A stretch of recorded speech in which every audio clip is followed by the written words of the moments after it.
Hello, everyone! What a weekend! Yeah, so all the matches in the semifinals weekend are done. And what an incredible showing from all these teams.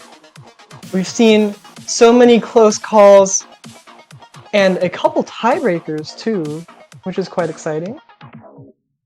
But yeah, now that that's done and dusted, we can get straight into the finals map pool showcase, which will be revealing to you the maps that the players and the teams will be playing next week. Let's, well, before we begin, let me introduce my co-commentators, Sunapple and Paturaj. Hello. Hello. I'm back one more time for another week. This last week's matches have been so good, honestly. It's been so close, and I'm hoping that it will be the same for finals, and honestly, it's looking like that, especially with this map pool that we are about to show. Hi guys. It's also an honor to have commentated some of those matches, especially one tiebreaker. And I'm looking forward to seeing more. And as usual, I'll be here for SVs, and you'll enjoy the company of Mint and Sunapple on the rest of the maps. Yeah. Yippee. And yeah, I suppose now that we've, I guess, covered our bases here for our introduction to the finals map pool showcase, we can get straight into it, I suppose. We have Rice 1, our stream pick, clocking in at 366 BPM, Bokura no 16-bit Wars by Hylotl. Yeah, I mean, I guess just the first thing that I do want to say, most people do know Hylotl for their LN maps. However, honestly, their Rice maps are also super fun to play and super good. Especially their streams, which we will be seeing here. This is this 300 BP or what? 400, right? Like 366. I said it earlier. Yeah, so it's super fast, honestly. A lot of you old heads out there will notice that this song was used in 2015's 4K World Cup. That was a completely different map. This is significantly harder in every way. Yeah, we're already getting to the streams here. And I mean, these are rough, but I would say, honestly, for the BPM, they're fairly comfortable. They're fairly rolly, fairly smooth to play, honestly. Yeah, they are definitely very comfortable, but I mean, this is very dense. It's just so many notes coming at you, and it's for a decent length, honestly. We definitely see a longer stream than we have been seeing on a lot of the past Rice ones. Around the same length that we have been seeing, though, at this 2-minute mark. So, I mean, as per usual, misses mean a lot, especially considering how comfy this map can be if you are very confident in this BPM. Yeah, and this map is also really short, as you can probably notice, 2 minutes, and the streams don't even clock in for that long. So, maybe if you're comparing to the previous picks, this might actually be easier, like, if you're not factoring in the BPM, of course. The BPM is what makes this hard. And yeah, this map does close out with some fairly simple patterns. Oh, we got another big roll there, and yeah, it looks like the map is done. Short but sweet as usual with these Rice ones here, but I mean, for now, we can move on to Rice 2, and honestly, this is a map that quite a few people probably know. This is iconic. Top's Strong 280 from Soft 5, or Soft 6, sorry. Yeah, a lot of you will know the song, but yeah, a lot of you also know this map as being part of that pool that was in last year's Soft 6. So yeah. But we are honestly using the base rate, so we're not using a 1.05 or anything like that.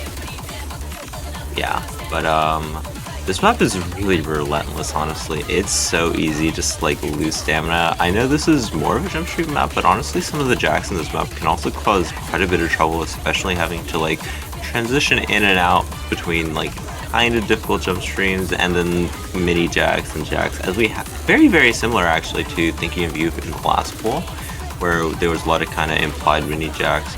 But I think this kind of difficulty will be a bit more, it's definitely a step up from that. Yeah, and honestly, like, I would say the biggest thing with this chart for me isn't necessarily the density, but it's more like the anchors and trills. Like that trill right there is definitely something that would mess me up, at least. Maybe not the remaining players, but yeah. I mean, probably for these remaining players, it'll be like, oh no, they get a 200 or something like that.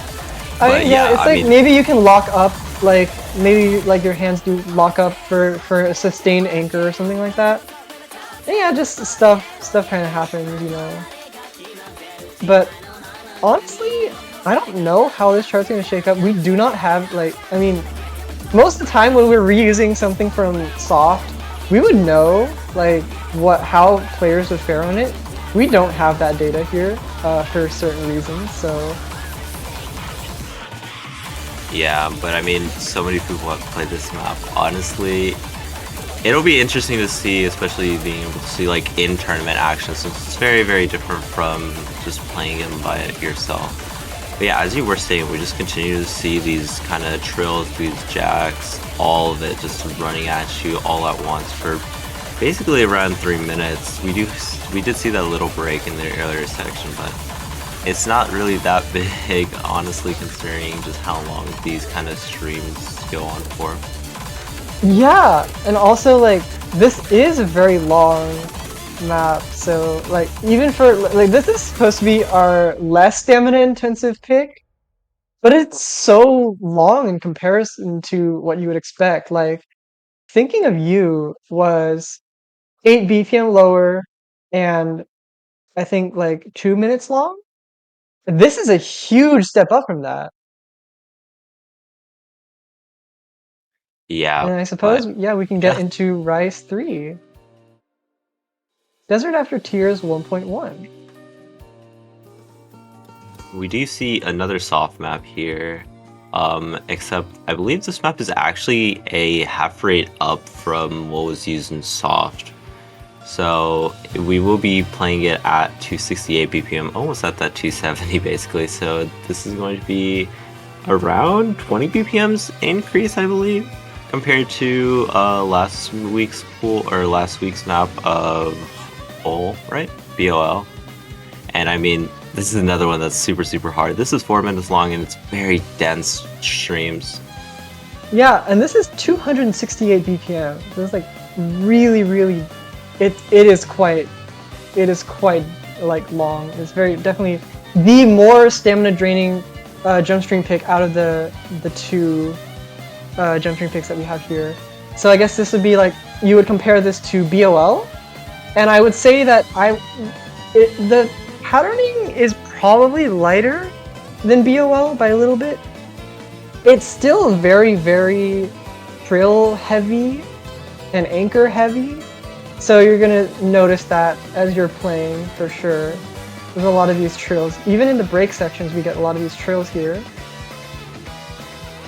But yeah, the BPM goes up by 18. So our last stamina map was 250 BPM. We go up by 18. We do it is like slightly lighter, of course, but yeah, the length does make up for it, I think, and the BPM. Yeah, I mean, it's basically a whole minute increase from BOL that we saw in last week's pool, and also 18 BPM faster. Yeah, you did say this is a bit lighter, however, honestly, it's only a slight bit lighter than BOL, and especially with more of these anchors and trills that we have been seeing. Mostly anchors, honestly, which are really stamina. Yeah, it is mostly anchors. So I would say like there's a lot of these like one-hand trills that go into that, like they lead into another anchor. if you know what I mean. Like, you'll see a lot of that pattern, I guess. Yeah, but I mean, with that, it just like drains your stamina so quickly, and the extra minute that we see, it definitely makes up for this density alone, or the not really lack of density, but the how less dense it is than Hall. So I think players will definitely be interested in picking this for some of their matches, especially if you are a bit more confident in terms of accuracy, maybe. If you have really good stamina for whatever reason and can play these kind of 270 BPM streams quite well. Yeah, I mean, this chart just it does spike a little bit in density here, but it does come back to, I guess, the normal density here. You get some of these like rolls, the dump rolls. Very classic Falcom Lemon Guy stuff, you know. Yeah, we all love Falcom Lemon Guy. Honestly, some of the best maps, in my opinion. We have a break right here, just at the end of the map around. So you won't be having to play straight 4 minutes of jump stream, but yeah, luckily, even then, yeah. Even then, and it's so far in, it doesn't really matter all that much.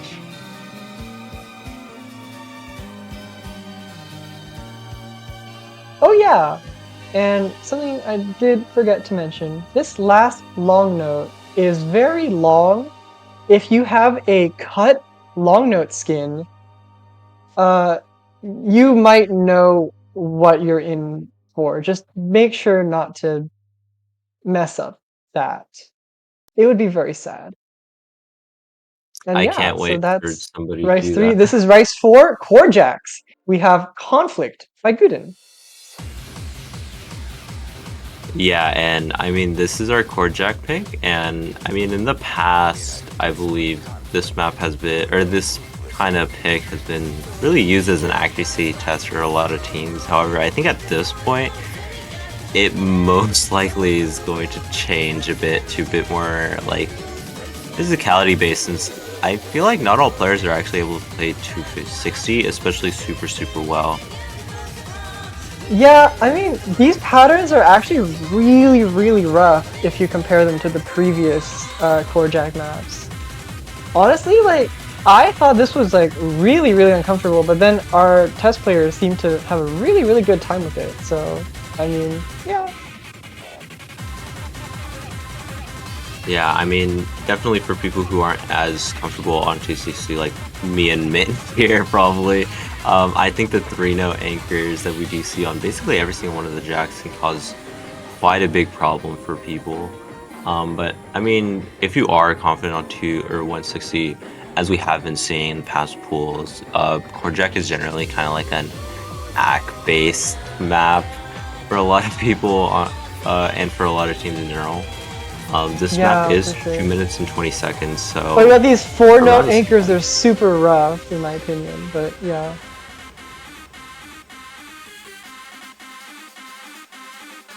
Yeah, these anchors are just relentless on this map, honestly. It's just so difficult, hard. Yeah.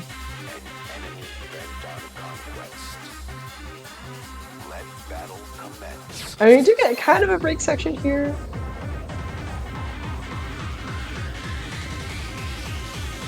Yeah, but I mean, this map isn't too long, so I feel like if you are decently confident in terms of jacks, that break section may actually be detrimental for you, since you aren't like consistently in the BPM for the entire map. Yeah, that's for sure. I mean, like, just getting back into the swing of things might trip up a little bit, but yeah, shouldn't be too bad. I think this map is fairly... I would say it's definitely not as unrelenting as it looks. Yeah, I mean, this ending is funny though. This of triples. It's just and yeah, so that's our Core Jack pick. Yeah, true. Yeah, no FCs in the house, you know, unless you're like really good at Core Jacks. Okay, so I guess we can move on to technical picks. We have Brain Dead by Pizza69. And another Terminal 11 chart, but this one is way harder than I'm in no mood for this, at least in my opinion. Yeah, I mean, just looking at this, these notes are insane, honestly. They're in such technical patterns. It takes a lot of... It's like very, very bursty. It's kind of similar to I'm in no mood for this, but honestly, I feel like the burstings in this map are a bit more like a bit more frequent, honestly. And there's a lot of these really quick one-hand trills that we have been seeing. Yeah, and I mean, like, I would say that this map is honestly fairly forgiving for Terminal 11 chart. Like, I mean, we've all seen, like, Fury, and we've all seen probably, like, maybe some people will be familiar with the Death Toll of Birds, which is a very similar chart, as well as Real Ultimate Power, which was also used last year in the finals round. So a lot of those charts do feel a lot more, I guess, stringent in comparison to this. This feels a lot more like free and loose. Honestly, like, I would say like this is probably gonna be really. It might be weird to say this, but this is very comfortable for a technical pick. That's so great to hear. Yeah, I mean, I definitely kind of agree. I mean, there's definitely those bursts there, but there's also kind of a lot of simple stream where you won't really be messing up all that much. I feel like this will definitely be more of an act test for people being able to consistently play those bursts, consistently play the streams and stuff, and also some of the anchors that we have been seeing every so often that pop up for honestly quite a decent amount. I think it's like 4 or 5 notes. Yeah, and I mean, okay, we're getting into this kind of like weird like break section kind of. Well, it's not really a break section because this actually, some of our playtesters and myself included find this part here, this kind of like light section, to be much harder than the rest of the map, which is kind of funny. But yeah, I find this part to be hard because I think I don't know actually. There's like very awkward one-handed patterns that you might notice. Like these like 2 mini jacks in a row on the same column, stuff like that. Yeah, I mean, everything here is not really like similar to each other in terms of like one whole chunk of this note, I guess, is not really similar to anything else. So it may be just that like you're kind of playing completely different patterns over and over again, so you have to continually adapt to them constantly. But I mean, MWC is really one of the few tournaments where you will see the break section be one of the hardest section of the map. That is actually so true. Yeah, and I mean, this map is also fairly long. It does clock in at 3 minutes 31 seconds. So in a way, it is kind of like a younger sibling sort of to Fury. It's slightly shorter, but it's still very long, and same with, yeah, I mean, so, I mean, that does wrap that up. And I will say that personally, like, this is just me speaking, but personally, this is my best Rice score. Like, out of all of the Rice picks, this is my best score. So the other 2 maps are very, very difficult, and I guess we can jump straight into Rice 6. Yeah, and here we go. We see What's Up People by Yumit, and this map is another decently short one at 2 minutes and 16. However, honestly, this is very, very relentless. I personally, like, I for some reason just can't play this map well. It's super, super dumpy and super fast. Yeah, I mean, this map is honestly kind of ridiculous. Like, this clocks in, like, at 161 BPM, and those streams were, I think, they reached, like, 400, I want to say? No, 362, sorry, 362. So, that's a little bit lower than Bokura, but the patterns do get kind of wonky. Honestly, I feel like comparing this to Bokura is very, very difficult considering how, yeah, I guess, much more This technical map has so much more variety. I'm just saying, like, the intro, those streams were about the same. Yeah, and I mean, we're already seeing it right here. There are a lot of split trails, a lot of really, really nasty bursts that we do see. A lot of places for people to take a bunch of 200s, and honestly, comparing this to Hollywood Squares, we see a bit more, like, difficulty being spread out throughout the entire map. But I mean, it definitely does ramp up in the second half, like, quite a bit. Yeah, I mean, like you're seeing a lot of these like repeated patterns, sort of, and it's definitely like you're gonna want to be in the best state of mind when you're playing this sort of stuff, because when you're playing repeated patterns, like cyclic patterns, they can get really, really difficult if you're not in the right mindset. You know, you can easily mind block these sorts of things when you're practicing. Oh, this part, it gets really, really dense here. Yeah, we're just seeing so many, like, I guess anchors as well as one-hand trolls here, and it's difficult. And it's right at the end where you're having the most, like, anxiousness. Yeah, and I mean, we do close that map out pretty quickly. It's a very short map, 2 minutes and 16 seconds. So yeah, that is Rice 6. Let's move to Rice 7. Overcomplexification by Darkstar.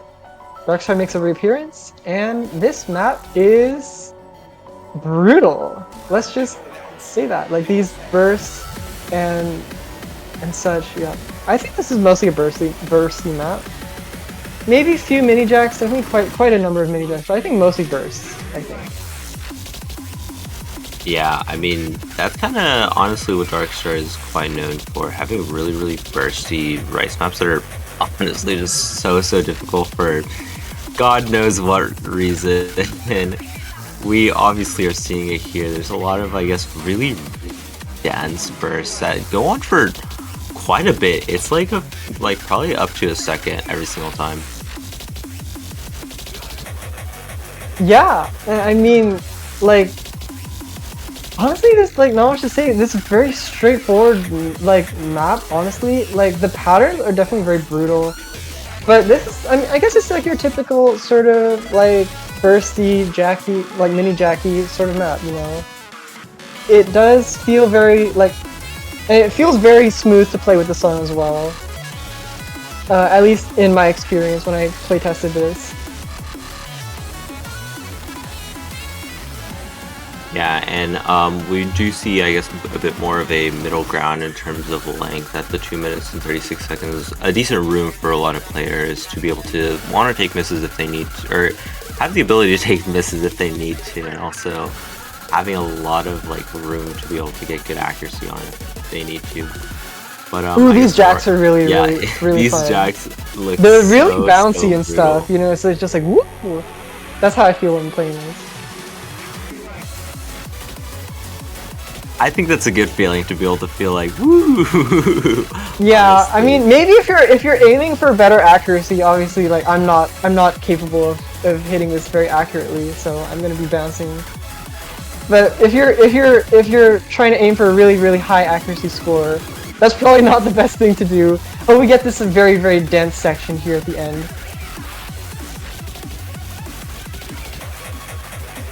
Yeah, and going into the last bit, we see, I mean, kind of like, not necessarily a repeat from the intro, but I guess kind of the same structure where it's a lot of longer bursts over and over again. Yeah, it's definitely denser at the end, and it's definitely harder to maintain your combo there. So, okay, so it looks like we are done with all the Rice maps. So it looks like we're going to be going into hybrids next. So we have Makar by Gooden. This is our hybrid 1, 270 BPM. And yeah, it's fairly similar to Gooden's other hybrids, I will say, but it is...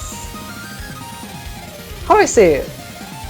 Imagine Chrono Capsule from last year, but on 270 BPM and probably more comfortable, I would say. This is definitely more comfortable. More spread out, but it's still very hard.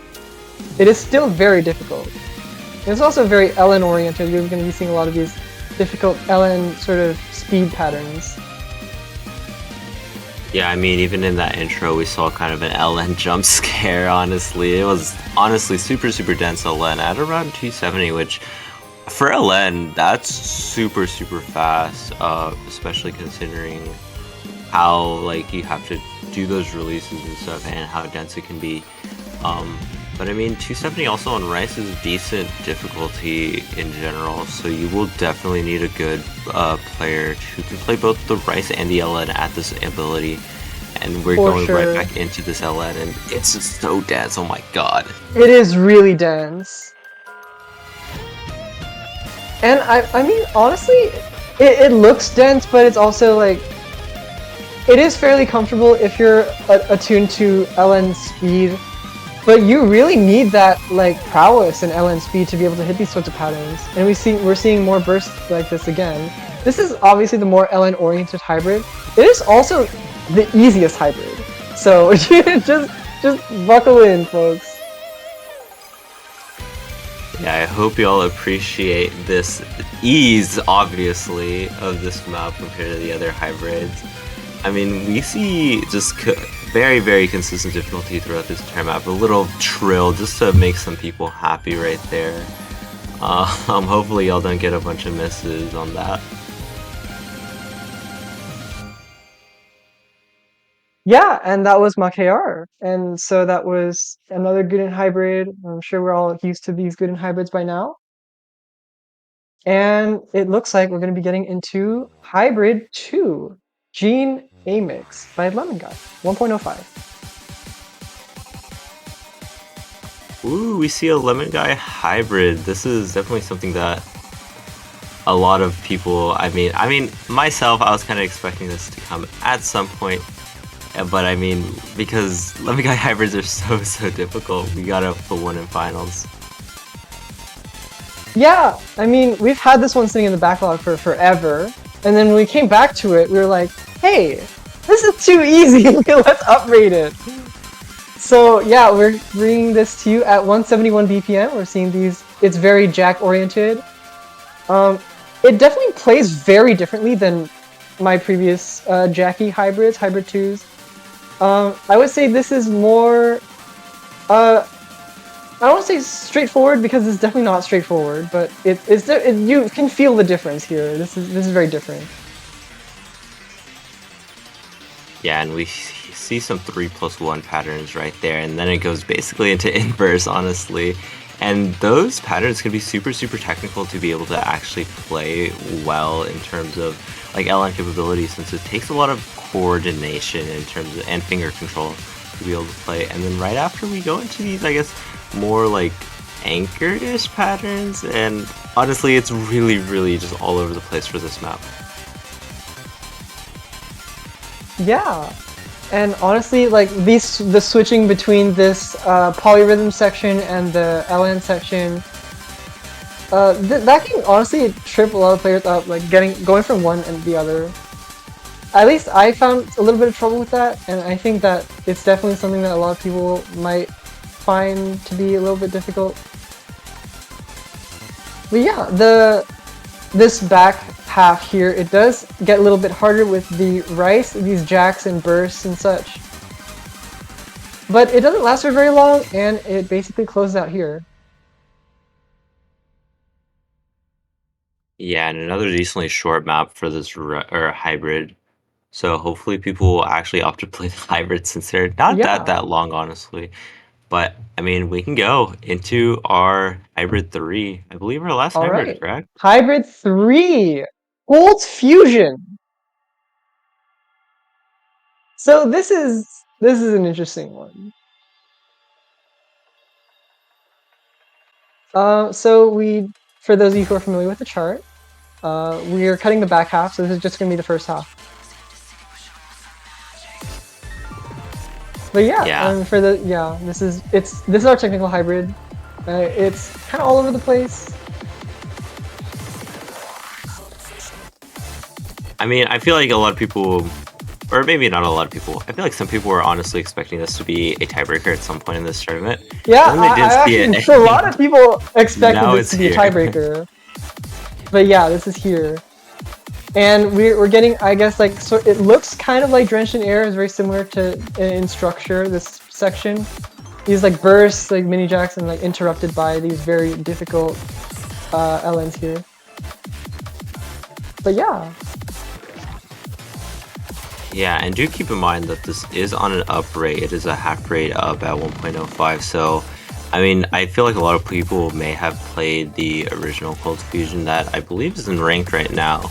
However, having played that and having played this is very, very different because it's definitely very different. With the addition of the half rate up, this map doesn't really it scales so hard in difficulty with any rate, honestly, just because of the mini jacks, the kind of bursts that we do see all over the place, and the LNs. Yeah, I mean, like, I would say that the LN sections are pretty free, so like, I wouldn't say that this is like, this is definitely more of a technical hybrid in the, I guess, the traditional sense. Like, we've got a lot of these like weird sorts of patterns, I guess. Yeah, we're getting into the last quarter of the map, which is, luckily it's very short, and we're not using the full version. We're not that mean. Well, maybe some people would have liked the full version, because the second half is also very easy, but yeah, don't count on it. We have some long jacks here. 215 BPM, I might emphasize there. So those are going to be quite tricky, so good luck. Yeah, we don't want to give y'all any free act in this tournament, so no last half for y'all. Yeah. But with that being said, that's going to be it for the hybrid pool, and now we will be going on to the LN pool. We'll see LN1. Yeah, speaking of no free act, we have LN coordination pick. This is gonna be Rave's Anyoiki no Bus ni Nate Saraba. And this is going to be our LN coordination pick. It's going to be very similar to our timing hell structure. And yeah, so we're gonna get I guess like a solid 3 minutes of this sort of very LN coordination heavy pattern. Yeah.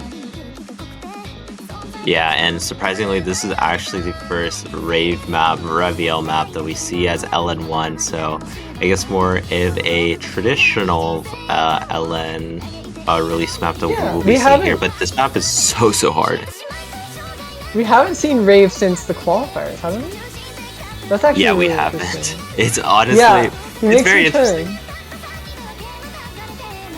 But yeah, as I was saying, this map is honestly super difficult. I have played this one. It is really hard. Decent a bit, and even on like the 1.0 rate, it's very difficult since we do see a lot of these timing hell patterns that you were saying at the beginning, where there's like kind of anchors. We see a lot of I guess jackish oriented things, and there's a lot of places for people to miss.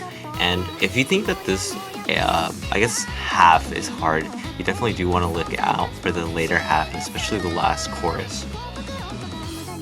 Yeah, and I mean, like, this is definitely the kind of song structure you would expect the last chorus to be a little bit harder than the rest. So this does happen here.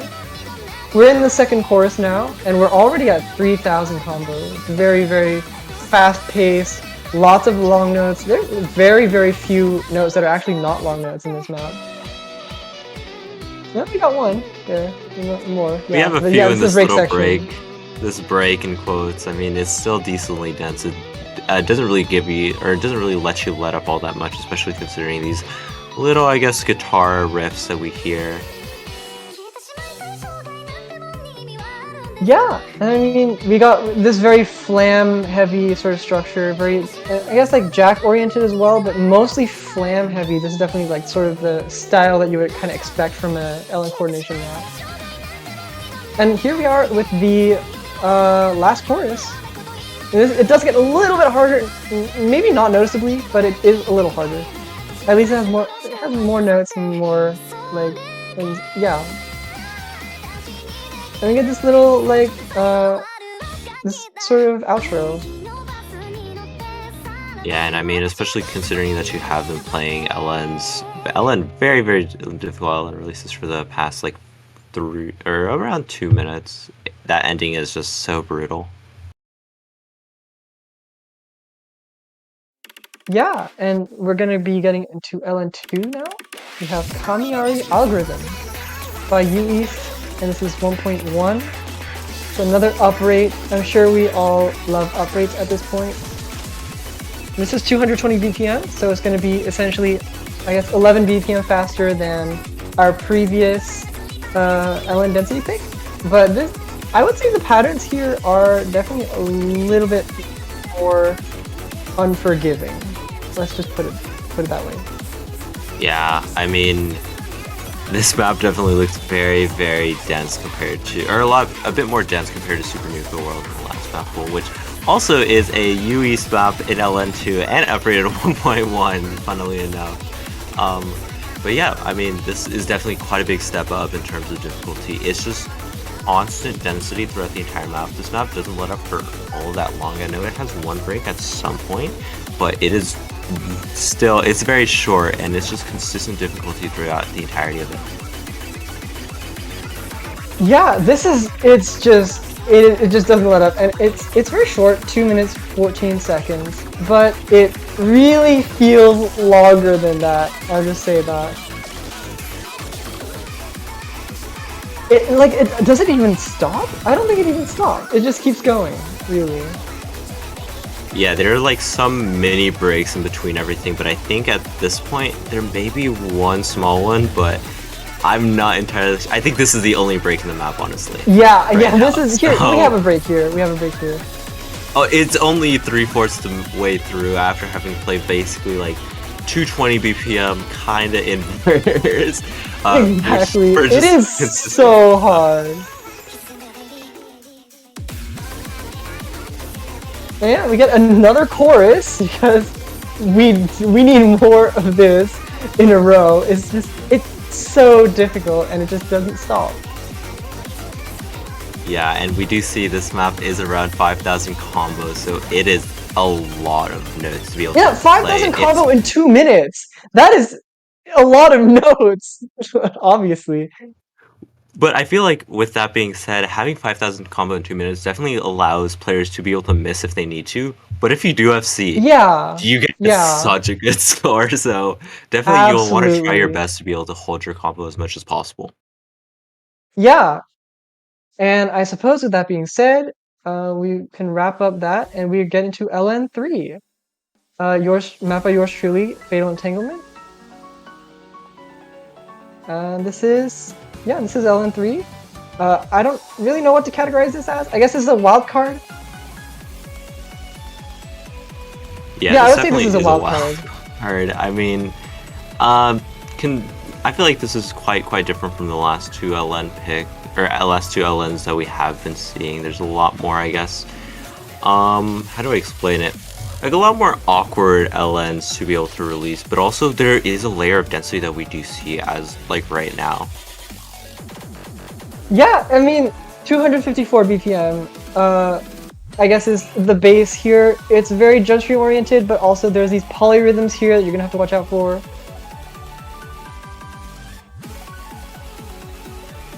And yeah, we get into some light LN density. I wouldn't say this is the same vein as the LN density that you would see in the U East map, because this is definitely a lot lighter and more, I would say more comfortable.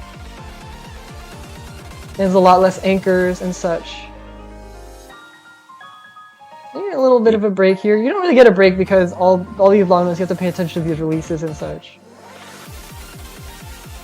Yeah, and as you did say, it is definitely a bit less dense than the Kamiyami algorithm. However, still, with that being said, is a bit faster. So maybe it's quite a lot faster. Yeah. So, I mean, just because it's a bit lighter doesn't mean it's necessarily a lot easier. I would say this map is very similar to Losology. Not necessarily very similar, but it's at least decently similar to Losology and Last Pool. So if you're a fan of that, honestly, this can be a quite good pick to be able to choose, especially if you are comfortable with these kind of patterns. Yeah, and we get that really, really funny trill burst there at the end, and we're coming up with the ending here, and yeah, that wraps the map up. Fatal Entanglement, that is our LN3. And Sun Apple, what did you say? That is quite the interesting sort of dynamic here. We have a wildcard map, sort of like speedy kind of density, sort of. And I mean, what else is left? It's on the tip of my tongue. You know what, Sun Apple? I'm feeling lucky today. I'm feeling quite lucky. How about you? Honestly, I could go for some turkey myself if that helps. Yeah? Yeah. You know what? I'm thinking we should play a game, Sun Apple. What kind of game do you want to play, Sun Apple? Maybe something retro-ish, honestly. Yeah, I was So thinking we can 8-bit, you know. Something retro, something fresh though. Something, you know. what?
And yeah, that was Clover by Commissar.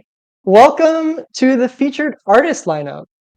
And oh my goodness, isn't it quite exciting to have another LN4 custom sample? Yeah, I mean, it is honestly super, super nice.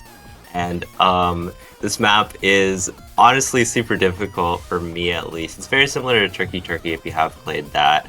However, it is a bit more difficult in my opinion.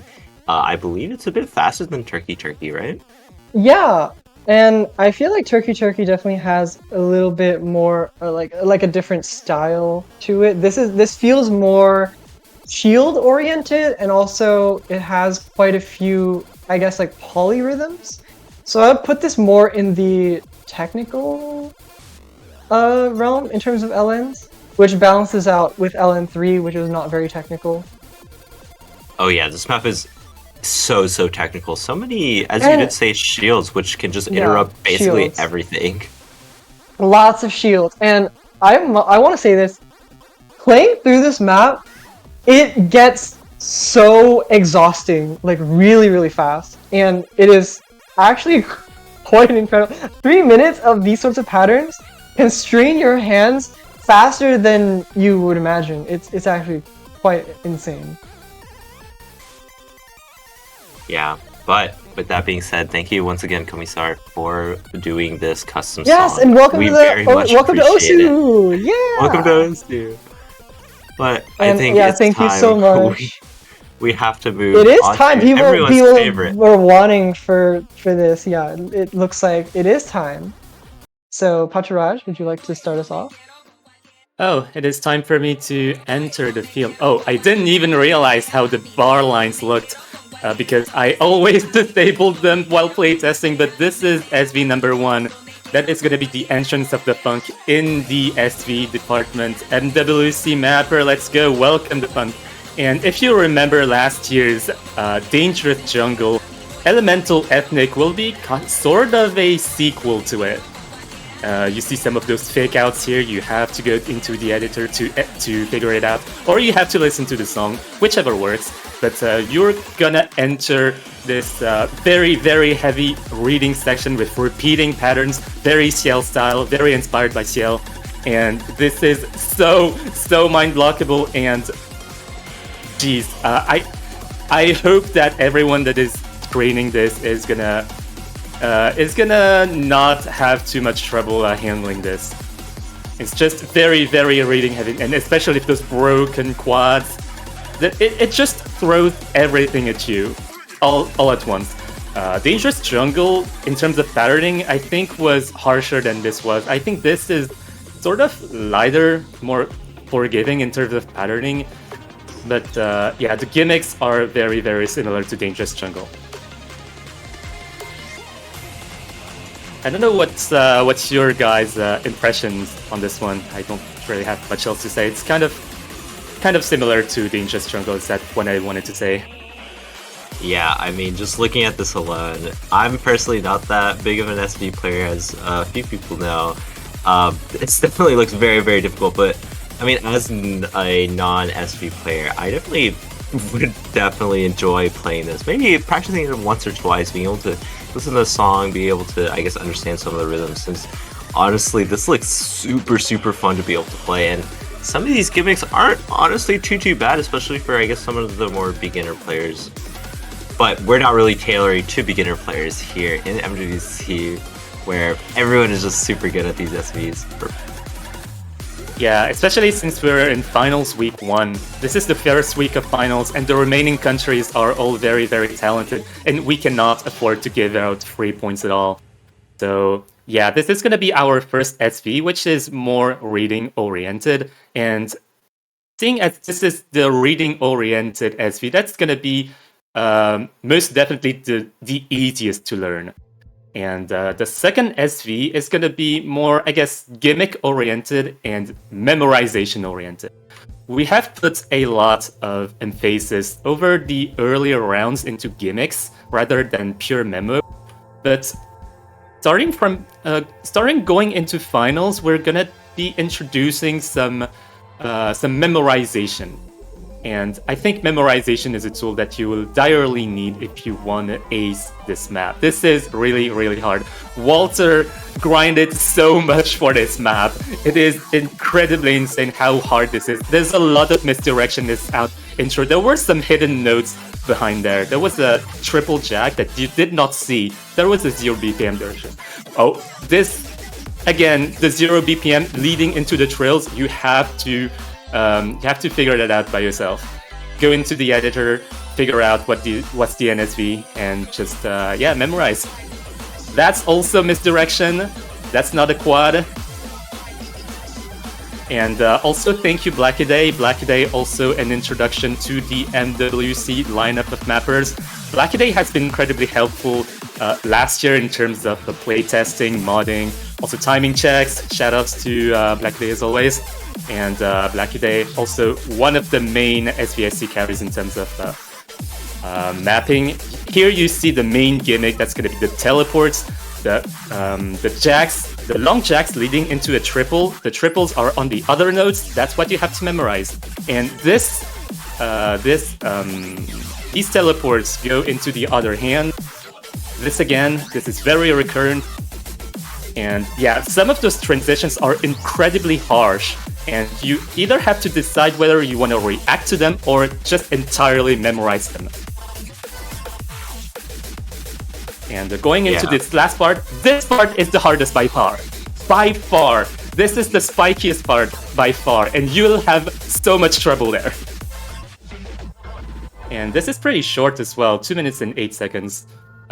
This puts it as... I think it's easier to get a better score on this than SV1, but it might depend on the person, because Odyssey had a better score on this than on SV1 than SV2. But, well, it kind of depends on which profile of player you are, really. Anyways, that's it for me. I don't know if you guys want to say anything on the SVs before we go into the tiebreaker. Yeah, and I mean, it does seem like we're going to be getting to the tiebreaker very shortly. And Sample, was what you're going to say? I was gonna say, I just hope everybody actually practices SV. Honestly, these SV Yeah, for sure. players, or SV, not SV players, the SV team for the tournament has been working really, really hard. And honestly, I've been seeing a lot of hard work from them in terms of these two SVs specifically. So be sure to practice. Yeah, 100%. And it does seem like we are going to be getting into the tiebreaker. So here we are. We have Cash the Glory by Toph Daddy. And this is not a collaboration. This is just Toph. So this is quite an interesting map. I would say it's definitely got its mixed bag. And I would say in terms of difficulty, it's definitely harder than Hall, but definitely easier than steganography still. Yeah, I mean, definitely a bit harder than Hall, but still. With that being said, this map is absolutely brutal, even if it is a bit easier than steganography. There's just so many things that go at you in this map.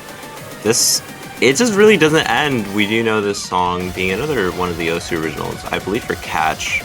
So there's that. Yeah, I mean, this map is mostly 210 BPM, so we're going to be seeing a lot of these shields and mini jacks at that BPM. For the most part, I would say it's going to be quite difficult if you're not too good with that BPM particularly. But honestly, like, I mean, you're seeing this for yourself, and it's gonna. I would say that the shields are pretty forgiving, but at some points they do get very, very difficult.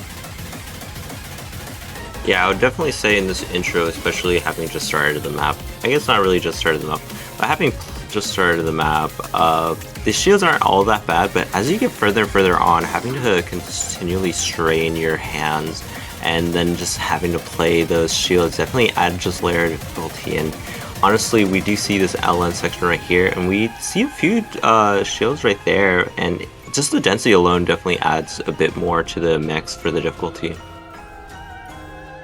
Yeah, and honestly, like, so we're getting into this slower section. This is the 160 BPM section, but we do speed up a little bit, coming back to the 210 BPM. is the chorus, and it's going to be very, very difficult. I guess long note technical sort of stuff. You get these like embedded trills while you're trying to hold at the same time. It's very, very difficult.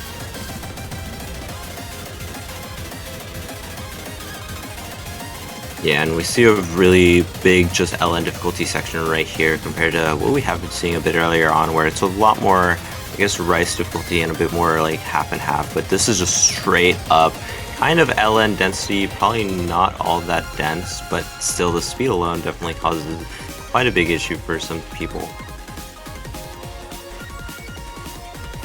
Yeah, 100%. And honestly, it's like, oh, this part is also going to be, this part is meant to be the break section, but these long jacks with the hold on the other finger on the same hand, that pattern is really, really tricky. Yeah, and keep in mind we are only halfway through. We do see our chord jack section right here. Mint, do you know the BPM of this? Because if it's even if it's 160, this is insane. This is literally the same BPM. It is very, very dense 160. And I mean, Conflict was 160, but these patterns I think are a little bit denser. And it does speed up as well. It speeds up in a bit, so it's gonna be it's hard. These chord jacks are hard, yeah, for sure.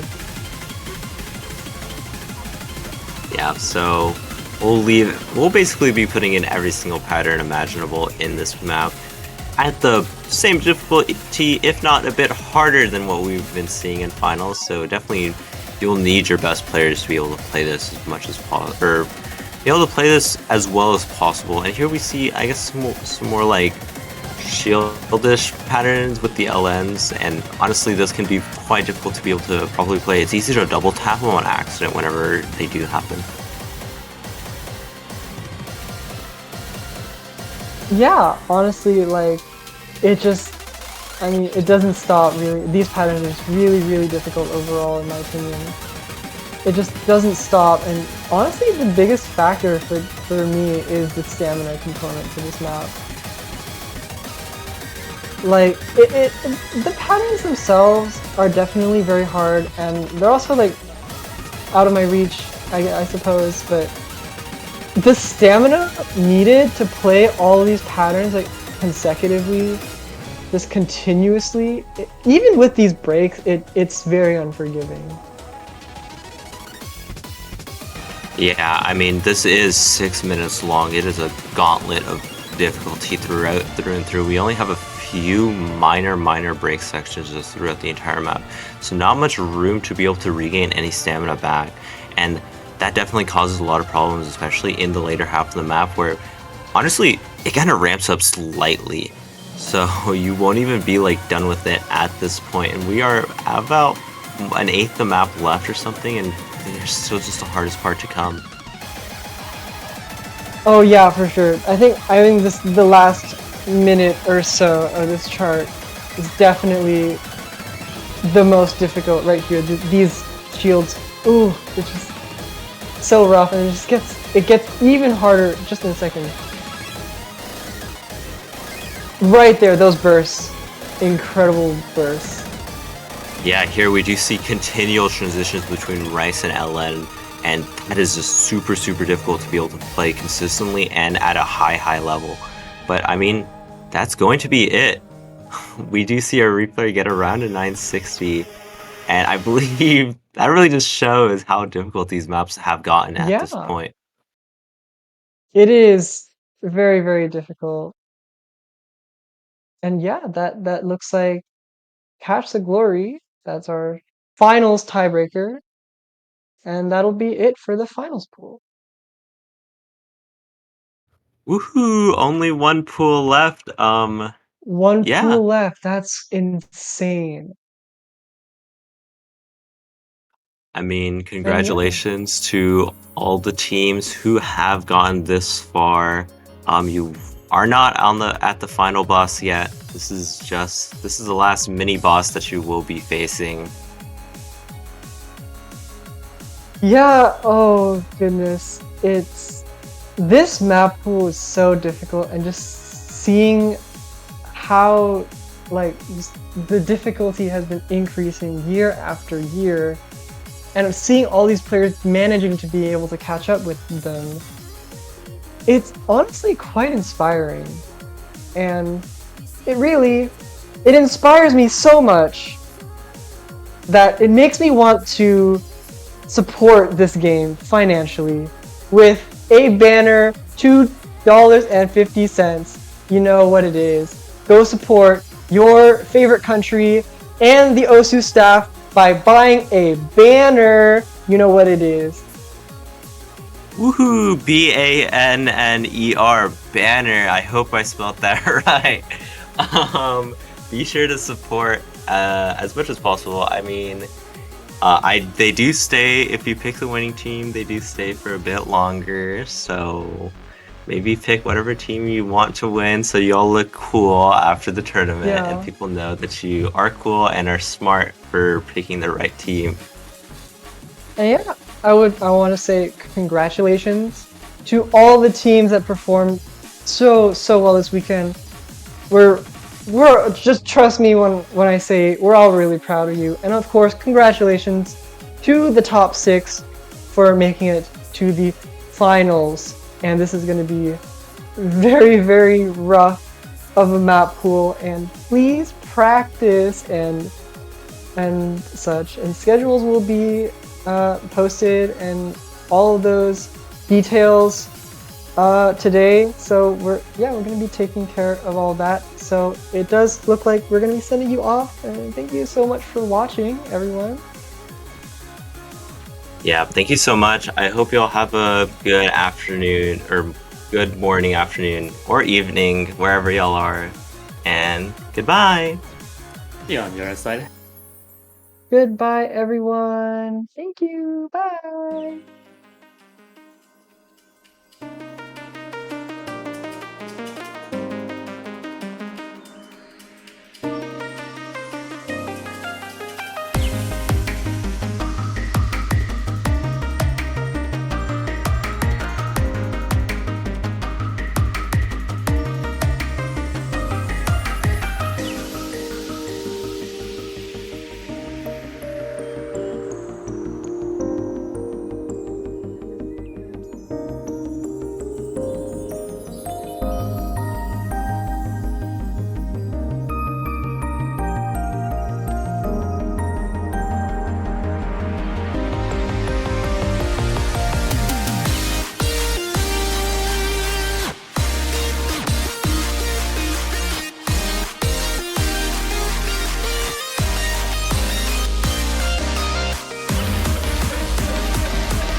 Welcome back, everyone, for another week here of the Osumania 4-Key World Cup 2023. We're now in the finals week, so only 6 teams remain at the end of this week. Of course, we're going to only have 3 left.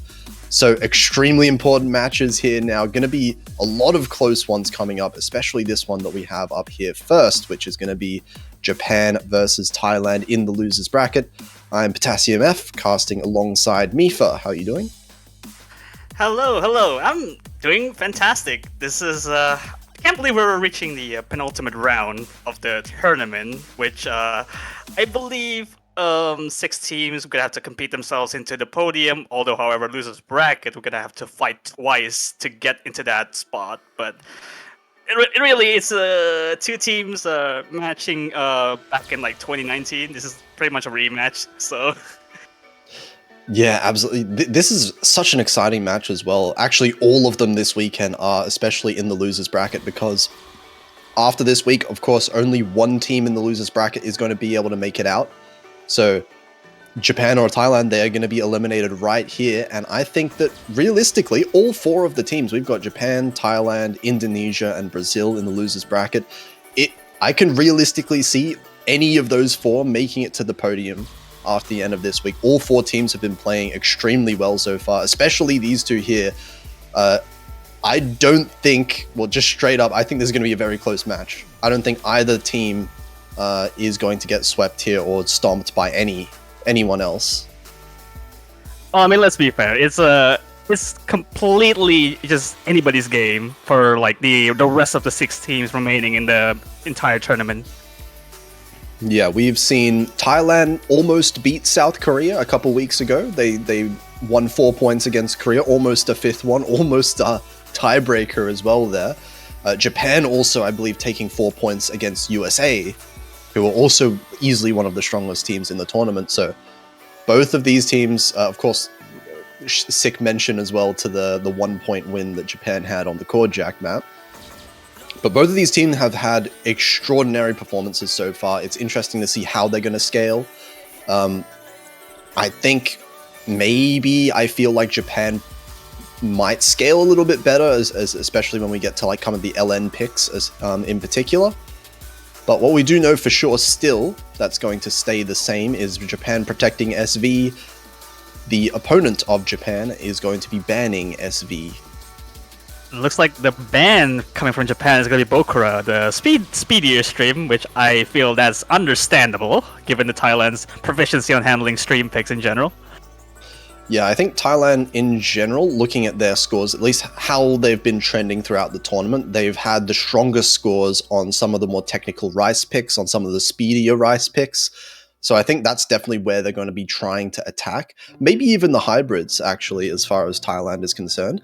But I do feel like Thailand might start struggling with their 3rd player, maybe on some of the LNs when they're getting harder this week.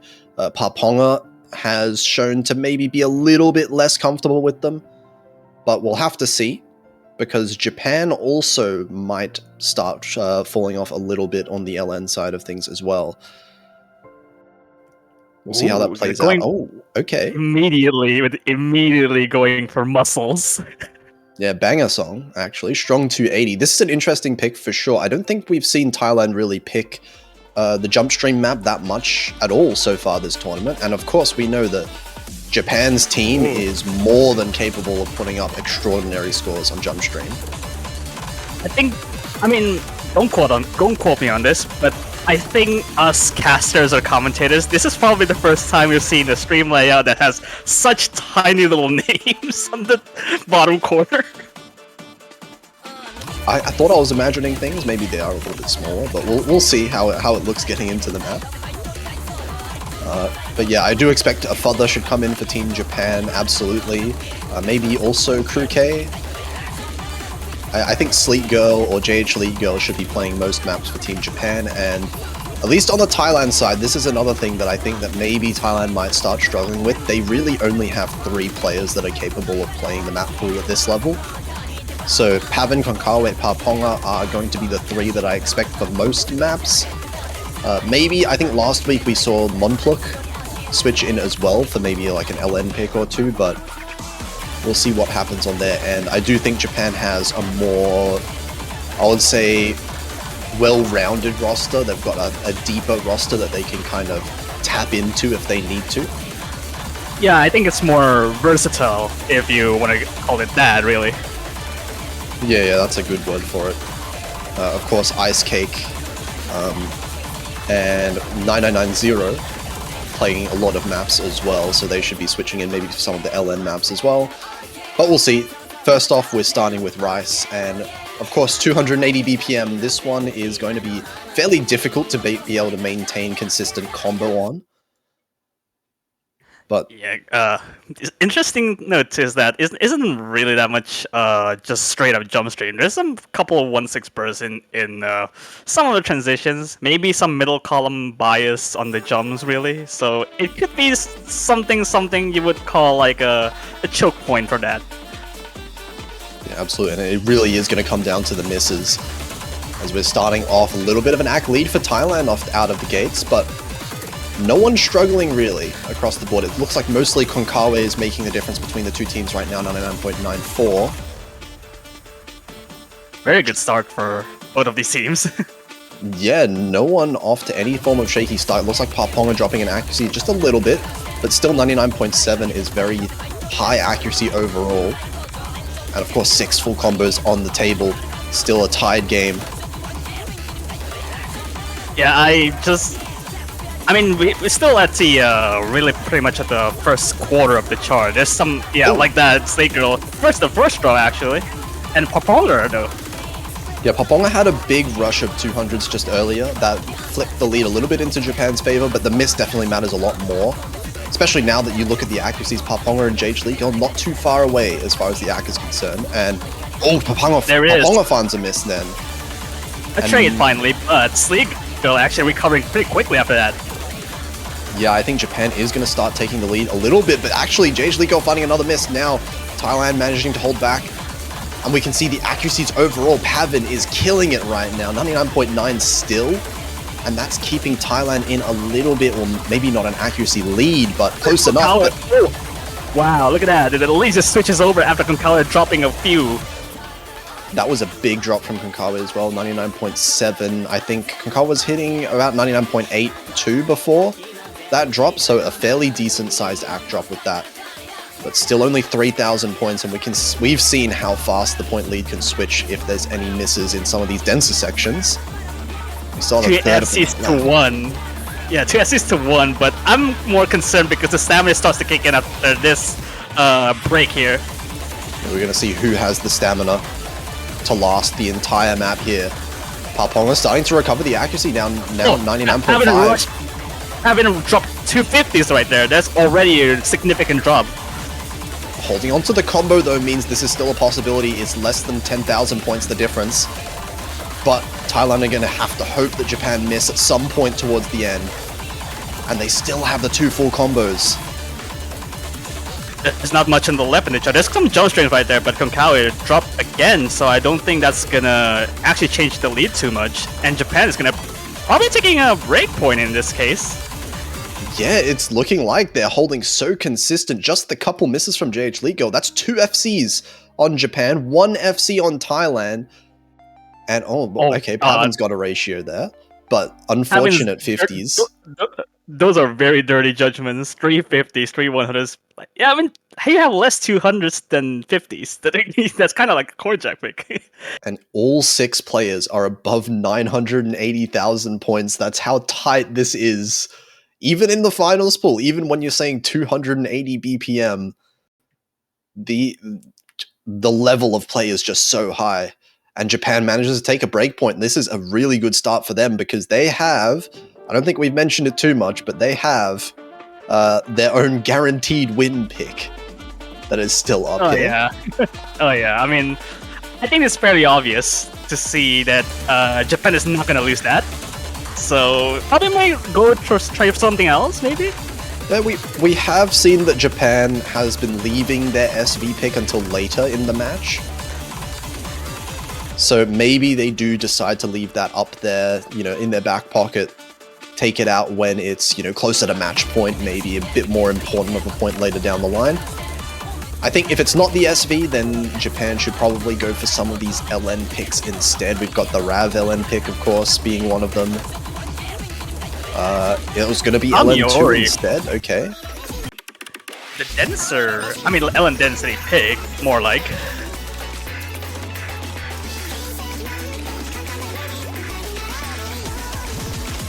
It's an interesting approach to Japan right now. Given Thailand's probably not going to switch out unless they're going to have Montlook instead of a Parponger, but Japan has two possibilities of a third player here. I think Kruke is a definite. Kruke was definitely going to come in here. I believe 9990 is fairly likely. So what, Kruke... Oh, Ice Cake as well, actually. Yeah, there's a few players that Japan have that could potentially play this.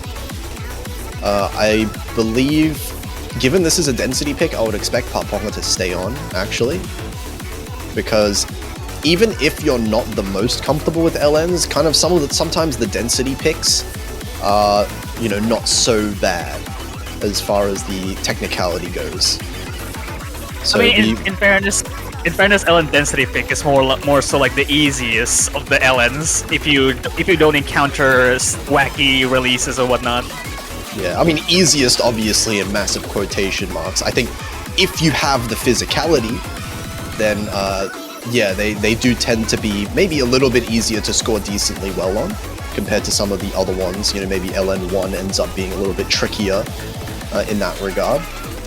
But this one definitely faster than some of the other LNs, 220 BPM of course, but we've just seen all the players being able to play 280 BPM just fine with some of the jump string there, so BPM shouldn't be too much of an issue for the players here, and looks like we are getting Ice Cake subbing in here for a father. Yeah, looking to be the actual roster for Japan there. Ice Cake, no slouch on LNs. More so the sharpshooter for LNs in most cases, but this is finals level where you shouldn't be handling accuracy that much. Yeah, we are definitely going to be expecting players to go for a bit more combo preservation rather than focus on sharpshooting accuracy that much. That said, you know, that previous map looked like a little bit of an act battle for the most part. So if all 6 players are really comfortable, maybe we do see accuracy playing a big role here.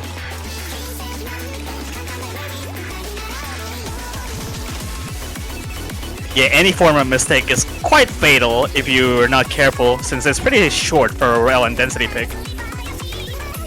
That said, though, it looks like Japan off to a bit of a better start overall as far as accuracy goes. Paponga struggling a little bit more, down to 99.4, and all 3 of the Japanese players at 99.8 overall, beating everyone on Thailand as well. So, good accuracy start so far, but all 6 full combos up in the air right now.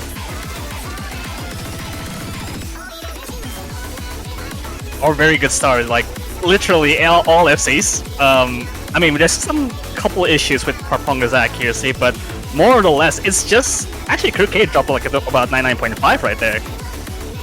Yeah, so the AC lead is not that big. You know, looking at that 3,000 points, that is nothing. If there is a single miss, that is going to go straight towards Thailand. They're keeping it really close, and Pavin is definitely holding it down as well. Look at all the Japan accuracies actually have dropped down. Oh, Paponga actually dropping the combo right there. That's going to be a big lead now. That does switch things over to Japan's side massively, but we are halfway through the map, just about. Pavin has the highest accuracy. That kind of counteracts a lot of Paponga's accuracy issues there. I think a couple misses from Japan may be needed if Thailand want to bring this one back. But all Japan need to do, hold on. If they can hold on to the combos without tanking too much accuracy, that's their goal right now. I'm actually a little bit concerned with how all the combos are still staying up, really. It's because the accuracy is just backed up. 5 full combos is kind of ridiculous for a finals level pool. And that's what we're seeing right here. We've only seen 1 miss. But there comes the second one. Oh, that's a big drop from Ice Cake. Comes with a massive accuracy drop as well, down to 99.1. Now tying with Paponga. Pavin has the higher accuracy. Oh my god, almost 7,000 points? 1,200 from Pavin. Okay. It seems like Pavin is very keen on winning this match so far with the past 2 maps that we've seen, accuracy-wise at least. Oh, Ice Cake might have been the lag over there. It's like 21 misses being dropped all at once. That was rough. Yeah, 21 misses at once. That seems like a bit of a game freeze. because Ice Cake did have one of the best accuracies in the whole lobby before that last point as well, and unfortunately that does cost Japan the point. 1-1, they trade break points back, and now Thailand straight back in this. They're going to go with tech now. I think given with Kamiori being picked by Japan, it backfired, but not in the way that you would expect it to backfire, because of that one technical issue. Yeah, I mean, that said, even, you know, kind of ignoring the technical issue, that was a very, very strong performance from Thailand. Like, we saw a Pavin MVP, we saw Konkawa getting an FC as well, with... Actually, Konkawa, I believe, tied the score of some of Japan's top scores. And Paponga with just one miss. I think, you know, Thailand are looking fairly good, at least, as far as the LN goes so far, even if Japan might have a little bit of a lead. We'll have to see, though. This one's a very different map. Tech, of course, is completely different to Strong 280, the jump stream map that we saw earlier. I mean, we're still venturing into the Rise category, and tech is kind of an understatement for the Overcomplexification. It's not too much of a tech, not in the way like Brain Dead is, like the Rise 5 pick, or Brain Dead, which is, I think it was a kind of in similar fashion to I'm in Nomad for this from semifinals.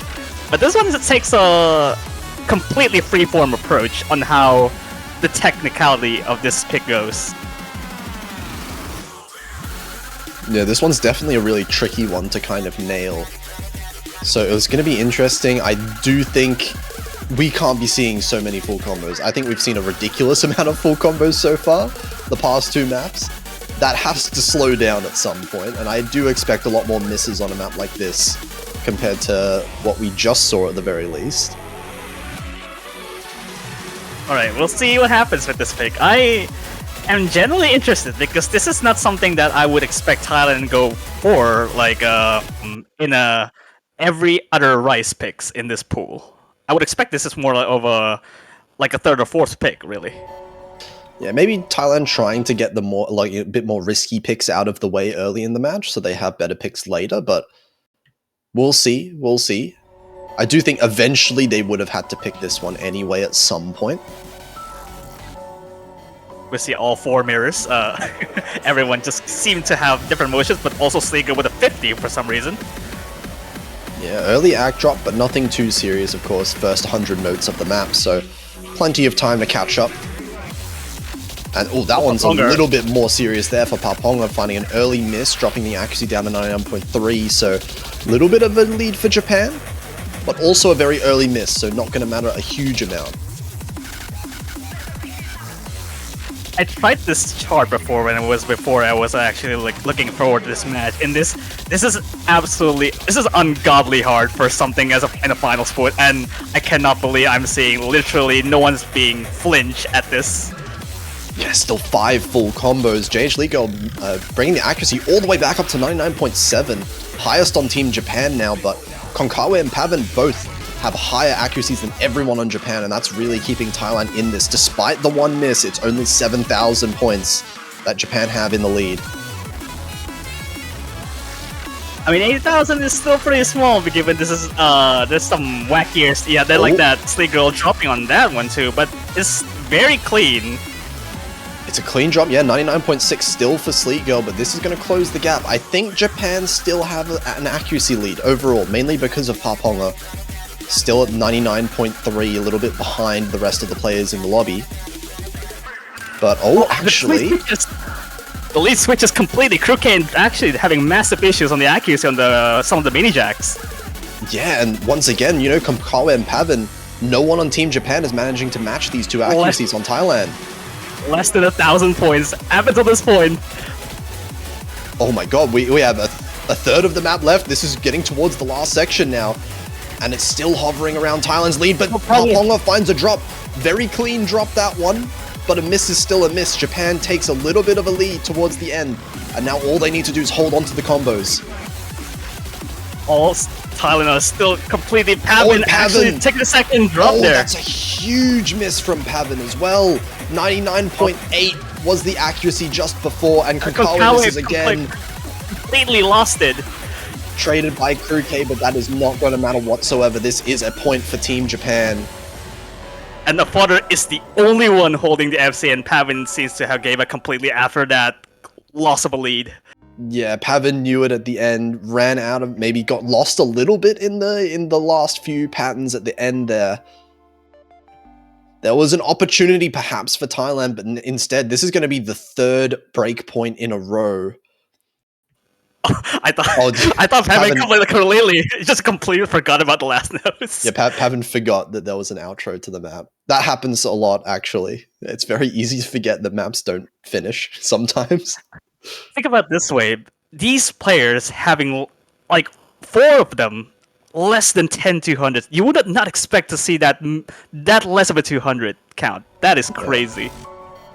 The accuracy just overall is insane. Did end up having one FC as well, a Father. Shout out to a Father on Team Japan. Now in Japan's court right now, it's 3 breakpoints in a row. So I just want to mention out there. Okay, but now did Japan pick SV? No. Okay, they're picking Clover.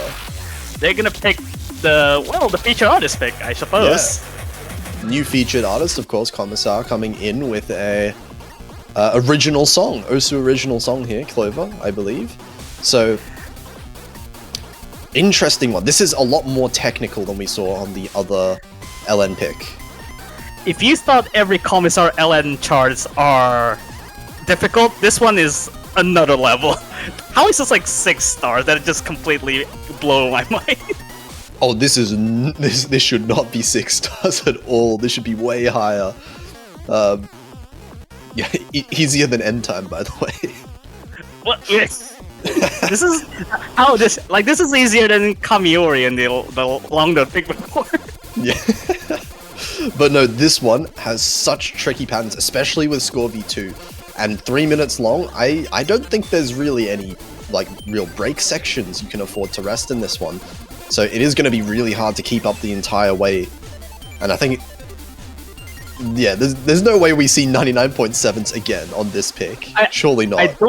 I don't expect FCs because how it's so unintuitive for the wackiest technicality for the Allen pick is. Yeah, it's just so hard. If you've ever played like one of the Lemon Guy Commissar maps, you'd know these are just brutal to try and combo for any amount of time, really. So hard to be consistent on these ones, and we'll see if that works out for Japan. So far, it has been the breakpoints. We'll see if Thailand can pull out another breakpoint here. We have, once again, just the one switch, a Father switching out for Ice Cake, of course, on the Japanese side, but other than that, the other 5 players still the same. I'm so concerned about the hidden mini jacks of the shields, like that Pavin actually already tracking a drop right there. Yeah, early miss from Pavin, that's just before the 400 combo mark, so not going to make as much of a difference as a miss would right now. Yeah, like look how stacked it is, like the shields and the mini jacks in between. That is just ungodly hard for something you can actually keep the accuracy on. Yeah, I don't know how anyone plays, LNs with jacks, especially when the LNs are like this. And so far, everyone holding on to their combos now, recovering the accuracy just a little bit. Looks like a little bit of an act lead going over to Team Japan. Croquet falling off a little bit there. Croquet falling off a little bit there, just 99.7 to 99.4 completely. But Japan still holding a little bit of a lead. It's 4,000 points, not that much. And so far, oh my god, these combos, they're starting to get dangerously high. I'm just more concerned because this is not the hardest section. It's in the middle and the little bits of the burst like that.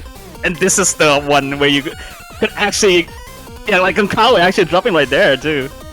Yeah, big drop from Konkawa as well. That was one of the FCs from Thailand.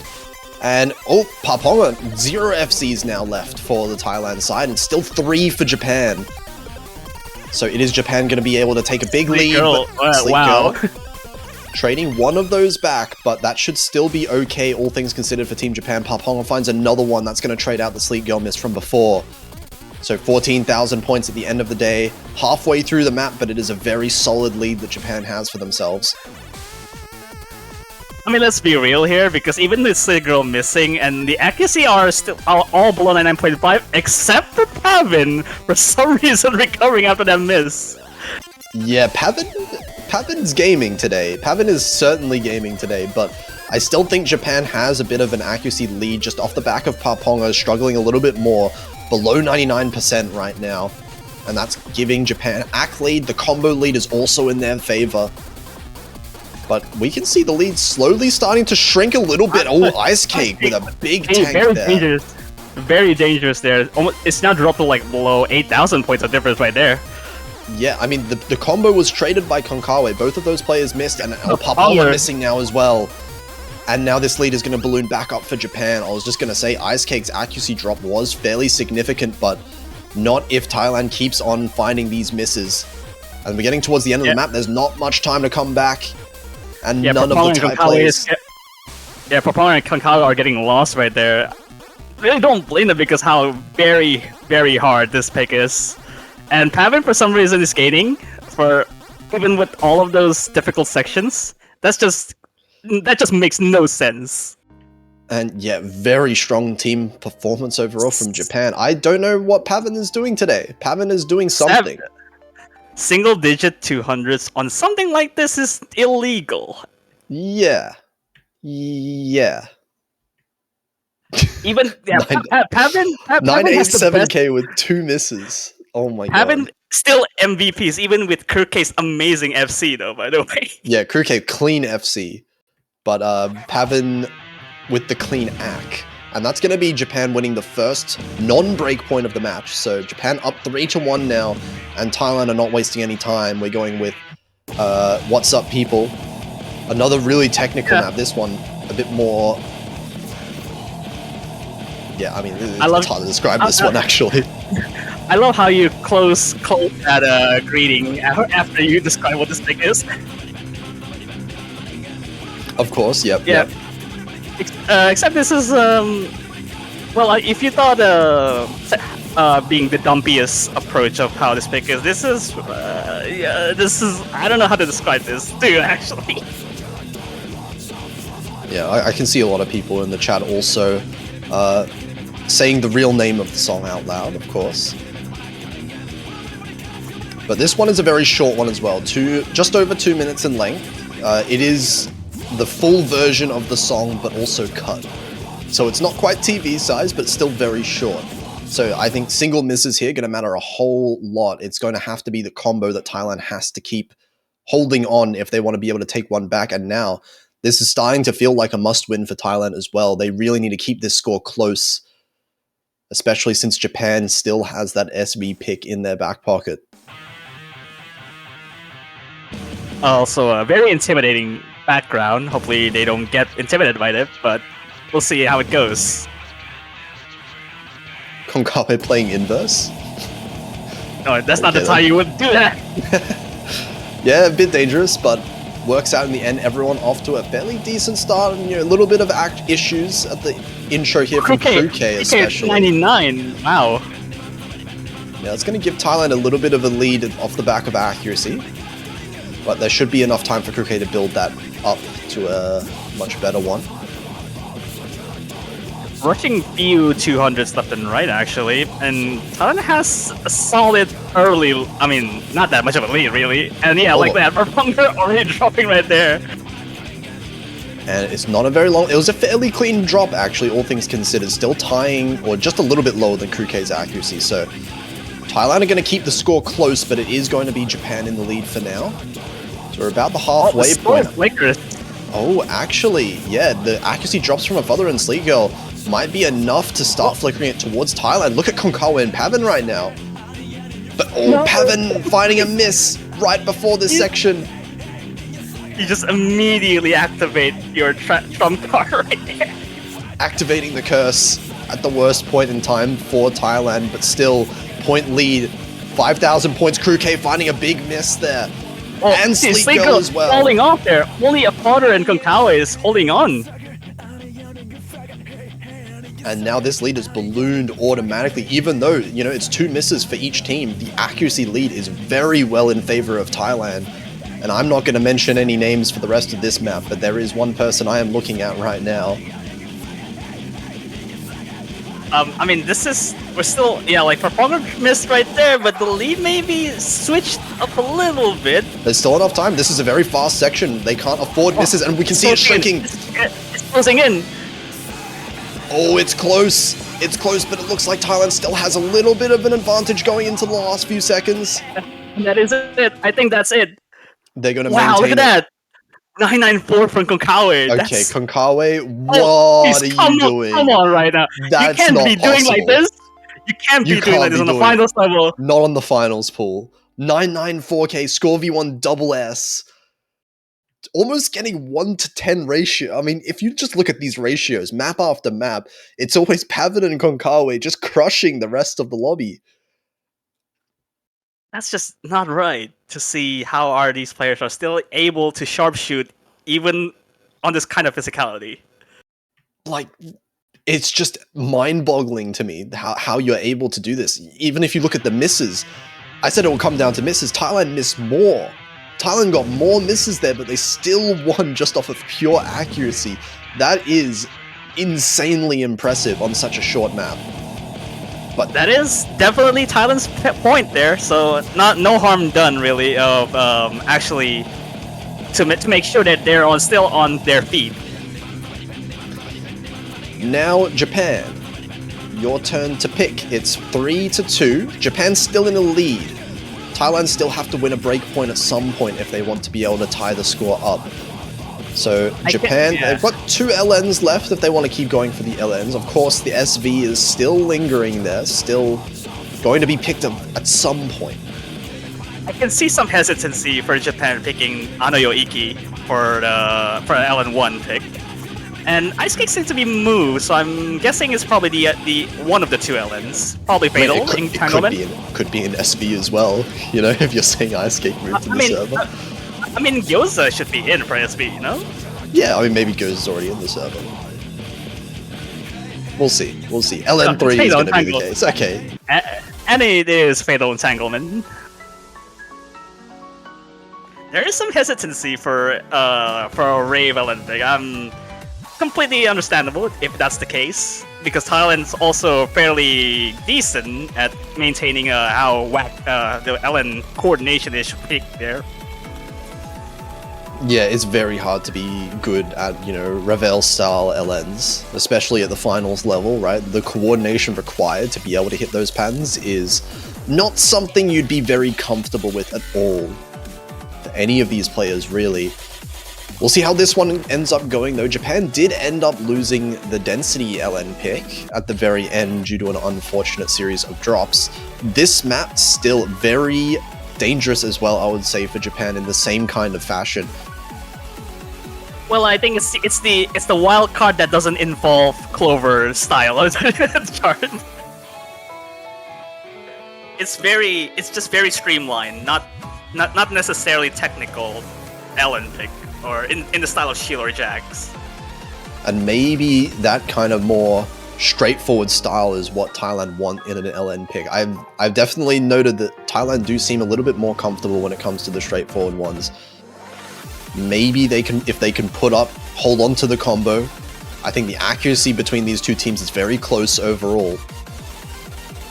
So it does come down once again to any potential chokes, any potential misses. Alright, we'll see what happens here. I mean, we already expect to see Thailand still keeping the same 3 players, and Japan keeping the same 3 players for LNs, really. Yeah, we've had 5 players so far this match playing every pick. So it's just Ice Cake and Afother switching out between the LN and the Rice as expected. But other than that, these 5 players have been killing it so far. Yeah, we'll see how it goes. This is fairly fast for an LN pick, and I would expect to see more of a little bit of a comfortable-ish play for both of these teams. But not for Ice Cake, actually. Early miss from Ice Cake, that drops the accuracy down to 99% flat as well. Jage League Girl finding a miss as well. Hang on a second, this is a very decent early lead for Thailand.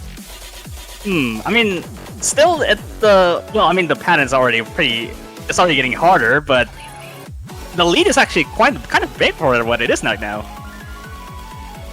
Yeah, we still have all the full combos for Thailand's side. 2 misses from Japan. Crew K still with a full combo as well. But JJ finding another miss. Ooh. Zico dropping Ice Kick that did recover some grounds right there, but still 3 FCs on Thailand's side, and well, I mean with reasonably higher accuracies. Yeah, I think Japan's accuracy is still very close to Thailand's. You see Ice Cake and Sleek Girl basically tying Paponga's accuracy, despite Paponga with the FC. And Konkawa and Pavan not too far in front, all things considered. Crew K kind of matching Konkawa, but Pavan messing under the one transition. Yeah, finding the first drop there for Thailand. That's going to close the gap a little bit, but it has been 3 misses so far from Japan, so still 2 misses needed if Japan wants to come back into this one. Of course, yeah, still 2 FCs to 1, wow. Yeah, accuracy drops still might be a big important factor as well. 10,000 points, we can see how close... The FCs right there! Yeah, Crew K finding a miss now. That's all the FC's gone from Team Japan. Sleek Girl finding another miss. Hang on a second. This lead is starting to feel unbeatable now. Yeah. And of course, I mean, given how the ending is handled right now, I just don't know how Pavan is still managing to MVP even with 1 miss. Or even slider breaks, actually. 250s right there. Oh my god. I cannot deal with how some of these players are performing. 2 FCs from Thailand, but the one that wasn't an FC is the MVP in the end. Yeah, that is just I just don't know how to say. And again, Thailand breaks a point, and they're now on equal grounds again. Back 3-3, absolutely. This is tied back up, and I think with that, Thailand has kind of proven that their LNs are not really much of a weakness whatsoever. Definitely not as much as what I might have been expecting at the start. So I think this might be bad for Japan because there's one more LN, and I don't think Japan want to go for that. Yeah, I'm not sure whether you would want to go for the last LN now, but the problem is, what else do you go for Japan? Hybrids? Because Japan seems to have backs against the wall? Okay, other than SV is the obvious answer, but other than SV, I'm gonna say something spicy here. I'm gonna say Jack for Japan. Might be something that they might want to look into in the near future, but for now it's Thailand, and given how Thailand has been picking so far, maybe I expect them to go for something like Brain Dead. Yeah, I think it's either more on the Brain Dead or just after Tears. Oh but my God. I think it's gonna be Jack. Okay, Wait, okay. I said Japan might pick. I said Japan might pick Jack. No, Thailand are gonna pick Jack. You're challenging your prediction. We'll see how it goes. Actually. Okay, flashback to last week. Japan picked this map. I believe it was Japan's pick against USA, and they won by 1 point. They won by a mere 1 point. 1 point. The team score, by the way, the whole team added up, combined, was 1 point higher than USA's, which is, well, not only is it just ridiculous that they only won by 1 point, but also that is a statement win against a team like USA. Maybe at the start of the tournament, you wouldn't have been crazy to say that USA is not going to lose a single Rice pick. So for Japan... there's no sense of rounding up in the calculations. It's genuine 1 point. Yeah, so for Japan to win that just goes to show how ridiculously strong they are at Core Jacks overall. So if Thailand is picking this, they better be confident. They're actually picking Brain Dead. They looked at the wrong pick, I think. Okay, they looked at the wrong number. Okay, I think Brain Dead makes more sense as a pick, so... Actually, no. Maybe... I don't know, given the referee's probably saying no, so we're gonna stick with this one. So, an unfortunate mispick here. We'll see what ends up happening, but I do expect Japan to have some very scary scores in this one. I don't think I have much information as to how Thailand are at the Core Jacks. Well, neither do I. I'm not sure if they've even played it so far this tournament. They might played like around the 16 core jack. I think it was liftoff, but no, there's nothing else. It's not a very good comparison when we're looking at. Well, it's a finals level, so what do you expect? Yeah, really? finals level. This one's a lot harder. 160 BPM. So I mean, we'll see. So far, at least, the Rice maps have looked good for both teams, but core jack is an entirely separate skill set. I mean, 160 might not look like it's a big jump from Matt Silver, which is like around 6 BPM higher, but the patterns are relentless. Oh, actually, hang on a second. Actually, Potter, Kao and Pavin is actually rounding up against Crooked there. Yeah, Father missing repeatedly, and JH Lee Girl off to not the best accuracy at the start. All three players on Thailand are holding very strong accuracies. And Crooked missing as well. Hang on a second, maybe this was a good pick after all for Thailand. Yeah, there's only one FC for Japan, and Thailand is, well, crushing it now.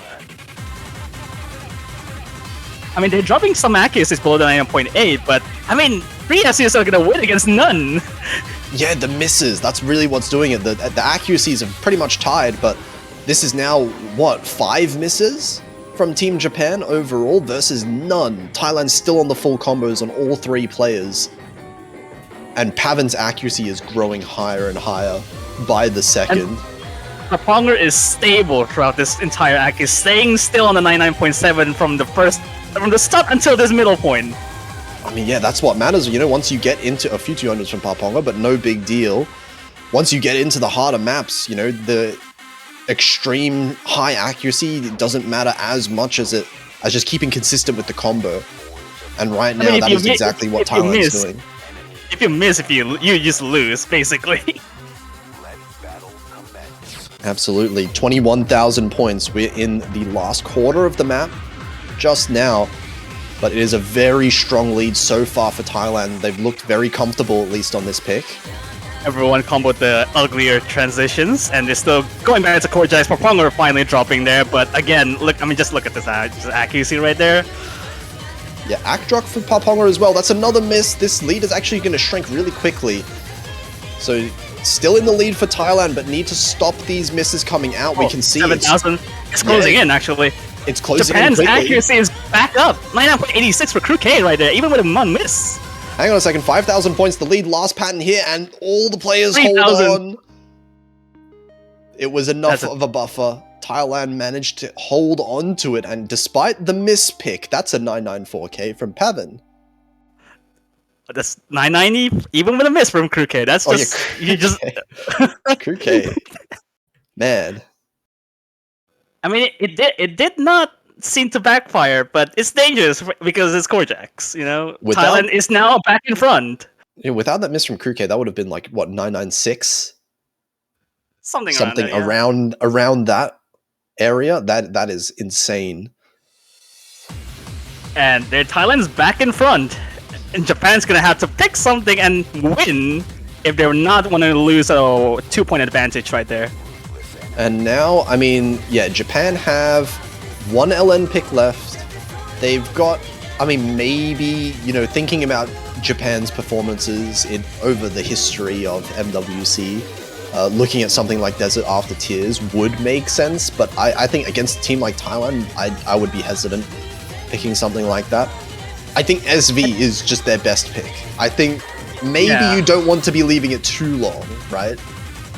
Yeah, I mean, in possibilities, Japan has 2 more picks. So if they lose the 1 pick, you can go for the SVs after. But whether or not Japan's gonna pick SVs or not in the first place, there's also hybrids right there, still sitting ducks right there. Yeah, they are guaranteed at least 1 more pick, as you said, after this one, no matter what happens. So they can afford, technically, to leave the SV 1 more time. They don't have to pick it now, but it has to be one of the next 2 times. And it looks like they're not going to be picking SV, saving that till the end. It's going to be LN first, so the whole LN pool being picked. So far, Thailand have won 2 out of the 3 LN maps that we've seen, but this one is a very different one, for sure. Can we make it 3 out of 4 LN picks 1 for Japan? Because I believe this is just This is just dangerous looking at it now. I think in general, when it comes to the LN picks that we've seen so far, Japan has had a little bit of a AC advantage as a team, but they've just been missing a little bit too much. So they need to kind of, if they want to be able to win this, they do need to focus on the combo just a little bit, make sure they can pull out some more consistent, not necessarily FCs, but just larger combos. Miss as least as you possibly can. I mean, if you FC, it just doesn't try to advantage at you regardless.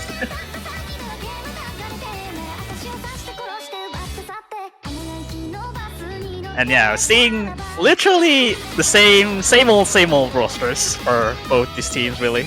Ice Kick switching up for a harder right there. Yeah, it seems like this is just going to be the trend as we, move later and later into the match.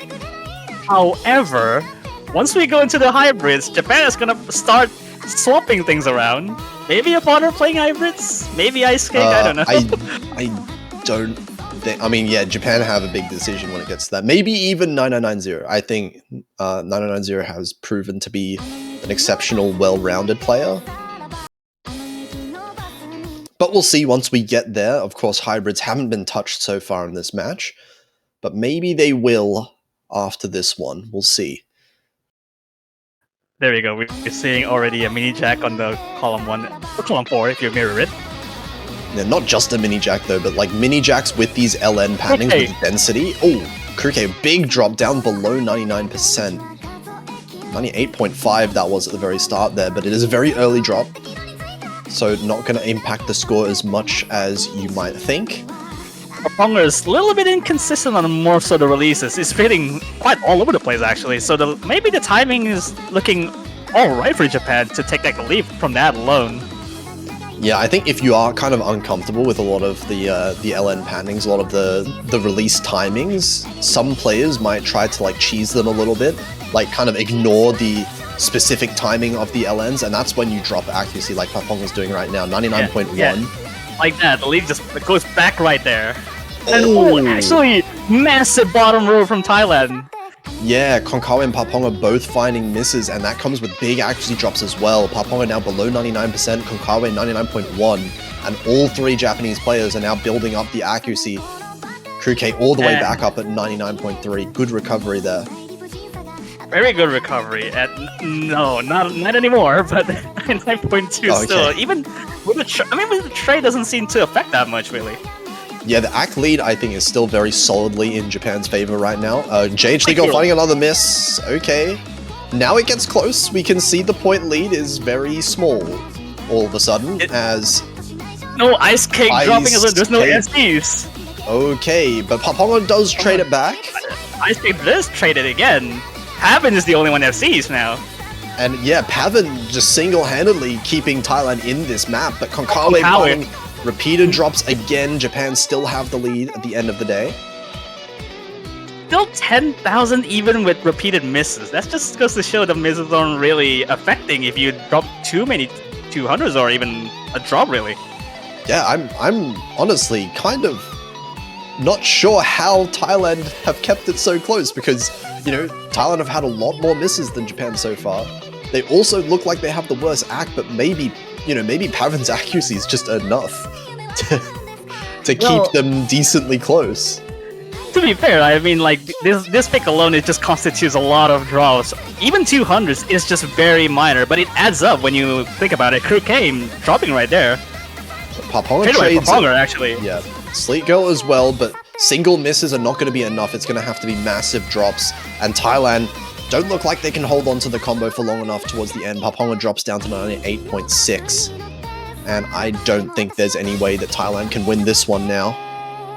Yeah, Paponga repeatedly missing again, and it pay off for Japan, and Pavan with a 990 straight up. You just don't talk about this man. Absurd.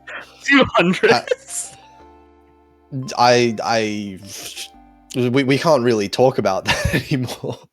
It's just every map Pavan's just doing this now. It's now best of 5, so watch out for both of these teams, really, because there's no LNs, and there's still some 2 rice picks and hybrids left.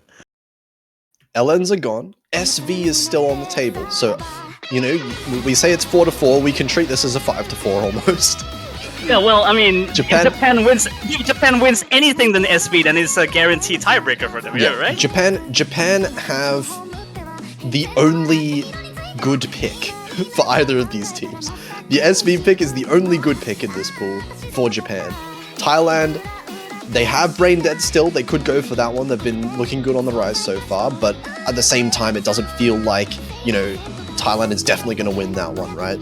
Japan could very well steal Brain Dead away from them. I mean, let's be real. My conspiracy theory brain says that Thailand will pick SVs, but it's not looking the case. Thailand's not It's going to gonna pick be Brain Dead. SVs. What are you even saying? Thailand are not going to pick SVs. That is a crazy. gonna be- That is a crazy theory. This is what happened when your brain dies, and they're going for that.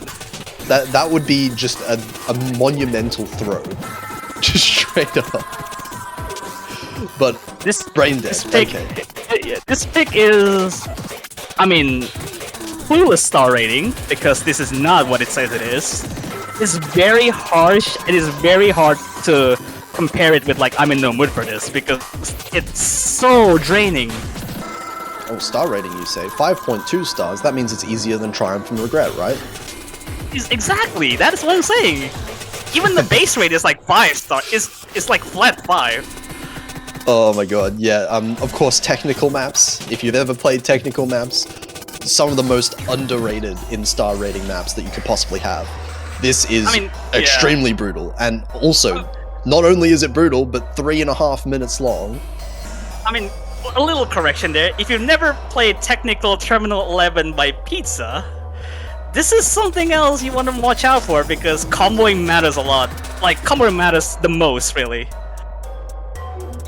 And it's really hard to be able to hold on to any combo, you know, when you have pure technical patterns like this. And of This course, is like Father 3.5. Yeah. coming in for this one. We have the same lineups that we're used to for these Rise maps, so no big surprises here. 3.5 minutes of OD 8.3. This is harsh for an OD like this. And given the fact that the pattern stays relentless, I mean, there's a middle break, but there's not much. So you can say that this is literally make your brain dies completely if you're not careful.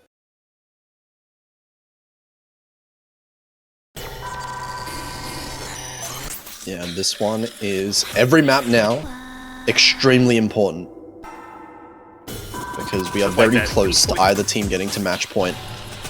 Completely sinister intro with literally no lead, and there's some Dorito patterns like the 4-3-2-3-4 thing. Very close proximity between each other.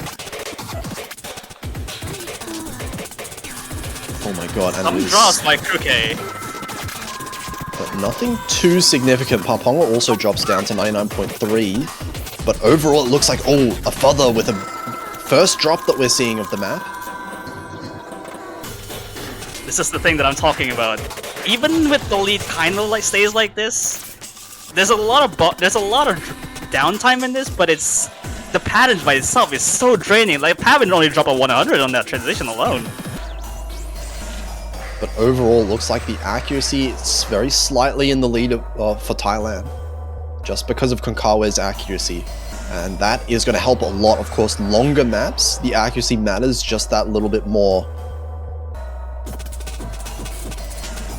Once we get to the middle point, this is where it starts to get dicey for both of these teams, because I have no clue on who's going to actually have the last bit of stamina to take that. Oh my god, it is so tense over here. Well, actually, accuracy drops from a few of the players, but nothing in terms of combo, so this lead is still only 6,000 points. Oh god, I mean, the lead shrinking twice ever so slightly. A Fodder dropping a clean one still, but Thailand already has about 9,000 point lead now. There's a clean miss, so Afada's accuracy is still above Paponga's, and Paponga finding the miss now. That might affect the score a little bit more than Afada's before. So now this lead is going to get very small once we see Paponga start to climb back up to the 400 combo mark. Alright, this is the wackiest section that you wouldn't have to nail this entire way through. It's just very sudden, like that, upon already dropping right there. The transition is completely insane with the Dorito patterns. Yeah, these are crazy. And so far, I can't believe we're seeing how many people are holding the combo through this. Our father finding another break, but we still have 4 full combos. Our partner is already leading against our father and Pavan finding the drop right there, but there's only Konkawa and Sleek Girl. Actually, again, and Kruke as well, actually. Papong finds another miss. This lead is shrinking. Down to below 10,000 point, but still in Thailand's favor. It looks like the accuracy lead is what's really doing it for them. Pavan, despite the miss, is still holding accuracy, tying Sleek Girl, and Konkawa is just above everyone else in the lobby. You don't want to get complacent with these transitions. 7,000 point lead and Konkawa already dropping a few 100s and at disposal. And it's still, I mean, the patterns like that, the transition is still very overbearing. But it looks like this lead is kind of stabilized at around 7,000, 8,000 points, and I mean, unless there's a miss somewhere towards the end, I don't think... Oh, a father finds a miss. That might seal it, as we're in the last few notes of the map, and it looks like Thailand is going to manage to take their own pick on the last of these tech maps. 5 200s for Konkawa, and I don't know how you deal with this ratio. Konkawa, Sleek Girl, Pavan, the 200 counts are just going insane for all of them. Kruke with also very impressive FC, but again, Japan has to go with SV. I don't think they want to take any more risks because of how they're leading. No chance. This is SV. If there's no if. No, Japan picks SV. I don't think the ref should even ask, honestly. Like, don't even ask for Japan's pick. You know what it is. There it is. Yeah, okay, there it is. And we're going to see Gyoza and Ice Cake going in. Finally, for the first time, we've seen another team member of Japan. Not completely. There's still 9990 left, but Gyoza is back in for now. Is 9990 playing? No. I mean, actually, 9990 is in the lobby. I mean, is it either Gyoza and Ice Cake or Gyoza with 990? I am confused either way. I don't think I've seen 9990 play SV ever, but I mean, they could surprise us. They could surprise us, you know? They could.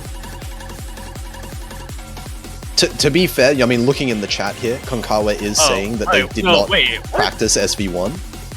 Gyoza's sleeping? Gyoza's sleeping! Wait, what? So who's playing then? Is it Ice Cake? So it has to be Kruke, Ice Cake, and 9990, right? Or is it the big brain? Is it the big brain bait, really? Okay, no, but here's the thing. Even in that situation, right?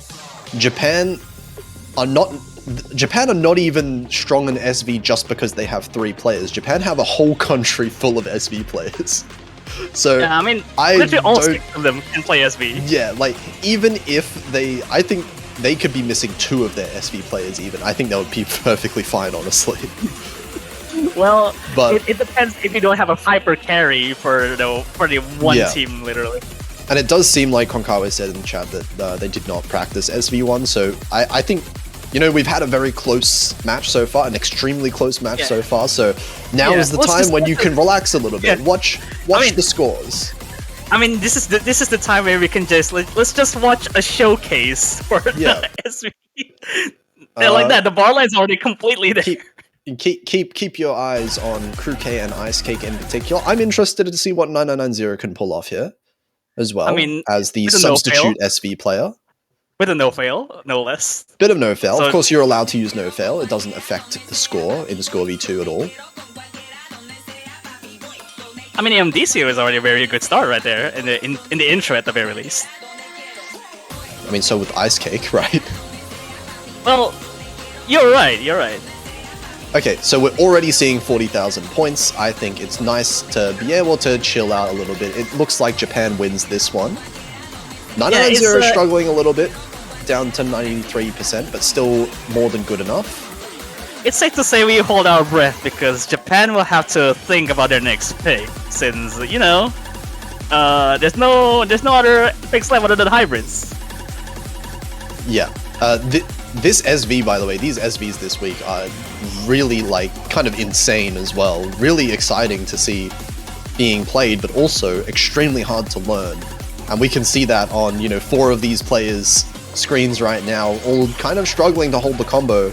It's only really Ice Cake and Crew K. I don't know what they do to train SV, how to get that good at SV, but that's why Japan is the best SV team in the world. They're not to be called SBSC champion without a reason. So, not quite SBSC champion, but they're already the leading player in terms of that.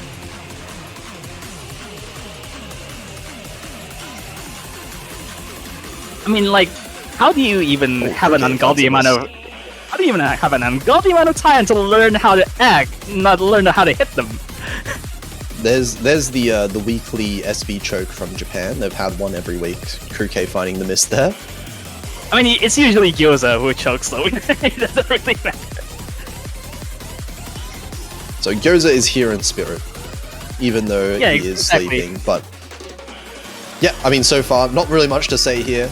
500,000 points in the lead for Japan. I think they can AFK at the end here and still be fine. Well, I mean, you don't want to AFK because the score probably doesn't count. I mean, 990 has no fail on. Yeah, well, fun. Again, not for Crew K AFKing, so, well, And just like that, yeah, Ice Cake just completely MVPs with a 994.5. That's just how it is. Hang on a second. Let me just look at. Actually, Ice Cake and Crew K alone would have beaten the entire Thai team. Exactly, 1.97 million against what, like 1.8? Yeah, I don't know how they'd look at these ratios on Crew K and Ice Cake. 110 and 142. That's just how it is. And again, I think on Thailand's gonna pick Desert After Tears, really. Okay, we're going for all the rice picks. I'm actually. I honestly expected Thailand to maybe go for one of the hybrids at this point, but no, actually, hybrids are going to be left up. That's going to be Japan's decision later on. Japan's decision to pick the 3 of the hybrids that they're going the anime back against the wall style,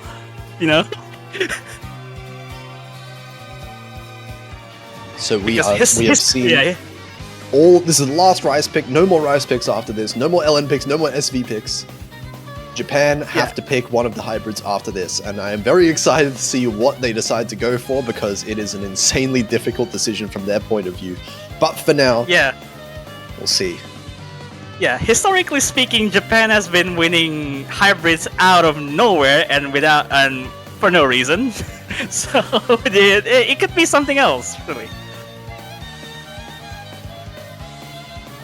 I mean, you can go either for Makar, they could go Makar, they could go for Cold Fusion, and they could go for Gene. So, it's literally a dice roll.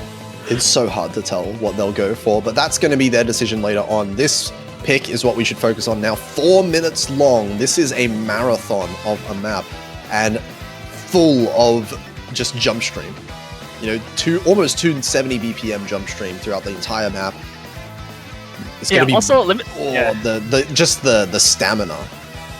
Yeah. Also, let me just say this right now that as a former Big Map nominator who actually nominated this chart for the rank section for the base rate, the 1.0, the patterns are, to be fair, it's the least comfortable jump stream that you would ever go when you think about something like a Lemon's jump stream chart. This is very running many, very one-hand trilly. This is just all sorts of whack stuff in here.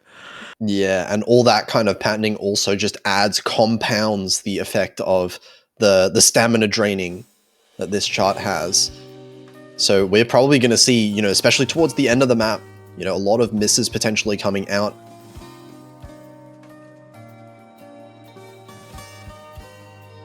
I mean, this just very simple guitar that just keeps on giving for how light these are for the upcoming sections later on.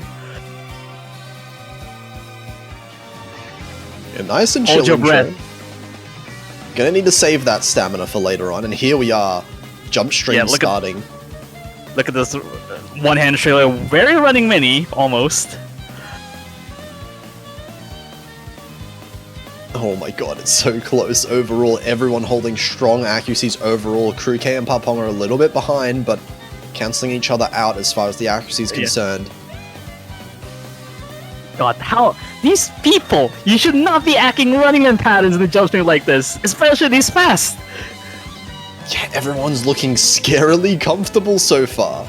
And, I mean, the lead is flickering back and forth. Papong and K tying each other's accuracy. Pavan and Afother also. And Konkawe and JH Lead Girl. But it looks like... Literally, Pavan, the first percentage drop on the one-hand trail. Yeah, that's a fairly significant one as well, down to 99.5. So Japan, the first lead so far in this map. Let's see who actually takes this still more on the really harsh one-hand trail transitions on the jump stream. And literally no one's flinching. This is some crazy high accuracy. What is going on right now? Literally no one from Japan's flinch. 99.8 still from above there. K has increased the accuracy, by the way, from 99.6 all the way up to 99.8 as we're hitting the halfway mark right now, and this accuracy lead looking like very strongly in favor of Japan as well. And Pavan completely regains his composure for 99.7 going there now. But a miss is a miss for a lead for Japan, so they don't want to get too complacent after this. Yeah, Thailand's accuracy is still very strong. Pavan's now at 99.7, so recovered the accuracy really well. Papong is still at 99.74, so they're not far behind at all as far as the accuracy is concerned. A few misses is definitely enough for Thailand to take it, but Pavan finds another miss. And a one-hand trail completely. Yeah, you did mention those. They're very hard to be consistent on, especially at this BPM as well. Some bits of 1/5, 1/6 streams here, but I mean, that shouldn't be too much of a problem, really, because everything else in this chart, it just goes against stamina. Braided there by Afother and Konkawe. But again, that's the highest accuracy for both of them, really. That favors Thailand ever so slightly. If you look at Afother's accuracy, it dropped just that little bit more on the trill. And Konkawe actually dropping accuracy now a little bit, so the lead is very well staying in favor for Japan. There's still 2 mislead, but I mean 3 mislead because Konkawe already missed right there. But I think there's risk running out of time really because everything after this section is really pretty much downtime. Yeah, running out of time, and also they're running out of stamina just a little bit as well. There it is. We saw towards the end there, the accuracies from all 3 players on the Thai side dropping ever so slightly.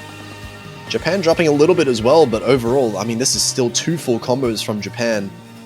1 from Thailand as well. I mean, unless there's a 1 LN mishap from any players really, because there's a 1 LN you can, yeah, like that for Congo. Okay. Completely missing on the whole combo, no less. How did you know that was going to happen? You just read the future there. Because the LNs are really difficult in the end section if you're not careful with handling everything else. But again, it doesn't really matter since is it K MVP because of the 200 or Sleep Girl? That is Sleep Girl. Sleep Girl. Stolen. K's MVP, but it's stolen by 200. Yeah, and I mean, if you think back, K had the few 200s at the very start of the map, that would have done it. But this team score from Japan, 2990, is just ridiculously consistent between the 3 players.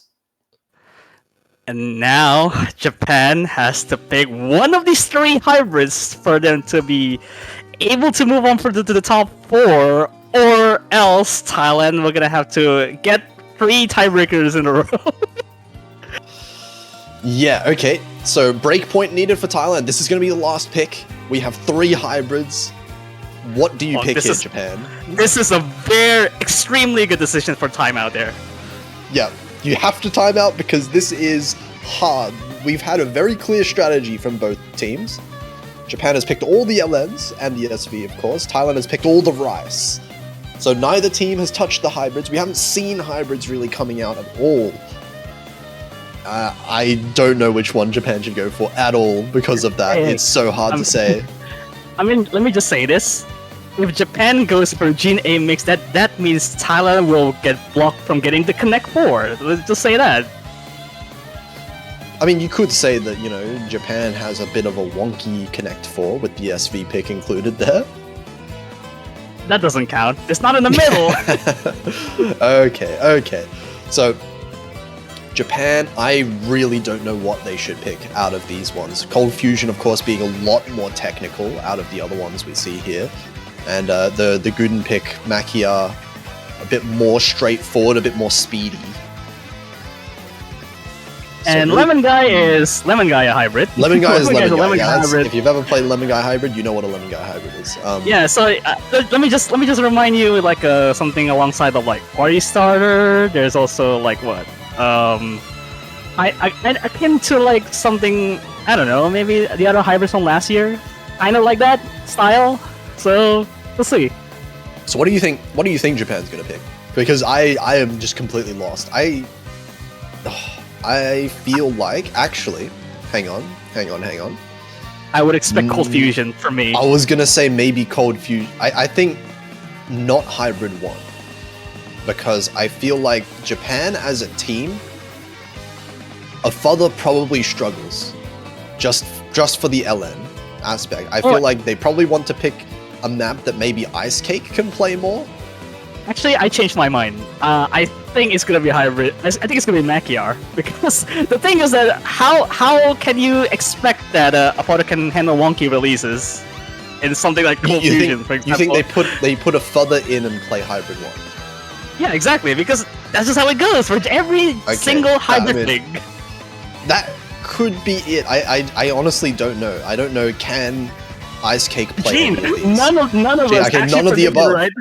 So None of Gene the is being above. picked, and I expect in that case, Ice Cake should stay in. Oh, hang on. Is this a protected pick? Wait, Protect pick?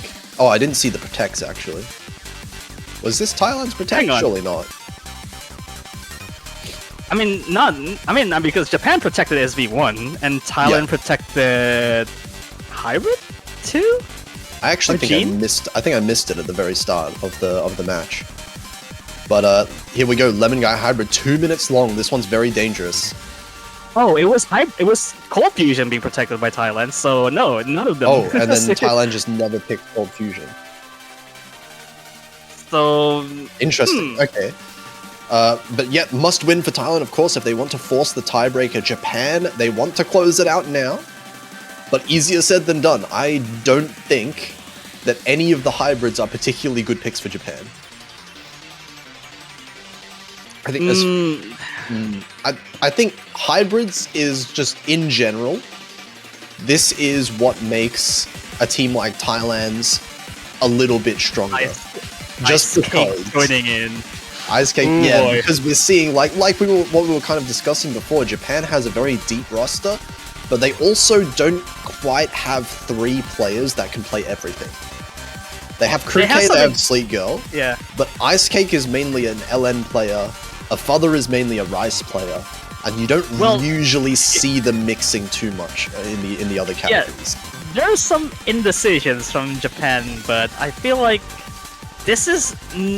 I don't think none of these favors both of them really in terms of play style.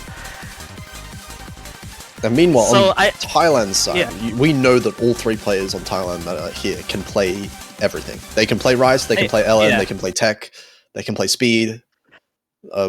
They should be fine, given what we've seen so far from the Thailand side. I am willing to be proven wrong, but I'm not exactly sure how Japan is going to fare on the hybrids in general. Let's see if this is a repeat of the 2019, where the scoreline is the exact same, or we go to a tiebreaker. Of course, plenty of jacks in this one, along with the LNs, and it looks like early lead over towards Japan because of Paponga's accuracy dropping down below 99%. So does Sleet Girl actually, dropping a little bit, and actually with Crew K. Looks like Paponga's going to recover the accuracy above 99 again now. It's like, oh my god, Konkawa actually traded that. Sleet Girl actually dropping them below 99 now. Yeah, much bigger drop for Sleek Girl, but Paponga trades, and now it's Japan in the lead just by a little bit. The accuracy is fairly even between Sleek Girl and Paponga. And actually, overall, it's a very close game. I'm so scared because the lead's shrinking. Because how fast the recovery is for both Konkao and Pavan actually. Paponga actually pretty much staying the same. Oh yeah, look at this number. It's going down. It's going down to 3,000 points. We're halfway through the map already. There's only 2 minutes in this map altogether. And any miss is going to be so costly right now. 200s from left and right for both of these teams. And it's still neck and neck. Oh my god, we still have a bunch of FCs. There's 3 FCs, it looks like, on the board. Still favoring Japan just by a little bit. 5,000 points there. Looks like they're managing to. Oh my god, there's there's a bit of 300 rush. Yeah, JH Legal managing to recover. Now up to 99.4, but Crew K finds a miss. That's probably the miss that they're looking for. Oh, look at this lead. It's shrinking. It's going towards the other side now. The accuracy in favor of Thailand. And Crew K finds another miss. Paponga, last stretch right there. They don't need to miss right there. And it's looking... I mean, there's still quite a bit left to go. And Thailand's looking to get Pavan and drop there. Hold on a second. Pavan finds a miss, but it's not going to be enough. Ice Kick missing at the very last note. It's going to be Tiebreaker. Thailand with 3 tiebreakers completely just swings it by. Oh my god. We're not having another one. This is completely what this is completely against what I was expecting. And Kirke literally had the best 200 count, but the miss is completely edged out. Yeah, just the smallest of margins, the misses towards the end, and now, finally, we get another tiebreaker. Thailand, as you said, this is Thailand's 3rd tiebreaker so far in this tournament, and they have won every single one so far. They have to win to catch the glory for either of these teams, and let me tell you something. This is not 7.1 star rating. This is not a Ambrosia type star rating. This is brutal. This is insane, this map. And oh my god, yeah, I think all the players have to have a bit of a break right now. They're going to need to calm down because this is tournament life on the line. This is potential top 3 that these teams are fighting for. I mean, we have to literally find out because of the, well, we have to wait, I guess, to see whether Brazil versus Indonesia we're going to triumph for. Because Thailand, if either Thailand or Japan are going to have a harder time to fight against them. I like how in the chat log you can see that does Japan agree to a timeout as well, and then just everyone in Japan leaves the room. I guess that's a yes. I guess Japan agrees to the timeout. What would Japan's street player is going to be? Is it going to be 9990? Yeah, No. actually, that's an interesting question. I don't know who Japan puts in. As far as, you know, physicality, a father should be one of the most physically capable on Japan, but there is definitely maybe some discomfort with LNs from a father. I mean, we already seen Ice King already struggling with Gene as well, so that might have been some useful information a little bit. Yeah, I mean, Ice Cake did very well, actually, on the hybrid pick overall. I feel like Ice Cake was very strong there, but this is definitely a completely different map. This one is going to be a massive test for all of these players, and I'm not really sure who ends up being the last player. I do think 9990Y is probably the most well-rounded player outside of the 2 that we already see in this, but the question is, you know, who can really keep up with this level of difficulty that we're seeing here? I think Thailand can, honestly, from what we've seen. Pavan and Konkawa have been killing it so far this tournament. Paponga has been showing that they, although, you know, they maybe don't have the best accuracy, they do have the combo ability. Paponga is the combo gamer out of all players. So the thing is that it's either 9990, it's either Ice Cake, or a fodder. That's just, you just take turn on picking one of them. I can see a world where any of those end up playing.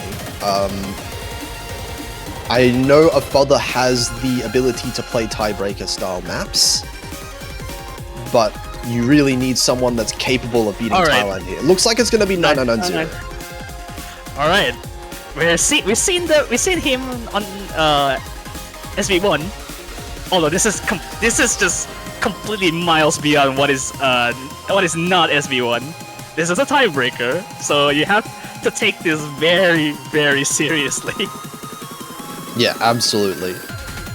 And just thinking here, imagine being 9990Y. You've played the SV map and then the tiebreaker. That's the only maps that 9990Y is going to be playing this match, which is going to put the pressure on you for sure. But that's just how it turns out. Definitely a really well-rounded player and a very physically capable one at that. So we'll see who ends up taking it, the very last map of the match now, of course. Also, I don't think I've seen Perponger played with everything with a mirror. I think this tiebreaker is also a mirror. Okay, let's see. Will it be Japan or Thailand winning this one? Support both of the teams right now because this is gonna get kinda crazy. It's about to get spicy as the winner takes all for this pick.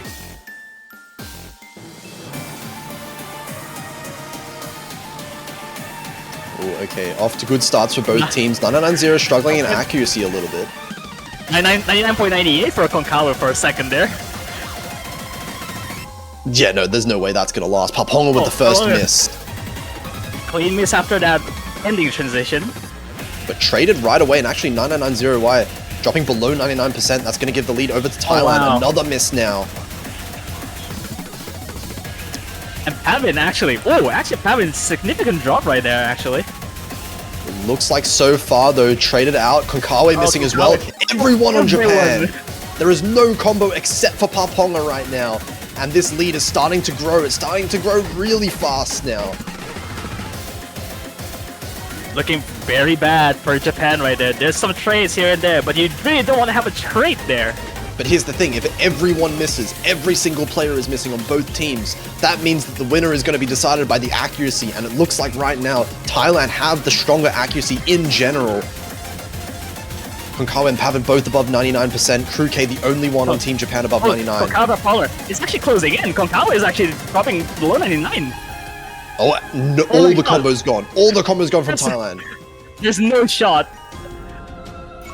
Hang on a second, Crew K. Crew K is by far the highest accuracy, the highest combo in the lobby right now. And JH Legal starting to build up the combo up to 1,000 as well. This might be enough to start bringing back this score. Avin dropping again, Seiko dropping. There's a trade there. Crew K is the only one standing left. Oh, but Splingo with a big act drop as well as that.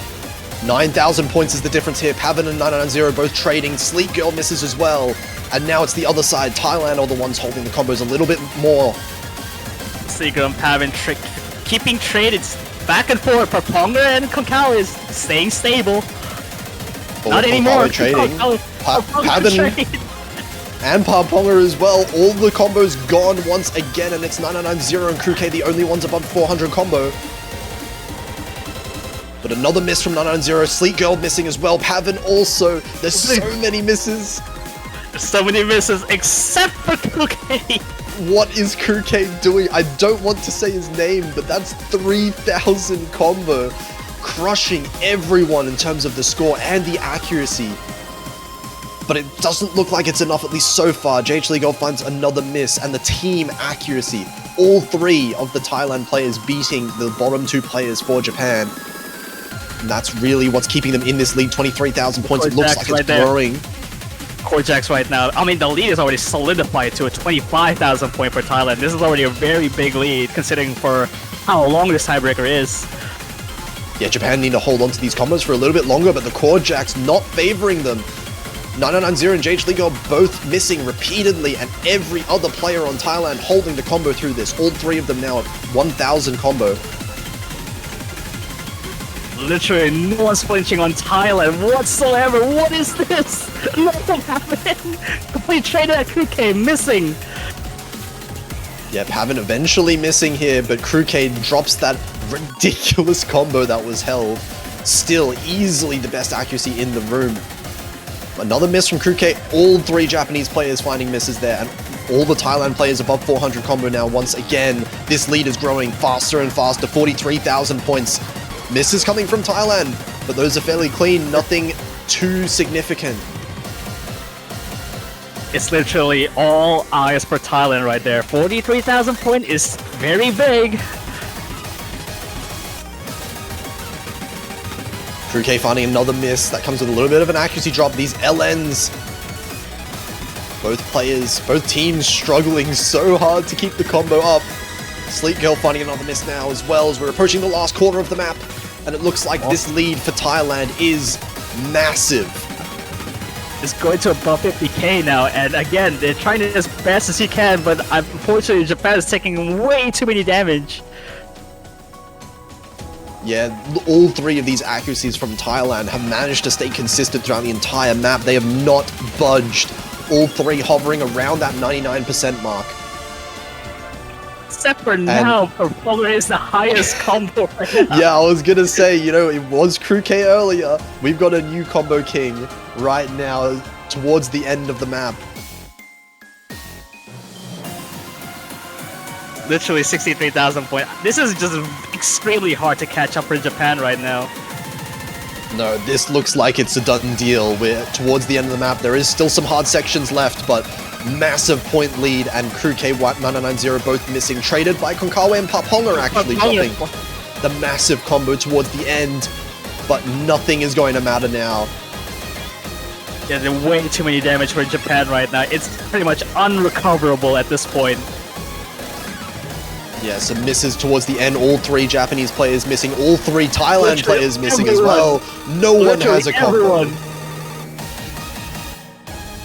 But the accuracy wins at the end of the day. And Thailand, after such a close fought match, tiebreaker again.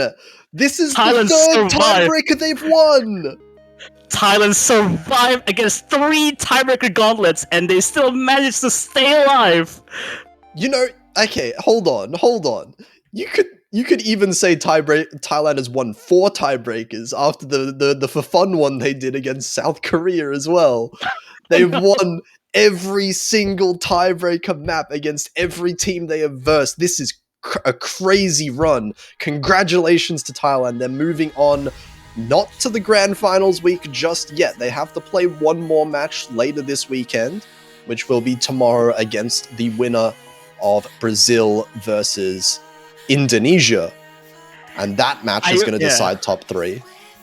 And I feel Brazil and Indonesia are gonna have to up their games a little bit, because Thailand, it's a force to be reckoned with for every single pick. Thailand is absolutely a dark horse this year. So is Japan, honestly. I think both of these teams performed well above the expectations that a lot of people had for them at the start of this tournament, especially Thailand. I don't think anyone expected Thailand to be this good, but here they are, and they are going to be in contention for the top 3, the first podium position that Thailand will get, might get, that is, in 4K MWC at least. Congratulations to Japan as well. They made it to the finals week. They're going to finish top 6 in tied 5th place. But that is the end of the road for them. And it seems history has been overwritten from since 2019, where Japan also versus against Thailand in that year, and Japan triumphed over 7-5 against that, and they're now on the back seat, and Thailand wins the tiebreaker against it. So, you know, history overwritten. So. And oh my god, that was the first match of the weekend. And let me tell you, looking at these upcoming matches, I don't think the other matches are going to be any different as well. We have such insanely high level of competition. All of these teams are so good that I think these other 2 matches we're seeing up here on the screen here, Brazil versus Indonesia, Korea versus USA, those are going to be absolute bangers as well. So stay tuned for those. Yeah, as well, don't forget as well, because Thailand also have to be facing against the winner of the Brazil and Asia. And I mean, let's be fair, 4 tiebreakers is a possibility for there. Oh my so, god. so, you know, I mean, against all odds, Thailand managed to win against Japan. So maybe Brazil and Asia have to, you know, try to avoid tiebreaker against Thailand in this case. I don't think any country in the world wants to verse Thailand on a tiebreaker now after what they've shown time after time. But oh man, we're gonna need to calm down from that one a little bit. 16 UTC is gonna be the next match. That's gonna be in about 3.5 hours, I believe, if I'm counting correctly. Yes, it is 3.5 hours. So I mean, there's some opportunities to break, to have a very long break. I mean, unless you don't want to, or stay oversleep for this next match for Brazil versus Indonesia. So it's literally a close match for both of them. And again, yeah, I believe this is probably our only block for this entire round. So maybe you have anything else to say, Potassium? I am just absolutely blown away by the players. Just good job to the players. These teams are just so insane. It's really hard to put into words. But congratulations to both Japan and Thailand for the performance that they've put up. And I am looking forward to see the rest of these. We are going to be signing out now, but make sure you stay tuned at 16 UTC for the other losers bracket match, and we'll see you then. Yeah, stay tuned for that one. This has been Mifa and Potassium. We'll be signing off.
Hello everybody, welcome back to some more Osu Mania 4 Key World Cup 2023 action. We've got our second match of finals coming up right here. It is another losers bracket match between Brazil and Indonesia. The winner of this match will move on to face off against Thailand, who just won an amazing match that went to tiebreaker earlier against Japan. But now it is all about this match. I am Toph Daddy, joined by Sparky. How's it going? It is going absolutely fantastic. What a match we had earlier today to kick off finals weekend. Thailand coming out on top by a margin of 7-6 to punch their ticket into top 4. Not done with the weekend just yet. Gonna face off against the winner of this match. And oh boy, what a matchup we have for you guys today. Brazil going up against Indonesia. Brazil no stranger to finishing in these podium positions. Indonesia looking to try and become the first roster from their country to make it to top 4 and potentially make a podium spot next weekend. Yeah, but there's a long path ahead for both of these teams. They still have to win 2 full matches in order to make it into that top 3 spot. And you know, you mentioned Brazil, very well known to be in those top 3 positions. I don't remember the last time they weren't top 3. It's been a significantly long time. It feels like they are borderline perennial podium finishers at this point. I genuinely think the last time Brazil didn't make top 3 was 2015. Oh boy, that's what, second iteration of this tournament? They have been a powerhouse. So. Not to mention that they got like top 4 that year. So they were like right there, ready to go. So Brazil's been on their game for a long time. Absolutely, but that doesn't count out Indonesia here actually managing to pull a roster together that has been quite a formidable force throughout this tournament. Going up against some of the best teams and coming out on top here, now facing probably their toughest test this tournament so far. And right now we are just waiting on the rolls. It's going to be very interesting to see what the approaches from these two countries are going to be, because I think we've had conversations, at least in the background, as to what the overall skill ceiling for both of these countries could potentially be. And I think that's going to be put to the test on this map pool in particular. Yeah, definitely. And I mean, there's so much to talk about because both of these teams have, I would imagine that both of these teams are going to be pretty comfortable on pretty much everything compared to each other. Maybe not comfortable on the maps themselves, but they're in a position where it's like, I think any of these maps could be really close. I think the only thing that might end up a little bit favored to one team is the SVs, which I think Brazil might have a little bit of an advantage on. But even then, you're just like, that'll just end up being 1 point, even if that's the case. And I still think Indonesia would have the power to, put that practice in, put the work in, and, potentially even take that SV point back. So I would be very nervous if I was any one of these players. Yeah, for sure. All these points are going to be very contentious, especially when we get past the probably one surviving SV chart. But even then, that one's even not that free when you think about it. It's definitely reached a point where the overall overlap of both the skill sets of these teams is basically becoming a singular circle because of the fact that they cover each other's bases so well. It's really just going to come down to which team has the three players with enough mental fortitude to make it through these maps relatively unscathed. And it looks like we have the protects coming through here. LN1 getting protected as well as Desert After Tears. Yeah, so Rice 3, LN1 getting the protect. Indonesia will get the first ban after losing that role. SV2 gets banned out, unfortunately. And Brazil will end up banning out. I imagine... Ooh, I don't actually know what to expect. I would see Rice 7 getting banned out here. Yeah, potentially. Maybe not wanting to get into a bit of a Rice battle. I think Brazil's found a lot of their success in this hybrid LN pool this tournament go round. I know they have some very strong late game LN players in their roster, so maybe wanting to keep the bulk of that map pool as available as possible. Maybe something like Rice 4 could be a contentious pick, getting rid of that core jack oriented Rice chart. Yeah, I could absolutely see something like that coming out as a protect. It's just like this Rice pool is so difficult. I don't think it would be, out of pocket for Brazil to ban any of the Rice. Though this is Brazil, they love proving me wrong. Absolutely. I think we always make that joke whenever we're on the cast together that the players love to make fools of both of us in particular, but Brazil has a really good knack of kind of tossing the script out when it comes to making some of their picks. Leads to some very interesting results, but... Okay, we're not seeing a weird ban here. Rice 2, Strong 280 gets banned out there. I'm not too surprised to see that, especially after seeing Desert After Tears get protected by Indonesia. I could absolutely see Brazil maybe looking at that and being like, oh, maybe they like Jump Stream. Let's just get rid of that. Yeah, very fair, basically counter ban to kind of limit that pool a little bit. Maybe Indonesia tipping their hand inadvertently with that protect. But with that being said, it is going to be Brazil up to pick first to start this match off. Would not be surprised if we saw something like SV1 come out right out of the gates. Yeah, I've mentioned this before, but getting those SV maps out of the way early is, I think, definitely beneficial, regardless of whether you're good or not at SVs. Mm-hmm. Just because you can get the SV map, which otherwise, like in the middle of the match, would really cut off momentum. Even if you win that really hurts your momentum with like stamina and your ability to keep yourself warm. So I think that would make sense as a first pick from Brazil. Yeah, but with that being said, they do have the full breadth of this map pool to choose from. The LNs and hybrids making it through unscathed this go around. I always like to say that if SV is not on the table, LNs usually become the next point of contention for a lot of teams. And it looks like it is going to be the immediate protect getting chosen here. That's an interesting one. Not to mention, you have the LN1 coming out. I was honestly I almost wouldn't have expected Brazil to start off with LNs, even if they weren't going into SVs. Historically, Brazil is maybe the best hybrid team ever. So, like, I would almost think that they were going to go in that direction, even though they did protect LN1. But, you know, getting that protect out of the way, wanting to start this match on the right foot, wanting to feel comfortable with what they're doing, I think this makes sense. Yeah, for sure, especially when this match is going to be a bit of a marathon between these two countries. They are very evenly matched against each other. I imagine breakpoints are going to come at a premium if we don't make it all the way through the 13 maps ahead of us. It's going to be separated by maybe thousands, if not hundreds of points at times. And whoever blinks first is going to be on the losing end of a lot of these maps. Yeah, but we see 2 players in for Brazil. I imagine Demi-Fiend's coming in for that last slot. I can't imagine anyone else being the 3rd player for Brazil. Yeah, for sure. Okay, Yeah, there it is. No, they left again. They were Okay, just playing around with the lobby slots, yeah. Yeah. Overcomplexification, Nisha Labyrinth, and Bad HD player being in for Indonesia. Looks like this is going to be the set of teams for Brazil and Indonesia on map number 1 out of a possible 13. This match could go a long way, so these players better be ready for the long haul. And right now, just the final preparations from our referee, just making sure everybody's ready. MP Star Command comes out, and we're going to get into LN1 here. Good luck to both teams, and let's see who comes out on top.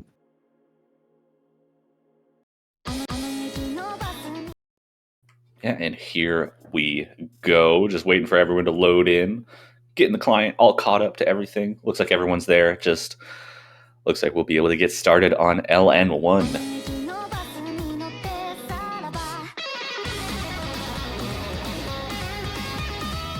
Starting off with a timing hell, a little bit of a bold move from the Brazilian side. Early on, no one finding any issues as we approach that 400 combo mark. The accuracy does seem to favor Brazil just slightly with that insane accuracy at the intro from Demi-Fiend. Everyone else kind of on the same line, though a miss early from Overcomplexification is going to help extend that lead for Brazil early on. Yeah, Bad HD player also following it up with the miss as well. Nisha Labyrinth, the only player on Indonesia with a full combo going out of this first quarter of the chart. Everybody on the side of Brazil hanging on to their FCs, putting on an incredible show on this chart so far. Most of all, Demi-Fiend, who has been a monster on LNs for the past basically 2 years now, really coming to a forefront here on this first chart. I just don't know how you hold that kind of accuracy on a map like this. The releases are all over the place. Not to mention that the physicality is not that easy to deal with, though. That's a miss. Kind of cursing Demi-Fiend there.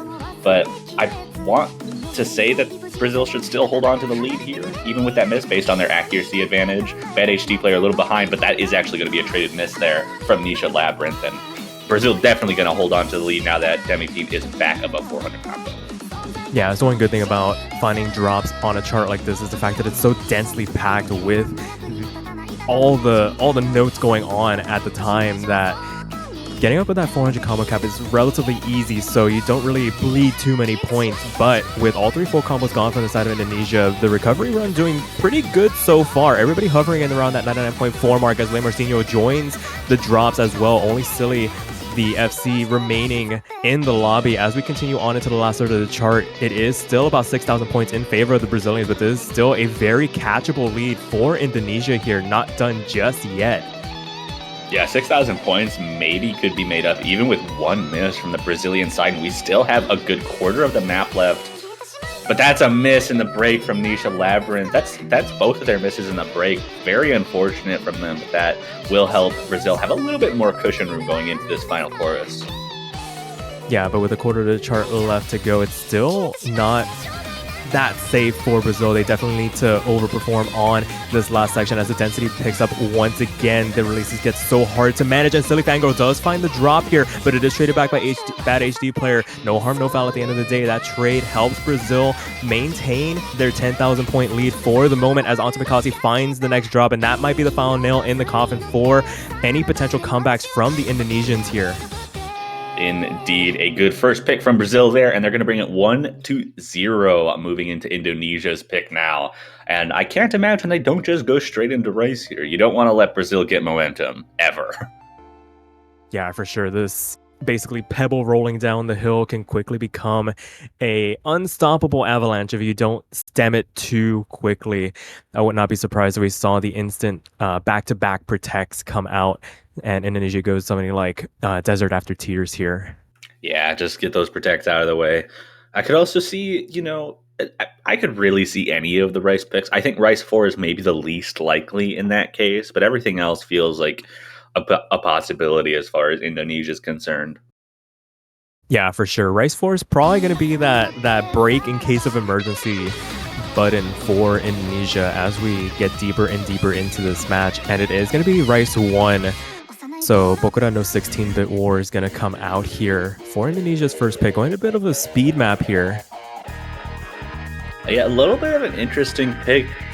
I didn't play these maps, but during the showcase, it was mentioned that the BPM of this is about 366-ish for the streams, and the patterns aren't too bad. Like, they're pretty straightforward. I would imagine that Brazil might be more comfortable on this than almost anything else in the Rice pool. It's a little awkward to think about that, though Indonesia will likely also be very comfortable on something like this. Yeah, it's probably one of those picks where you kind of want to rip the band-aid off early, just really test the waters as to how high that Brazilian physical ceiling can get on something like this because of that BPM difference compared to some of the other maps. And when you do crank up the speed that high, misreading on patterns and potentially dropping extra accuracy from that becomes a really big point of contention, and Indonesia is probably looking to try and capitalize on something like that happening to Brazil. Yeah, absolutely. I wouldn't doubt that. And we're getting into that. We see Netru coming in for Demi-Fiend, actually. This is the first time I've seen this player come in for the Brazilian side. Yeah, Netru, a very physical Rice player. Doesn't surprise me all that much. They have been showing out in some later pools of other tournaments that they have participated in. So probably just complimenting Le Marcinho and Silly Fangirl, just rounding out this roster. Meanwhile, we have Albert, Nisha Labyrinth, and Bada HD player on the Indonesian side looking to try and maintain parity here as we get into the second map of this best of 13. Absolutely, and players shouldn't have too much issue getting to that 400 count with this intro. Very, very easy compared to what we'll end up seeing once the streams start up. And, there's not really much to say up to this point. It's just kind of predicting up until right about now when the streams start. Well, kind of. It's a bit of an appetizer. The song likes to trick you a lot in this one. I forgot that this was here. Yeah, it's just a bit of a primer for what is to come, and everybody managing to get through this introduction relatively unscathed. Everybody basically up in that 99.9% mark bar. Albert, who's actually finding a bit of an accuracy drop, and Nisha Labyrinth finds the miss as well. Now traded back by the Brazilians, and they're going to be able to take this and run with it for the moment as they increase that lead to about 10,000 points right out of the gate here, going to the back half of the chart. Yeah, actually, it looks like the accuracy overall heavily favoring the Brazilian side here with Albert and Nisha Labyrinth well below the three players on Brazil. Bad HD player, the only one fending them off right now, and that accuracy advantage and the miss from Nisha Labyrinth definitely helping. But Silly Fangirl finding the first drop for Brazil, and that's going to bring it a little bit closer. A little bit of an unfortunate time to drop there, as Indonesia's going to get some free score out of this easier section here before we transition back into some more streams. Yeah, Nisha Labyrinth has made a recovery run. What is going on? Why is this so close? The overall accuracy from Brazil has dropped by about a full 0.1% as we make our way further into this chart. And Silly Fangirl finds Nisha trading back and forth here in this last eighth of the chart. It is still in favor of the Brazilians as 2 FCs still stand for them. But right now it is coming down to the wire. Anybody blinks this late could cost them the point, but it looks like they might have done enough here. I think they have, and Brazil will take the first break point of the match by 3,700 points there. So close, running off the back of those 2 misses from both Silly Fangirl and Nisha Labyrinth. 4 FCs, and it's just an accuracy game at that point. Yeah, that's the other half of the double-edged sword that Indonesia is probably going to be playing with in this match on those rice picks. The fact that Brazil has enough firepower in their reserves to basically match them. They need to play these absolutely cleanly, and they almost did. Only 2 misses on the side of Nisha Labyrinth. That could have been a 990k score to help bolster this Indonesian score, but unfortunately not going to come to fruition here, and Brazil ends up being the beneficiaries, picking up that breakpoint, the potential to capitalize to make it 3-0 right out of the gate here as they go into LN2. Not so sure I like this pick from Brazil. They, I mean, they were pretty comfortable on LN1. I would have imagined that LN4 or something like that comes out. Yeah, but I think we know from experience, Brazil likes to kind of play with fire with their picks. So, I mean, if they were going to bank on this hybrid LN pool, I mean, they would have voluntarily probably gone into this of their own volition. So better to get it out of the way early now that you have that breakpoint in the back pocket than in a situation where you're maybe on the back foot a little bit. For sure, and I imagine Demi Fiend's coming back in for the Brazilian side. The 3 players on Indonesia staying in Albert, Nisha Labyrinth, and a Bad HD player, which makes sense. But this is going to be an interesting pick because it's kind of in that same zone as Rice 1, where it is on a little bit on the easier side as far as like the LN pool itself goes. At least for players who aren't as comfortable with long nodes. This is definitely the most approachable of the long node picks for a Rice-based team. And I could absolutely see Indonesia putting a show on and, you know, really giving Brazil a run for their money on this map. Yeah, for sure. I think no better point to that than with Albert staying in for somebody like Onto Bikasi, who's really come in for the more technical LN charts. Unless there is going to be a last-second substitution here on the side of Indonesia. No, I think Bad HD player just accidentally left the lobby. It happens. You hit the escape key. I mean, yeah, to be fair, the like fingers typing, are so jittery. Yeah. I've done that a fair few times. I remember a couple of times when, you know, you just exit out of a map in like one of these tournaments and you're like spamming the escape key and you just leave the lobby. Yeah, just full on get out of there. But it looks like all 6 players on screen are going to be going up against each other on this third map of this best of 13. It is going to be Kamiari algorithm coming out here for Brazil for an opportunity to capitalize on that breakpoint. Indonesia looking to try and get that one back as soon as possible to try and right the ship a little bit here. Yeah, definitely going to want to do that as soon as possible. We mentioned earlier, but you really, really do not want to give Brazil too much momentum or they will take that and run with it. And this is definitely going to be the kind of map that Indonesia can halt that momentum if they're able to perform well on this. Yeah, it's just coming down to whether or not they can overcome the brick wall that is this Brazilian LN roster. Has been a formidable force for quite some time, but Lemarcinho actually finding the first drop before that 400 combo cap and is going to give Indonesia a bit of a lead here to work with, but Albert does trade it back here, a significantly dirtier drop compared to Lemarcinho, and Lemarcinho is now back up with that 400 combo cap and going to be able to take that lead back for Brazil here early on. Yeah, it looks like Albert's actually having trouble holding on to any accuracy at all on this map, dropping even further down below the 99% range after getting back up to 400 combo and misses yet again. It looks like Brazil is going to start extending that lead quite quickly. Yeah, the speed requirement for a chart like this can definitely put a little bit of strain on the fingers, especially when you put in the added LN element. Having to keep at least one key pressed down at all times does really mess with your accuracy sometimes when it comes to the releases. And now Brazil pulling away here, going into the back half of the chart. 13,000 points to their name. 2 FCs still left on the board to the 2 FCs from Indonesia, but faring a lot better in terms of accuracy. Yeah, it does look like Albert's has been able to increase that accuracy ever so slowly, but that's a traded miss. Demi-Fiend and Nisha Labyrinth both missing. Marcinho finding a drop as well, so that'll dig a little bit into it, but Nisha's continuing to find drops. Albert finds another one. It's just one full combo to one right now. Bad HD player versus Silly Fangirl. But that accuracy on the Brazilian side is doing so much work for them right now. Yeah, it's just the fact that Brazil's been able to keep these misses so much cleaner than the Indonesians for the moment. They have been reaping the benefits of that in terms of their accuracy, and it is paying off dividends in terms of score for the moment. 32,000 points to their name is going to take quite a substantial amount of help from the Brazilians to give this point back over to Indonesia, but I think they're quickly running out of time here. Yeah, a good performance coming out of that HD player, but that just is not enough to overcome the gauntlet that is the Brazilian long note skill. Oh, that being said, Demi, I think that's a bit of a hiccup on the tournament client. We're fine. We're fine. I think they might have just left it a little bit early. Yeah, that's a win for the Brazil no matter what, because we can see the scores still in their favor, even with Demi feed out. Yeah, sure enough, a referee confirms that it. One. Referee confirmation, it is going to be Brazil 3-0 right out of the gate here. Someone's got to tell Demi not to leave the lobby so soon. Broke client for a little bit. Yeah, and it does rob us of seeing that result screen from them. I am sure, based on the reactions in the lobby, just an absolute show despite losing the FC towards the middle part of the chart. Just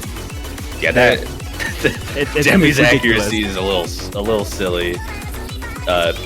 Best 300 count by 100. Next is bad HD player with 624, and then everyone else is up in the thousands. That sounds about right. And then Demi's got three 200s, two 100s, three 50s, and a mix.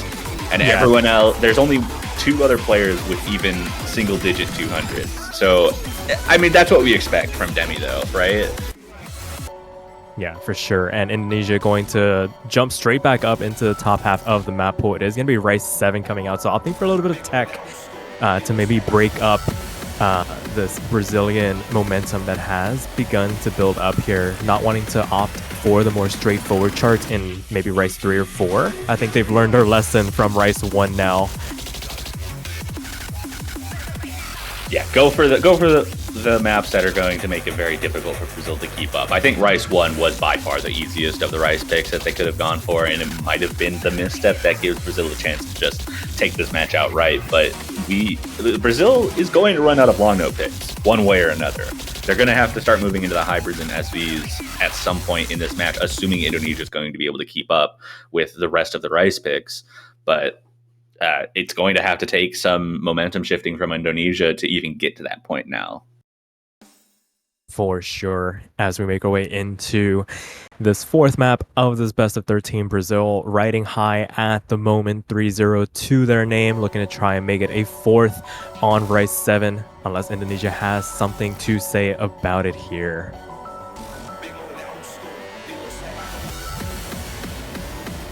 Indeed, getting through these early bursts, the intro, kind of, as soon as this intro ends, it kind of just hits you in the face. Netru finding a break right away, and we're getting into the more difficult burst patterns with the longer jacks and the mini jacks, and no one really blinking right now on the Indonesian side. Even Netru, after that early break, is still holding very strong, building that accuracy back up after the miss, and does make it back up to the 400 combo mark.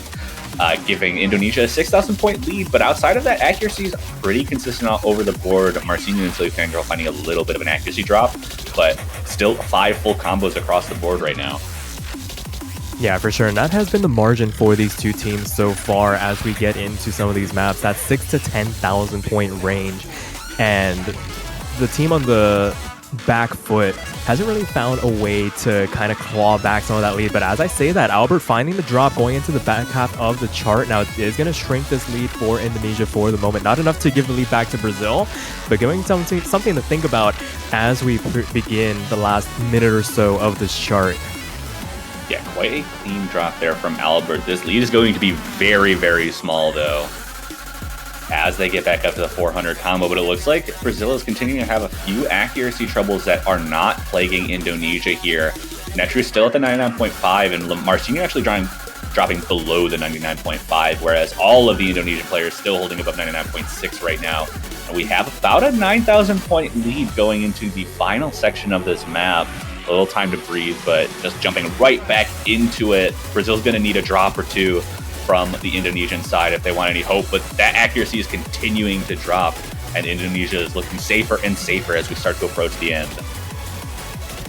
Yeah, safe is the best word for it. It feels like they have a potential miss or two saved up in the back pocket if they do need it going into this last quarter. The density does start to ramp up, but Netro is the only person finding the drop going into this last section, and that's going to help Indonesia as Nisha Labyrinth actually does find a drop, and Albert as well joins them, but I think they have enough of a cushion now. 14,000 points, not really shifting that much in favor of the Brazilians for the moment as we make our way into the last level of the chart, already crossing that 960,000 point mark for everybody, and Indonesia is going to be able to notch their first point on the board here to make it 3-1.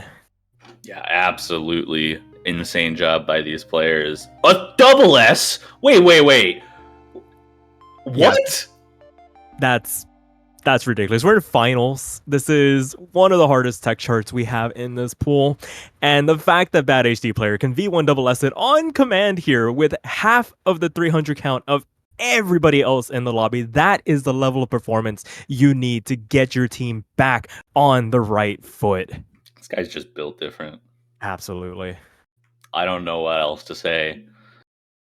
I mean, we keep setting the bar higher and higher every year, and every time these players find ways to clear it with enough of a gap to make our jaws drop. Yeah, I don't know how to feel about that. I don't know if that's legal, honestly. It's not, but they'll do it anyways. Who are we to stop them? As Brazil puts out their next pick, it is going to be LN4 coming out here. Our most original Clover. It is our Osu original coming out. We did see Bad HD player leave the lobby, but they are back in. Albert sticking around potentially. I would almost expect Antipakasi to come back in on this, but we see Good Luck Have Fun coming out from Demi-Fiend there. And it looks like this might be the team. So Albert going to stay in for yet another long note pick here. And I think that's going to, whether Albert's going to be able to hold on to that accuracy, I think might end up making the difference here.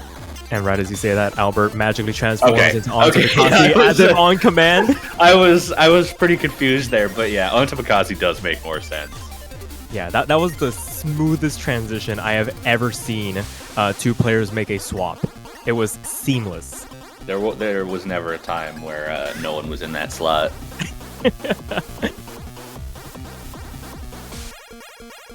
But outside of that, it will be Demi-Fiend checking back in for Brazil, unsurprisingly. You want to have your LN powerhouse available at all times for these LN charts. Le Marcinho and Silly Fangirl are going to lend their support, but really, that two-man squad of Le Marcinho and Silly Fangirl really putting in the work in these opening 5 charts. Let's see if they can continue that momentum and keep this streak of winning their own picks alive here. Indeed. Here we go. All 6 players in that lobby for pick number 5 out of a potential 13. We do see our first mirror coming out of the match from Le Marcinho there. Might show a little bit of a discomfort overall on this map, or maybe there's just some one-handed patterns that, Le Marcinho feels more comfortable with on mirror. But Silly Fangirl with an opening drop there. Accuracy was looking very favorable for Brazil in that early combo, but Indonesia going to take a small lead out of that. I imagine Brazil is going to be able to take this back with accuracy, especially now that Silly Fangirl's up to the 400 combo. But this is going to be very close out the gate for the time being. Yeah, trending in the hundreds of points for the moment. Everybody on the side of Indonesia trending above that 99.6 mark. I feel like that's going to be basically the mark to maintain if you want to try and stay within striking distance. If you don't feel you have the accuracy potential, maybe being able to claw one out in terms of combo might be the name of the game for the Indonesians as we continue on into the second quarter of the chart here. Both Le Marcinho and Demi-Fiend finding the simultaneous drop, and the lead's immediately going to shift over to the side of Indonesia off the back of all 3 of their FCs remaining intact as Le Marcinho finds another drop here, going to help bolster this lead for the Indonesians now on this chart going into the second third here. It is a 9,000 point lead in their favor. Yeah, that is 3 full combos for Indonesia versus 0 on the side of Brazil. The accuracy is still probably in favor of Brazil. We're actually seeing a little bit of an issue. Traded misses. Marcinho and Bad HD player both finding drops there. Another traded miss from the same 2 players, Antipakasi and Nisha Labyrinth, staying intact for the time being, but that accuracy actually is starting to shrink that lead. It's getting smaller, and we still have just about half of this map left to go. If Brazil holds on, I could definitely see this getting absurdly close. Yeah, it's going to come down to the wire here. It's just a matter of whether or not Brazil can maintain the combos that they have started to build up here. Indonesia doing everything in their power to basically maintain this lead that they have. This is a golden opportunity for them to break a point from the Brazilians on an LN chart. The name of the game for them is probably going to be stay in this rice pool for as long as humanly possible. They can get one of these points back, especially with what happened on Rice 1. It's going to do wonders for their mentality as Marcinho finds another drop here going to the last quarter of the chart. Yeah, we're still seeing 2 full combos on the side of Indonesia. This lead is still not that big, considering how many times that the Brazilian side has dropped combo, but it really is all on the back of the accuracy advantage. But the accuracy advantage is not going to mean anything if you're not able to consistently hold on to the combo. Indonesia looking very strong as we hit the final 10th of this chart. Oh, it is ridiculous what Nisha Labyrinth and Antipikasi are doing as Demi-Fiend and Silly Fangirl both fall, not traded back here from the side of Indonesia. Bad HD player doing everything that they can to build up their combo as well, being able to lend their support to this 2-man battering ram that is Antipikasi and Nisha Labyrinth. As this chart comes to an end, they're going to hold on to the full combos here, and Indonesia takes a breakpoint on LNs against the Brazilians to make it 3-2 now. Yeah, absolutely insane. And on a rare occasion, we actually see Bad HD player with the best ratio there. Just having those 2 misses, but very consistent scores across Indonesia, and that was definitely what helped them take that victory on LN4. And that's going to be a break point, and we're one good pick from Indonesia away from being all evened up. Right, you are. And now the question becomes, what does Indonesia pick here to potentially tie things up as we approach this mid-game portion of this match? I think Rice 3 and 4 are out of the question for right now. They're probably going to want to go for Tech, and Rice 5 is going to be the pick. Indeed it is. Our quintessential Terminal 11 pick here. Brain Dead coming out. Yeah, this is a very abrasive chart to read through. And, I mean, Indonesia found a lot of success on Overcomplexification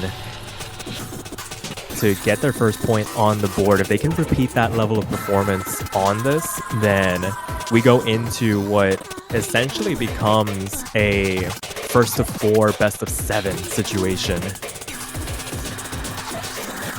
Indeed, but Indonesia has to perform on their own pick here in order to do that. They looked pretty comfortable on the previous Rice pick we saw in Rice 7, but they're going to have a matching performance here.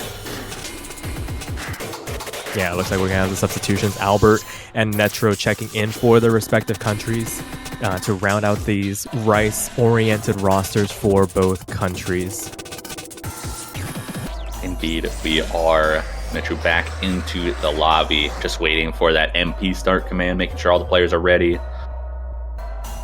Yeah, one of the longer charts in this pool. Surprised it's one of the tech picks. Gonna be a test both physically and mentally as you continue on. There's so many abrasive patterns you need to read through that if you find yourself kind of lackadaisically moving along through the chart, you can find yourself bleeding so much accuracy if you're not too careful. Absolutely, no doubt about that. Waiting for Silly Fangirl to ready up. We got the MP start command though. And here we go into pick number 6. Right here, Indonesia trying to even up this match here. Brazil looking to get another break point to keep the edge in the match. Interestingly enough, no SVs yet. But we'll have to have that discussion after this now that Brazil has given up a long note point. But here we go, brain dead, all 6 players in, going, immediately 2 breaks from Marcinho and Nisha Labyrinth, a third from Netro, and we've already seen 3 full combos broken, 3 left, 2 on Indonesia's side, 1 on Brazil from Silly Fangirl, and an early lead given to Indonesia off the back of those breaks, and Silly Fangirl actually completing the trio of misses on Brazil, only 2 left on Indonesia's side, and 0 for Brazil.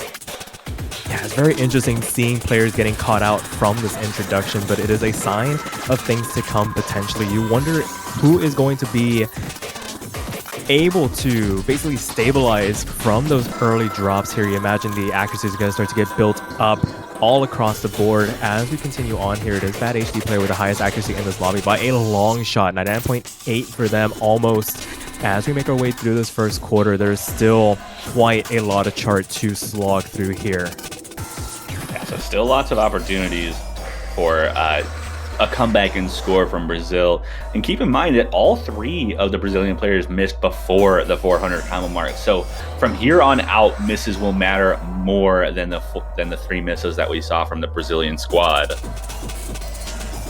Yeah, for sure. It's going to make massive dents one way or the other to the lead. And as we continue on, going into the second third of the chart now, it is 10,000 points in favor of the Indonesians for the moment. As people start to read through some of these more abrasive patterns, Bad HD player actually going to be falling from their perch down to the level of everybody else. And that's a pretty significant drop to find as the lead immediately gets halved to about 4,000 points here. Yeah, definitely not the cleanest drop we could have seen from Bad HD player, dropping about 0.1% from that one drop, but getting back up to the 400 combo level, and Indonesia back with the higher accuracy overall as we hit the halfway point. We have a 5,000 point lead for them, but 1 or 2 more misses from Indonesia can definitely swing it over to the Brazilian side. If we are to see that, we're down to just 1 full combo, and that's a huge drop from Nisha Labyrinth. And I think that might give Brazil a tiny lead. Yeah, because in all of this, Silly Fangirl and Netro are actually starting to build up their accuracy enough to contest against the likes of Albert and Bad HD player. Le Marcinho bring up the rear just a little bit here, but able to keep Nisha Labyrinth at bay now that they've fallen into their clutches, and it is now a slim 1,000 point lead as Bad HD player finds another drop here, and that's another very significant one. Your highest accuracy player finding the drops bleeds so many more points as opposed to your lowest accuracy player finding the misses, and it is going to be to Brazil's benefit for the moment, not trading it back now. All 3 players now with a very massive combo to work with going into the last quarter. Bad HD player hitting the 400 combo now. 7,000 points is the advantage for Brazil as we hit the final few patterns of this map. Still can't take your eyes. Ooh. Is that client? I think that's client. Gonna wait to see if it builds up again. It does take a couple of moments, but I don't see it recovering. That might be an organic miss from Le Marcinho here. Having to rebuild their combo gives Indonesia a slight window to work with. So close. And I don't know if any misses are going to happen. It could swing over. Are there enough notes? It is.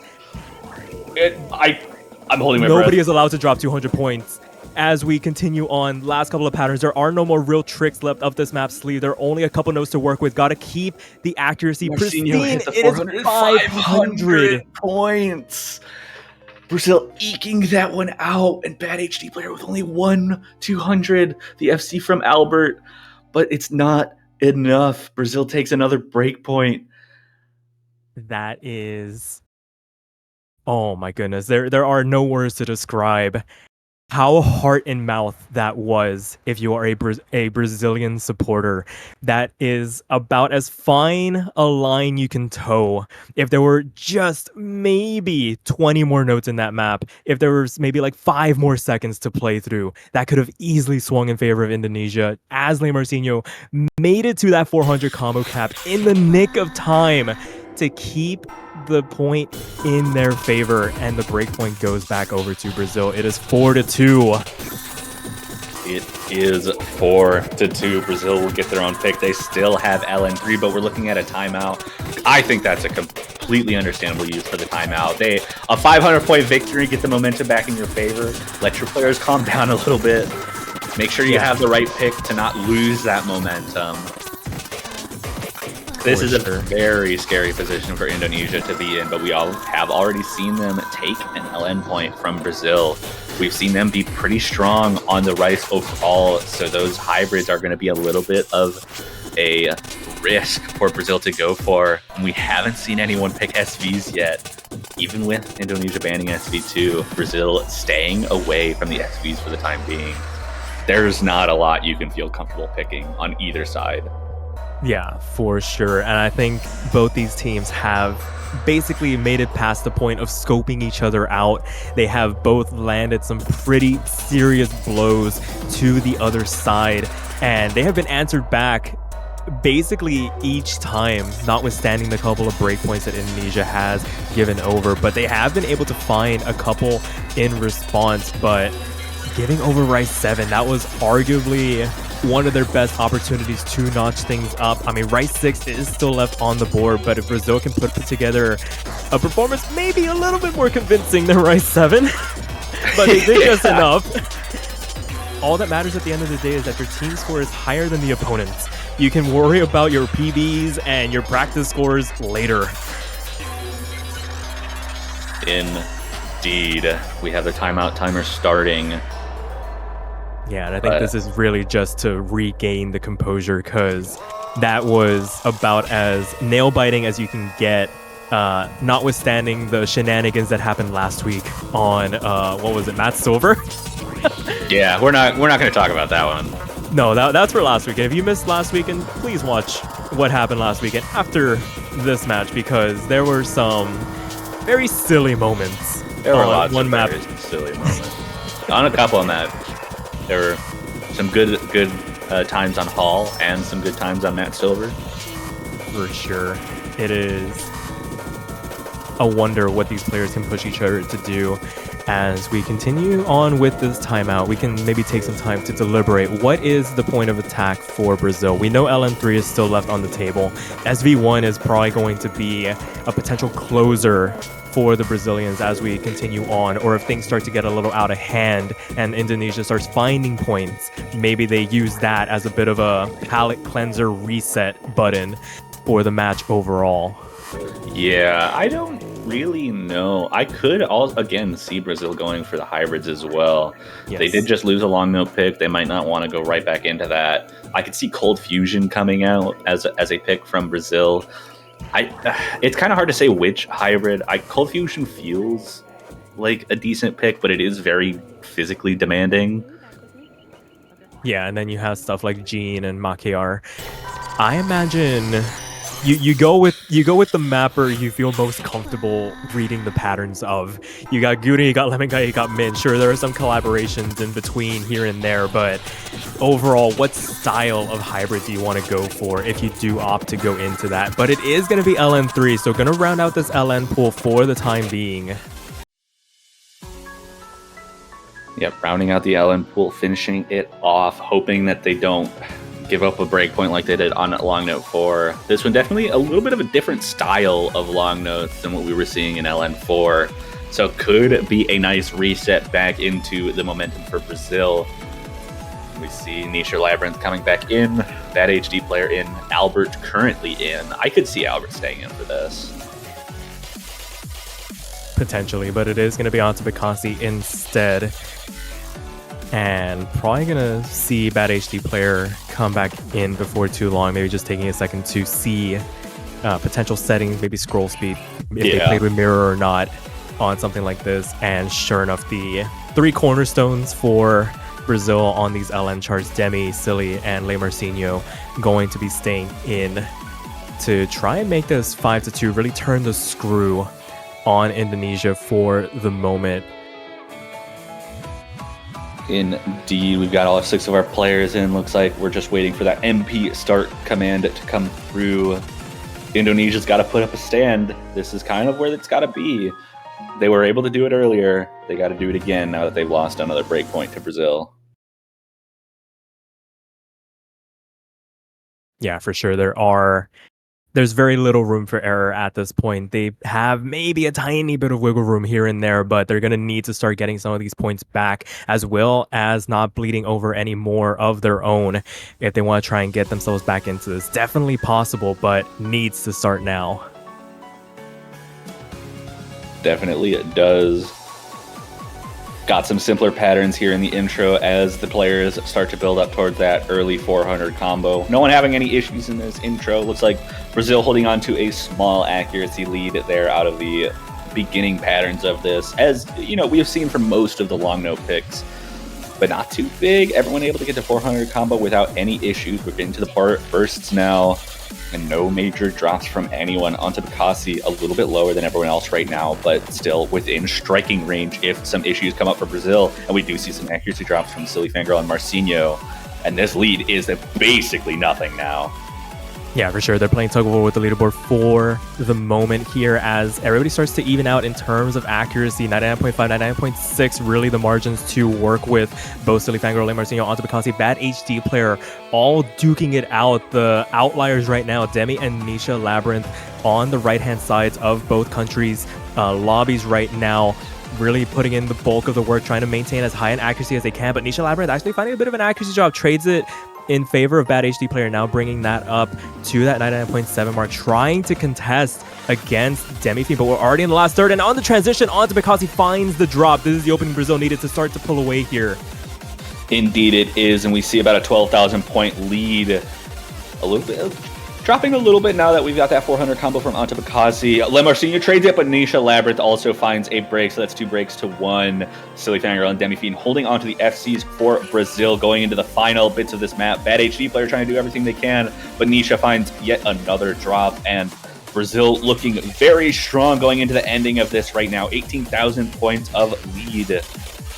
Yeah, and I was going to say when we got into the chart, it's really going to come down to if Brazil's heavy hitters can maintain the consistency to make it through a map like this unscathed. And sure enough, they were put to the test and they answered it with flying colors. Demi-Fiend finds the drop at the end. Unfortunate to lose the full combo, but the point is secured. It is going to be 5-2 in favor of the Brazilians.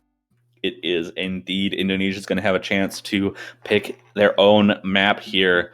They have a few Rice picks left. I imagine Rice 6 would be the go, or maybe they're Protect. I could see them going Rice 3 here as well. Yeah, Rice 3. And there it is.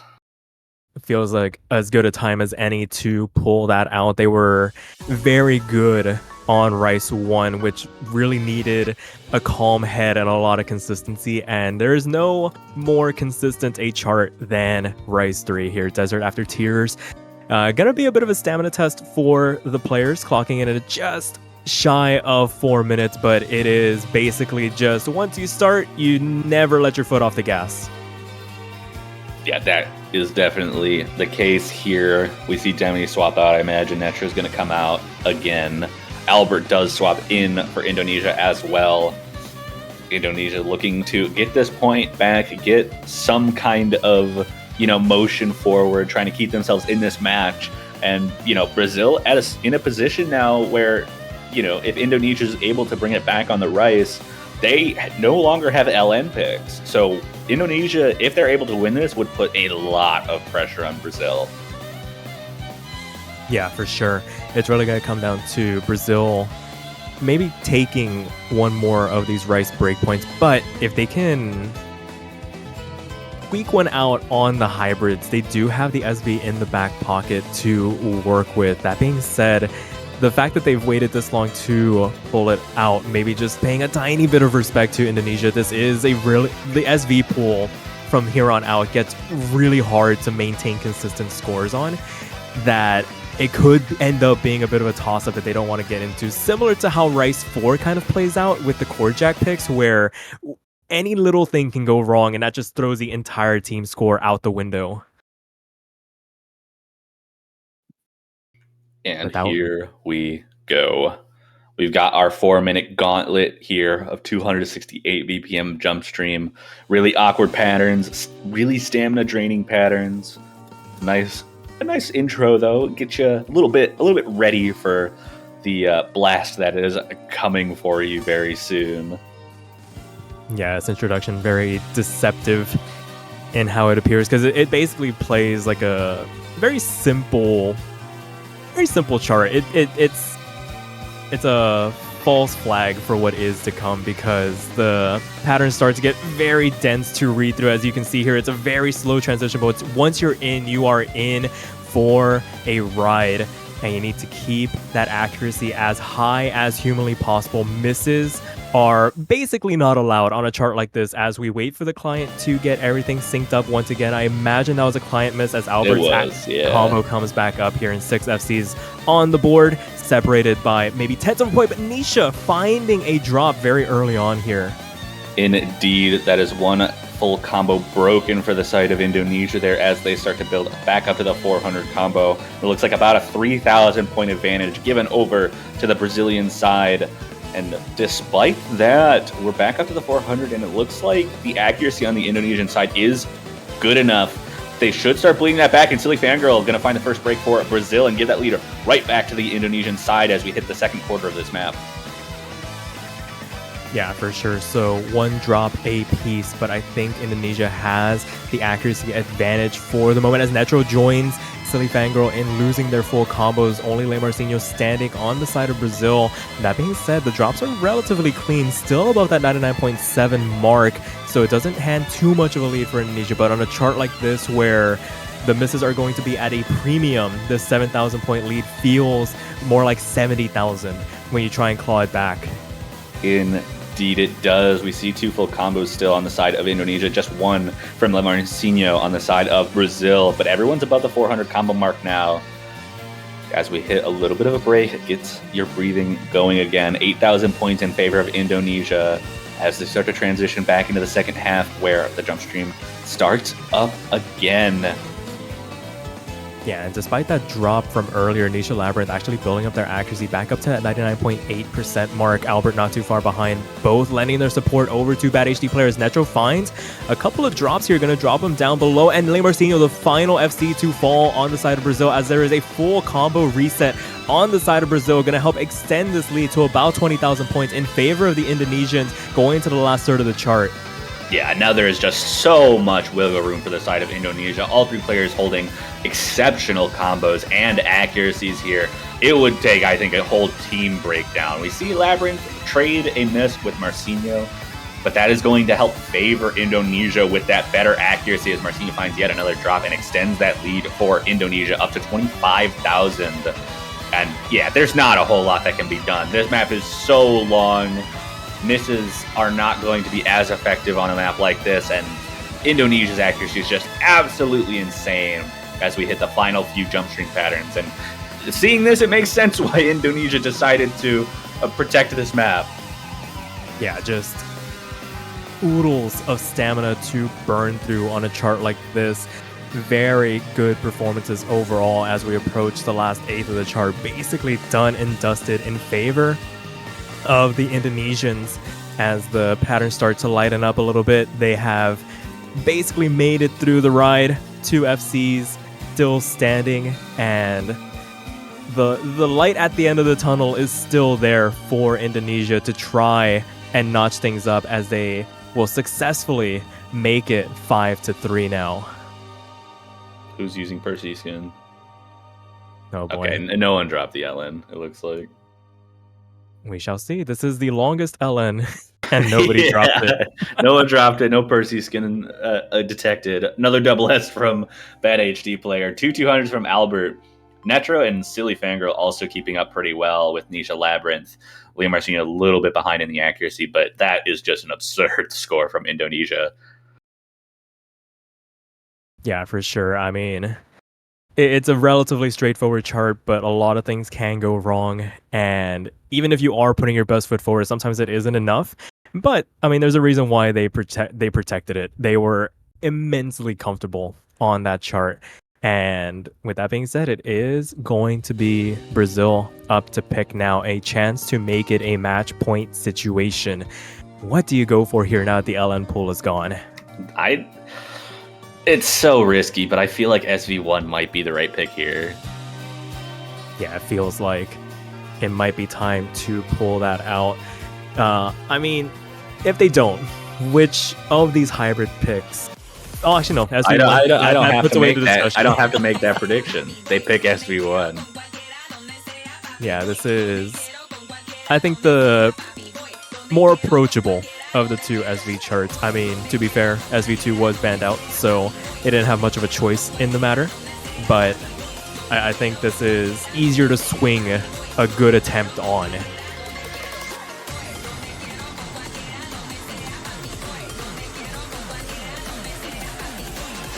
I was just about to say, we're probably going to see Demi check back in for Brazil.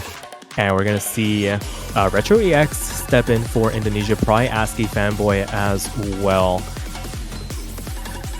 Indeed. like Brazil's not really swapping anyone else out. It might just be Marcinho, Silly Fangirl, and Demi Fiend, which makes sense. They're a great SV team. It'll just be about whether Indonesia put in the time and practice to be able to, try and learn this point. Yeah, learn it, put pressure on Brazil, perform. We'll see what they're able to do, just waiting for that third Indonesian player. Yeah, it's one of those like, oh, is it finally time? And waiting to get back in. Maybe just needing to get pulled in. And sure enough, the query goes out. Can they move ASCII Fanboy into the lobby? And that will be the third player for Indonesia to try and take a breakpoint on Brazil. Have done it already.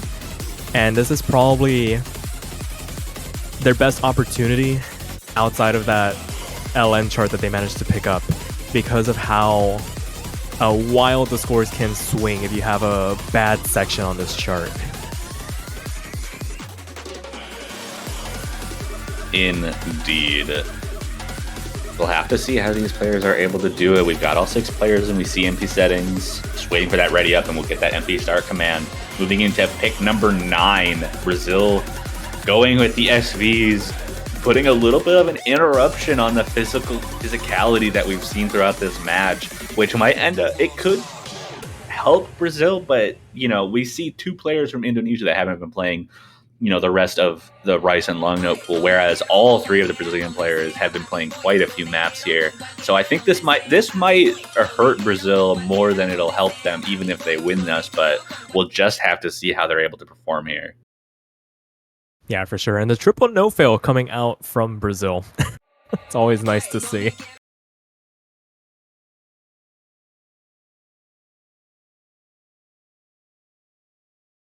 As we get everything loaded up here, trying to keep everything in sync. Oh, early miss from Demi. Looks like it. Maybe misread one of these opening patterns. Hesitation and Anticipation, the name of the game on this chart. But even the potential hiccup, actually, as the combo now resets, it is still 3 FCs on the side of Brazil to work with, and a 17, almost 25,000 point now gap between the 2 teams, as Retro AIX finding a massive accuracy drop down into the 95% range. Indeed, and this section just destroying the accuracies onto Picasso. Demi Fiend does find a combo break. It's traded by Retro EX though, and this lead is just skyrocketing with this accuracy advantage. Yeah, like I was saying, it's very easy to find yourself messing up entire sections of this chart by the nature of all the teleports. It's very easy to just drop a ton of accuracy. And we see 2 players on the side of Indonesia now down into that A rank range. See if they can build it back up. But this is a very, very massive lead in favor of Brazil at the moment. Yeah, we're halfway through this. 216,000 points. I mean, this is the kind of thing we see with SV every now and again. A team that's very good at SVs, putting in practice in and just, guaranteeing that point for themselves. Yeah, it's one of the things about SV charts that if you have a team that can swing performances on them at a relatively high level, that's basically free point in the back pocket as you approach these matches. You can basically start a match off 1-0 without even picking it. And we're seeing it come to fruition here. The lead now 330,000 points, basically in the realm of insurmountable as we make our way into the last quarter of the chart. Indeed, just getting these last few patterns. Brazil going to be able to take this into a match point situation. Indonesia still needing to take one more break point in order to put themselves in a position to go to tiebreaker with Brazil, but Brazil keeping as much pressure off their backs as possible with this pick. It's going to be 6-2-3 going into Indonesia's pick after SV1. Yeah, just a fantastic use of SV1 as a pick, basically securing themselves that match point situation, putting a little bit less pressure. Worst case scenario, they go into the tiebreaker, which we've already seen this weekend. So definitely don't count out Indonesia just yet, but the hill can quickly become a mountain if you make the wrong pick in this situation now. Still have quite a few Rice picks remaining in the pool. 2 in particular, Rice 4 and Rice 6. Got a tech pick and the Jack pick. I would imagine both are going to be coming out if this goes the distance regardless. No! Hybrid 3 comes out! Oh, wow. Okay, that's... Not expecting that. Definitely not. If I'm being honest. Yeah, no, But- I didn't expect that. But thinking about it, I mean, Rice 4 is a very black and white pick. Either you get a good score on it, or you just gift wrap the breakpoint to your opponent. And with Rice 6, they rolled the dice on Rice 5, they rolled the dice on Rice 7, they went 1 for 1 on it. Maybe not feeling as confident in it now as they were potentially at the start of the match. So Hybrid 3, the familiarity of this chart, even though it is cut on that rate, might be the best avenue remaining for Indonesia in terms of applying pressure and putting Brazil out of their comfort zone, quote unquote. Absolutely. Waiting for that third player to come in for Brazil, I imagine. Actually, I don't know who comes in for this. I could see Demi or Netro being the player. But this is kind of that awkward situation where you have Demi Fiend to be that absolute rock on long notes and Netro coming in to swap out for the Rice picks. But what do you do with hybrids? Yeah, and that is going to be the question that Brazil needs to answer, because this could potentially be an avenue back in for Indonesia that they probably didn't even know that they had against the Brazilians. And it is going to be Demi coming in, maybe the LN physicality requirement being enough for them to be the best pick in the situation. Yeah, I'd almost like put this in a position where, like, if Indonesia does manage to take this pretty, like, whether it's safe or not, I could almost see Brazil maybe taking a risk on Rice 4 or Rice 6. Yeah, and just completely flipping the script now, where Brazil's in a position to pick one of these Rice picks and Indonesia becomes the team lingering in that bottom half of the pool. This is going to be a very interesting development. All of it can go out the window in an instant if Indonesia does not put together a 3-man performance for the ages here. Absolutely, all 6 players in. Bad HD player Albert, Nisha Labyrinth for Indonesia on their last legs need to win the next 4 straight to stay alive in the Oceania 4K World Cup 2023. Brazil on match point just needs to win 1 more to move into that top 4 position for a chance to make it into grand finals. Cold Fusion coming out as pick number 10 out of a possible 13. All the stakes still live. 2 misses immediately out of Indonesia. Nisha Labyrinth and Bad HD player not getting through that. Everyone else above the 400 combo now. And that's already a huge lead because of the accuracy breaks that happened as a result. The 400 combo has been reached by Bad HD player and Nisha Labyrinth. So it's back to normal. But that is the 3rd full combo broken on the Indonesian side with Albert there. 3 full combo. Nope, 2 full combos left for Brazil. But they should still hold on to the lead.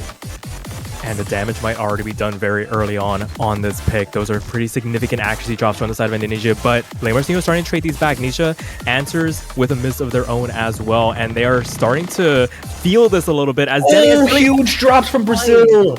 It's down to 4,000. No full combos left anywhere. Nisha finding a big break as well, giving Brazil a little bit more room. But Albert and Bad HD player holding on to the combos for the time being as everyone starts to build up back to 400. Brazil back to max. Albert finding a combo break, and Brazil's back in a significant lead now as we hit the halfway mark.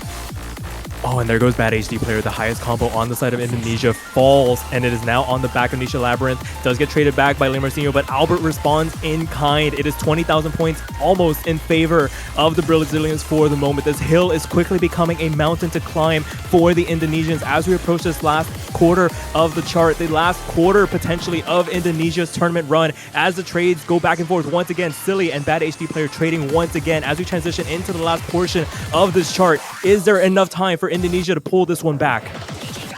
There's still plenty of difficult patterns. It's looking further and further away, but Demi does find a break. Helps get that lead a little bit shrunken. down to 8,000 now. It's still shrinking. There's enough time. Demi-Fiend needs to get back up with that. Oh my goodness! Able to. Demi-Fiend's It is in a 1,000 break. points. It single does. Oh my goodness! At the 11th Indonesia hour. takes it. Oh my goodness. Oh Back my goodness. against the wall. No room for errors. At the Oh. death of the chart, they are able to pull it through at the very end. That scoreline is going to be very deceptive when people look at the results. But Indonesia able to pull it out to make it 6-4, keep themselves alive for at least one more map. They need to get this break point. What a pick from Indonesia. I don't really have words for that. Brazil does have a pick. They are still on match point. There are 2 rice picks left, 2 hybrid picks left. Brazil can end it here or give Indonesia another chance to bring this to tiebreaker. It is 11th pick time. This is terrifying. Absolutely. And I mean, I was saying it before this pick came out, Indonesia might have found their avenue back into this match. Picking Hybrid 3, last roll of the dice situation, needing to get a result, and able to pull it through by the skin of their teeth. And potentially opening up the hybrids, and it's going to be Hybrid 1 for Brazil. Okay. They might have been pigeonholed into this hybrid pool, whether they want to or not. It is going to be Makar coming out for Brazil to potentially end this match here and now. We were talking about Brazil building up momentum, but Indonesia, when you get them started, this two-man combo of bad HD player and Nisha Labyrinth are very formidable on any given day, with that third person coming in to lend their assistance.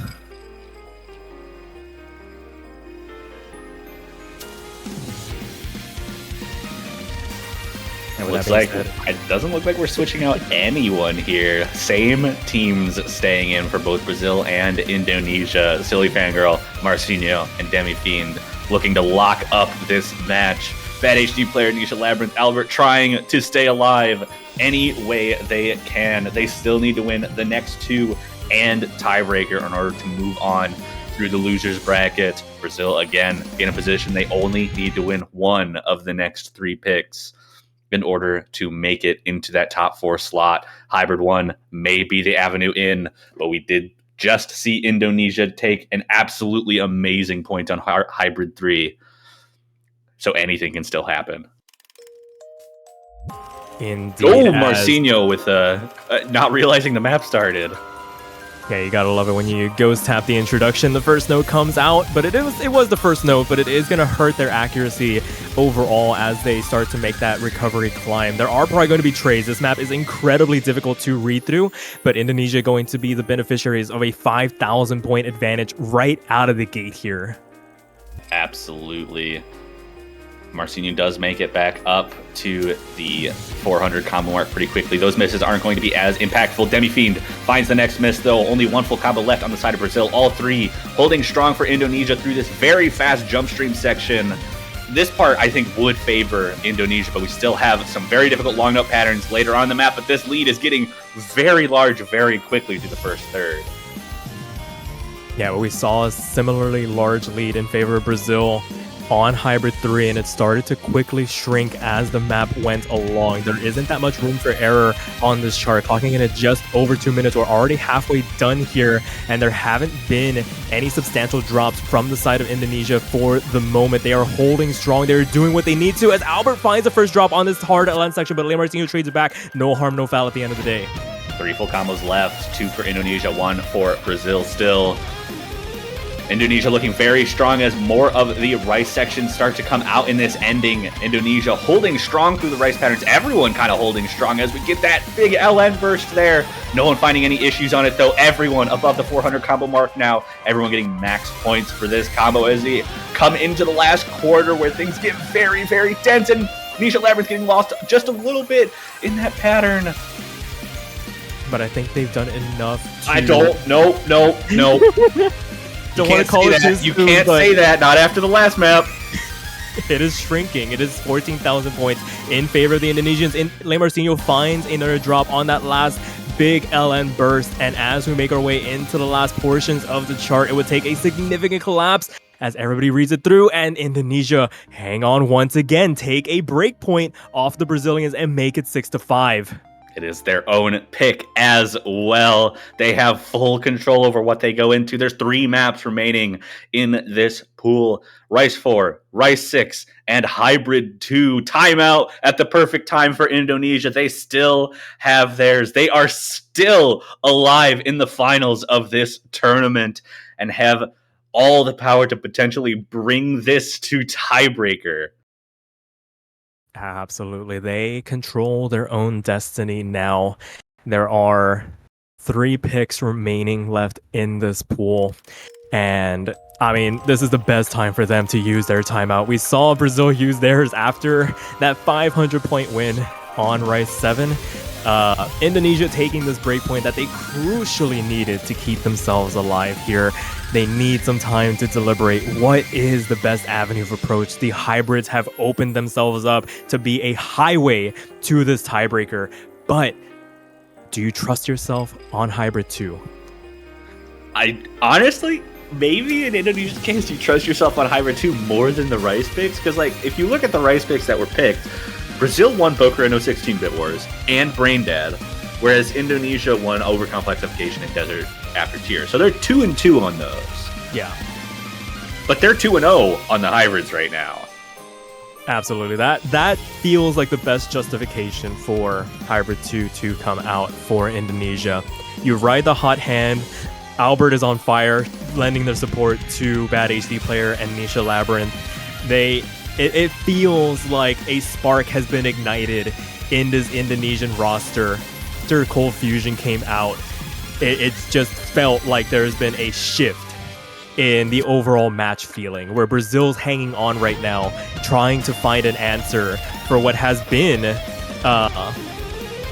their strong point. Hybrid LN has been what Brazil has rode on, and basically they take their Rice points every now and again when the opportunity presents itself. But now, what do you do when your opponent's able to match you on what you want to pick? Yeah, ultimately, though, okay, you also have to keep in mind, so Brazil went with Hybrid 1. That means that that's probably the hybrid they feel the most comfortable with between Hybrid 1 and Hybrid 2. Indonesia beat them by 20,000 points on that.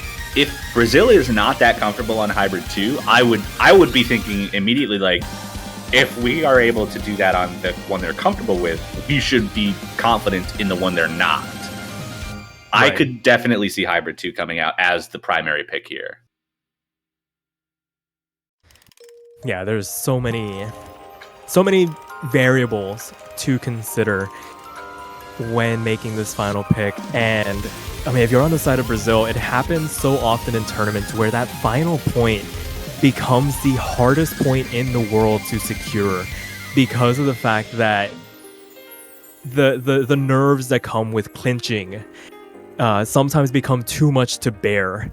And if your opponent's able to answer back on some picks, imagine if LN2 went the other way, or was it LN4? I already lost track at this point. One of the LNs. LN4 was Indonesia's victory in the long no pool.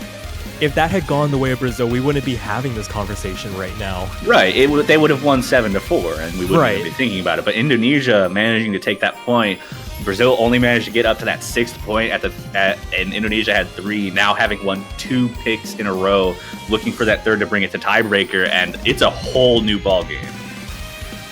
For sure. So it's going to be very interesting what they decide to go for. I think we here have basically ruled out the Rice picks in terms of bringing Brazil back into the equation, in terms of being able to swing a performance on them. And it really does come down to, can Brazil muster up the team score to prove that they deserve to be in top 4? Yeah, absolutely. Indonesia having trouble making the pick, but Hybrid 2 is it!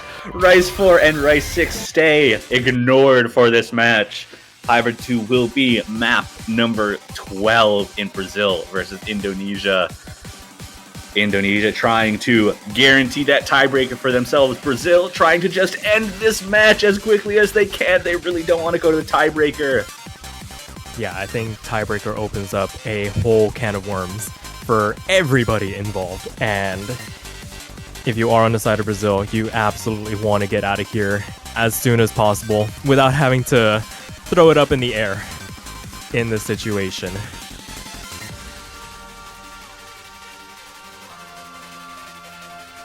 So as we wait for everybody to get in here, it looks like it's going to be the same hybrid rosters for both countries. Le Marcinho, Silly Fangirl, Demifiend, SMT going up against Bad HD player Albert and Nisha Labyrinth. Indonesia riding the momentum of 2 back-to-back hybrid wins, looking to make it a clean sweep, 3 for 3 to force the tiebreaker to come out. Brazil looking to stave that off as much as humanly possible. There's 2 minutes separating us between 2 possible outcomes.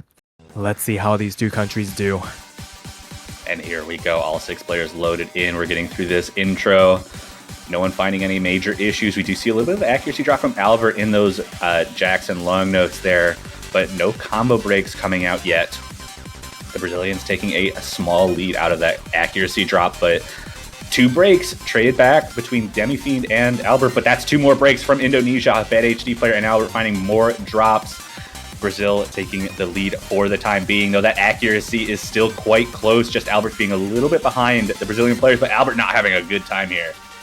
Yeah, similar to Cold Fusion, where Albert brings up the 98%, but needing to hang on to any semblance of combo that they can to try and lend their support. That is going to be their role for the remainder of this chart, as Nisha Labyrinth and Bad HD player try to pull together a performance. They have higher accuracy than their Brazilian counterparts, both teetering around that 99.7 range. The next closest would be Le Marcinho and Demifiend, as Silly Fangirl brings up that 3rd player position, already into the back half of the chart now. There is a minute standing between us and the end of this chart, and it is 18,000 points in favor of Brazil. We have seen this situation before. It is not over by any stretch of the imagination.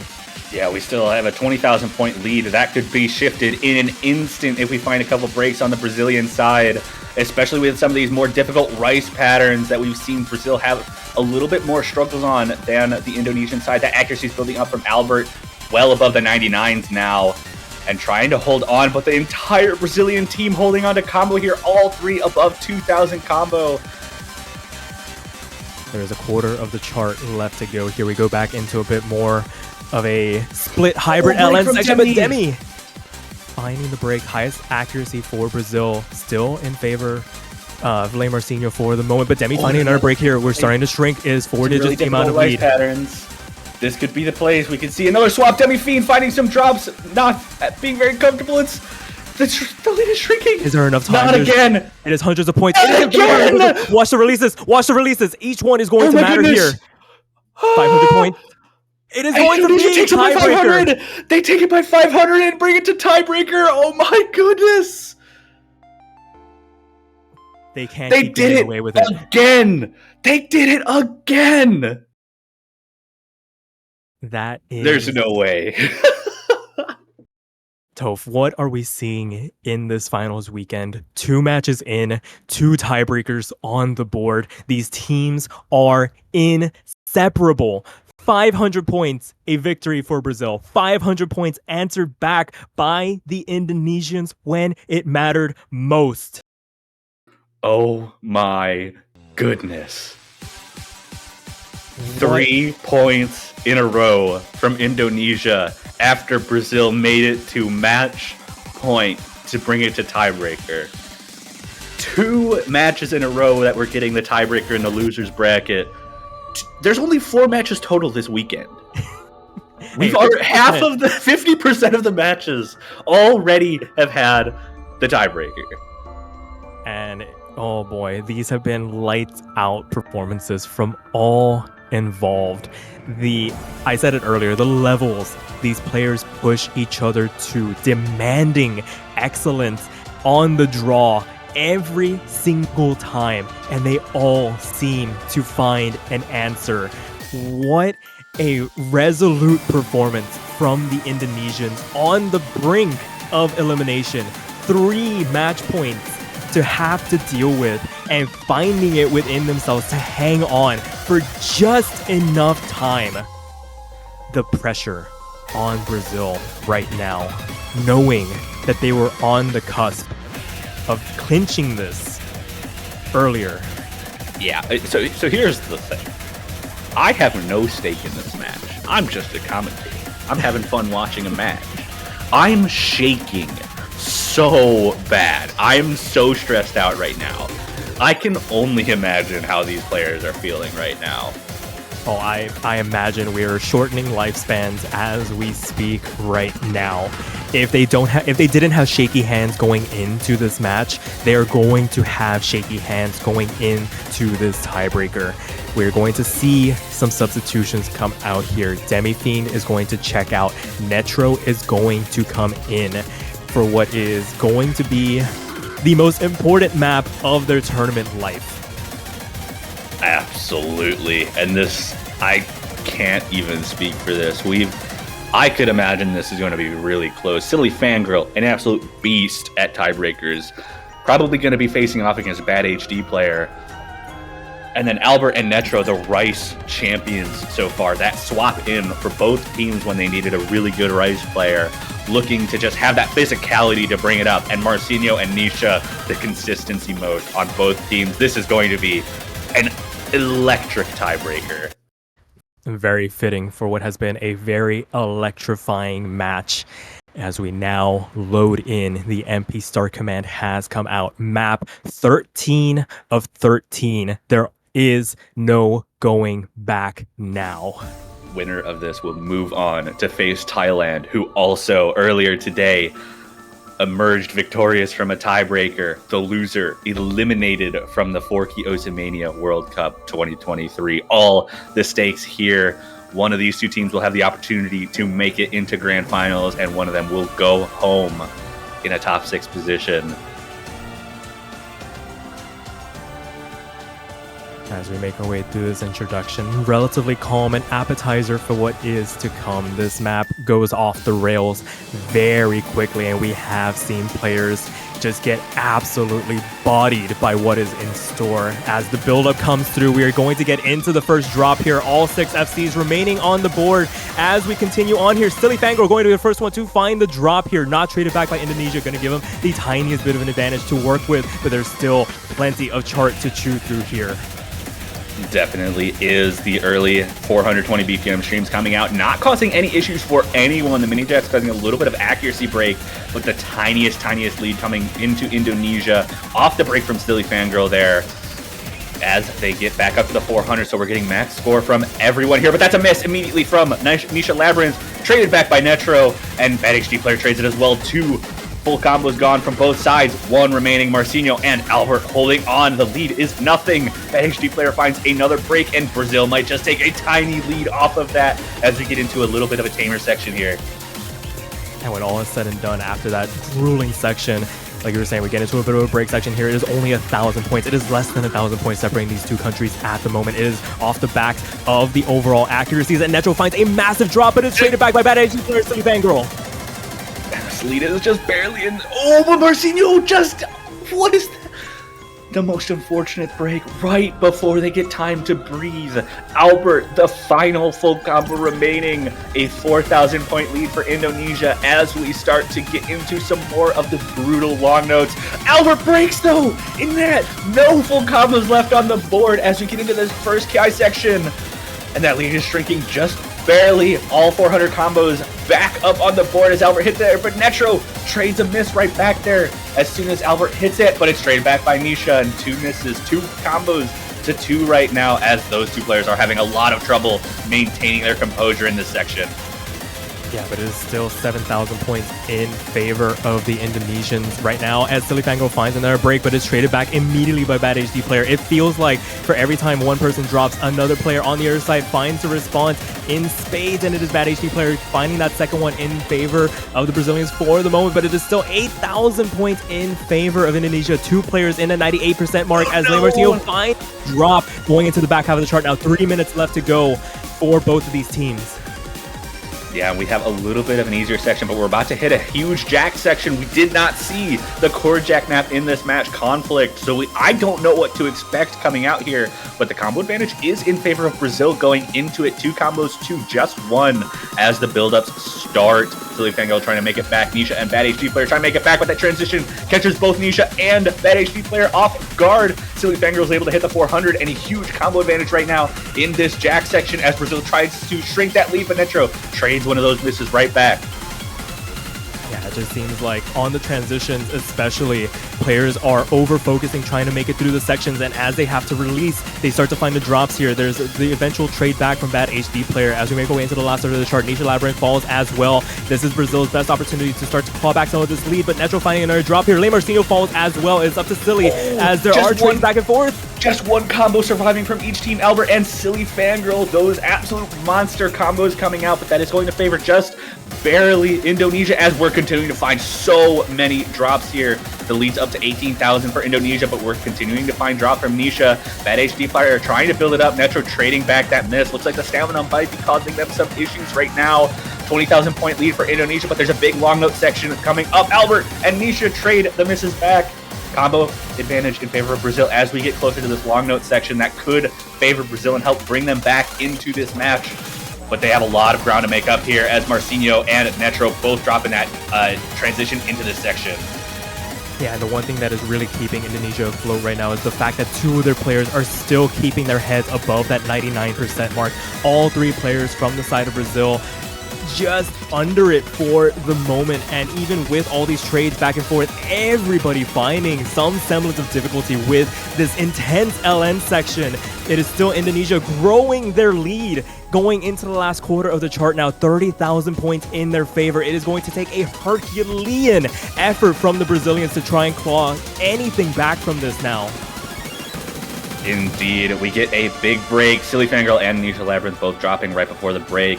Two players on each side will be above the 400 combo, at least before we get into this final section where the brutality kicks it up to 12.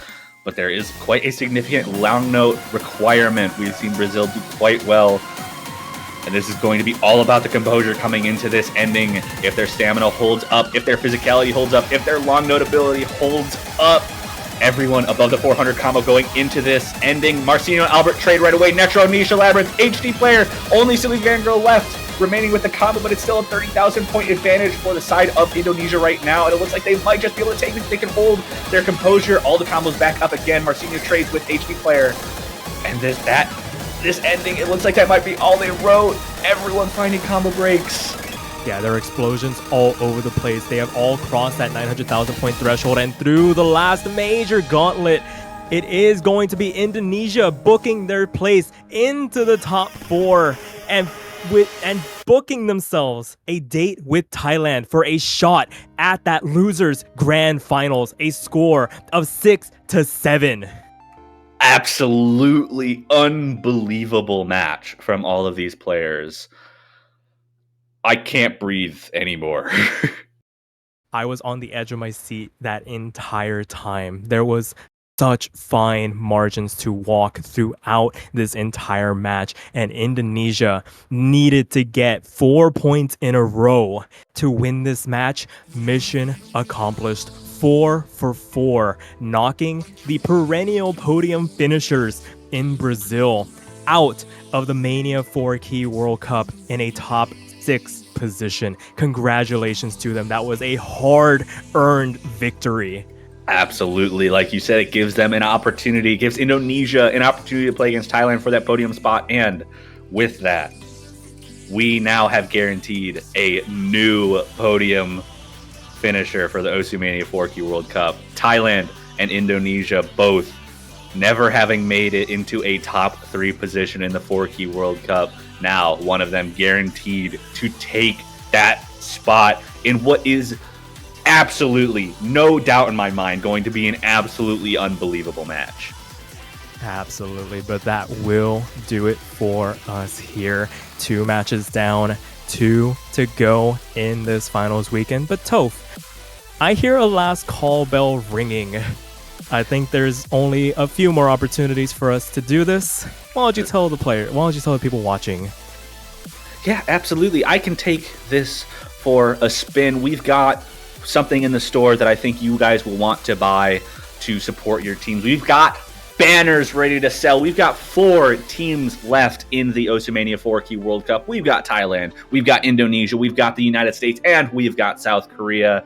One of those teams will come victorious if you buy a banner for one of those teams and they end up winning. You get to keep your banner for an extra amount of time after the tournament finishes, but you can still buy banners for any of the 32 teams that made it into the bracket stage, even if they're one of the 28 teams that were knocked out. Just support your favorite team so you can support this tournament. And with that, 2 matches left. We've got our winners bracket, United States versus South Korea, to determine who gets that guaranteed spot in the grand finals 9 hours from now, and then the final losers bracket match of finals, Thailand and Indonesia, to determine who gets that top 3 spot to join the United States and South Korea. It's going to be an insane Sunday. Do you have anything left to say before we sign off? I will say this is your last opportunity to buy banners to support your favorite teams. Once we hit Grand Finals weekend, you will no longer be able to purchase one, so please get them in. If you've been on the fence about getting one, it's only $250 USD. But until then, we'll catch you guys later.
It's a beautiful place.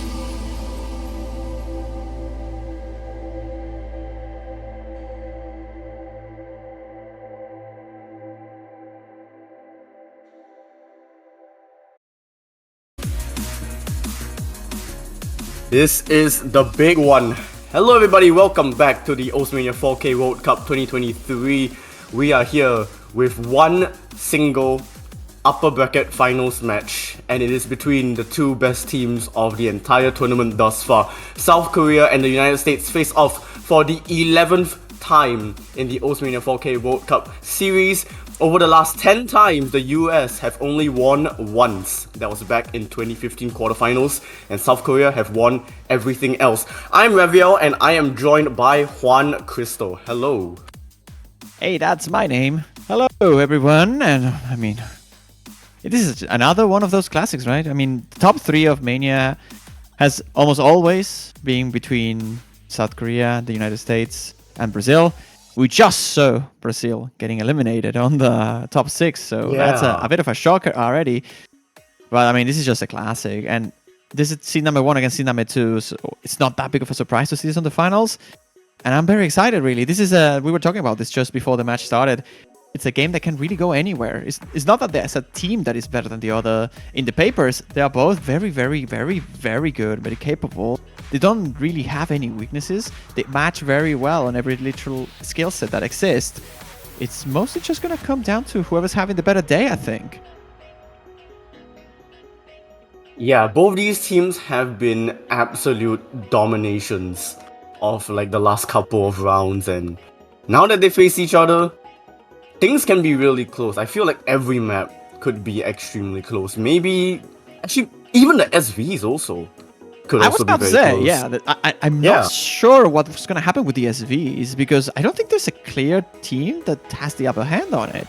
Like, I want to say South Korea, maybe, but again, they're both evenly matched on everything. I would be surprised if we have, like, Protects completely unpredictable, bans being completely unpredictable.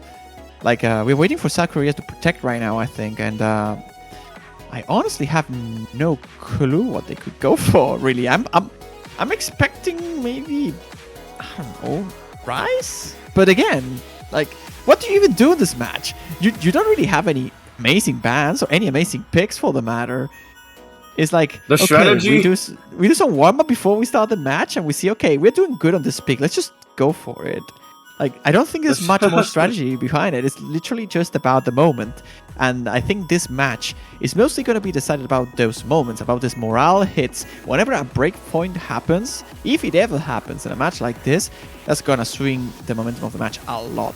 Like, people in both of the teams here need to focus a lot on their morale. They cannot really afford to drop the ball, because any singular mistake, any simple mistake can cost you not just a point, but the entire match. And especially so when everything is so even. You don't have a get out of jail free card-ish thing to go for as the United States. You don't have it as South Korea either. And as we see, the South Korean team seems to be protecting SB2, so 100,000 is going to be an option for them, might be their trump card. Here's the thing, right? So South Korea protected an SV, banned an SV last weekend.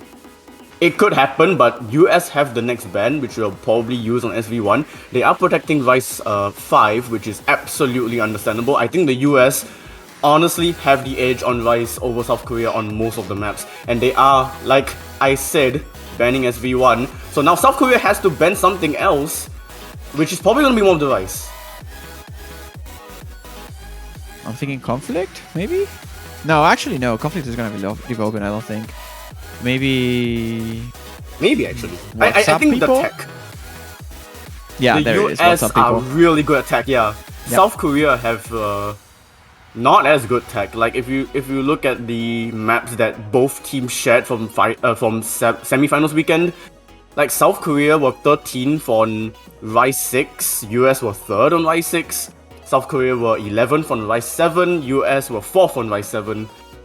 There's a difference.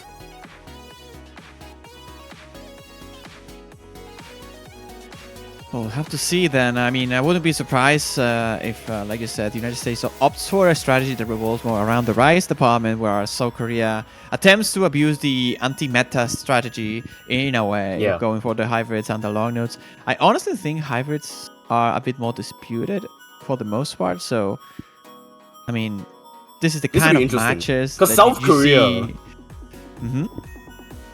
they have like four number ones, and they're on hybrid and LN.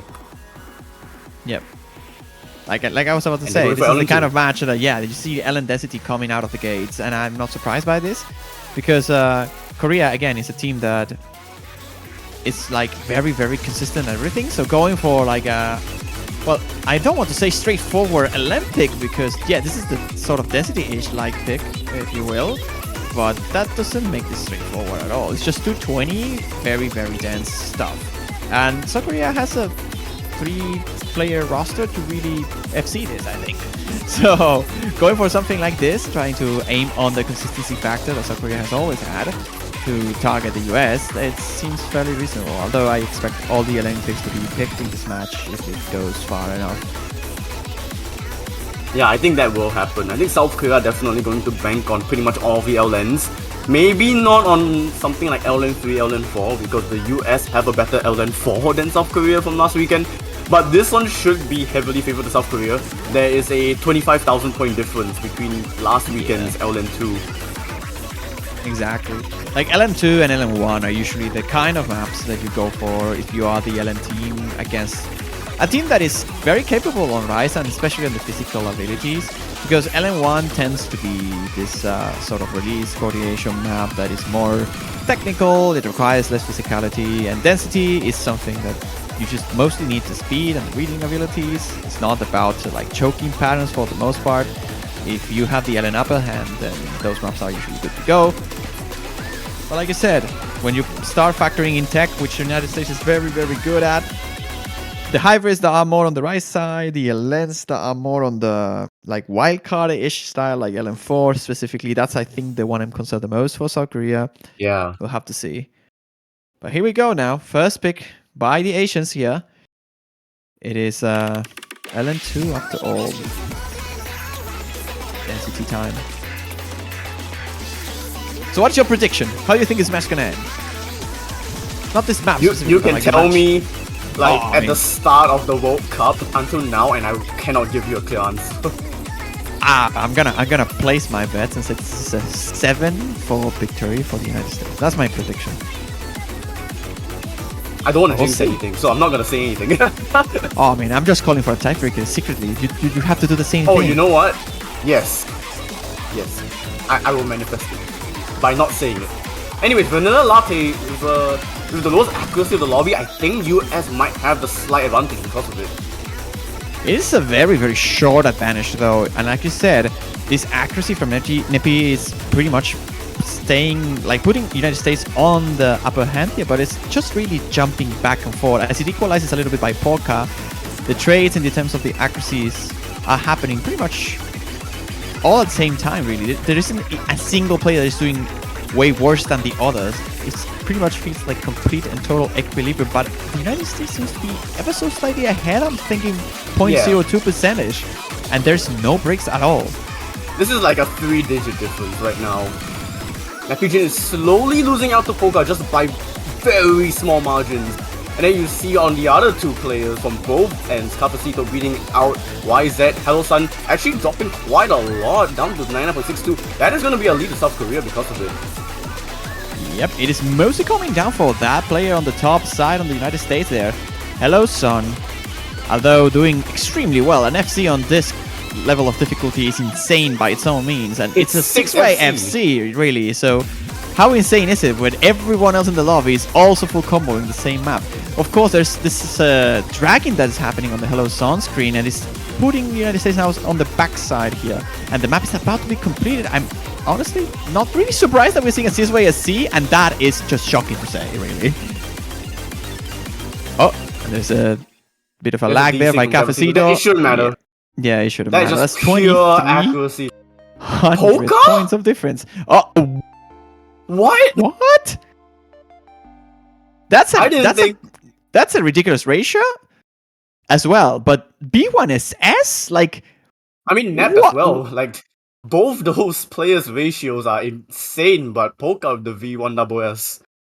wow. I mean, but we see a pattern here. And I don't think everything is too grim for the United States in a map like this.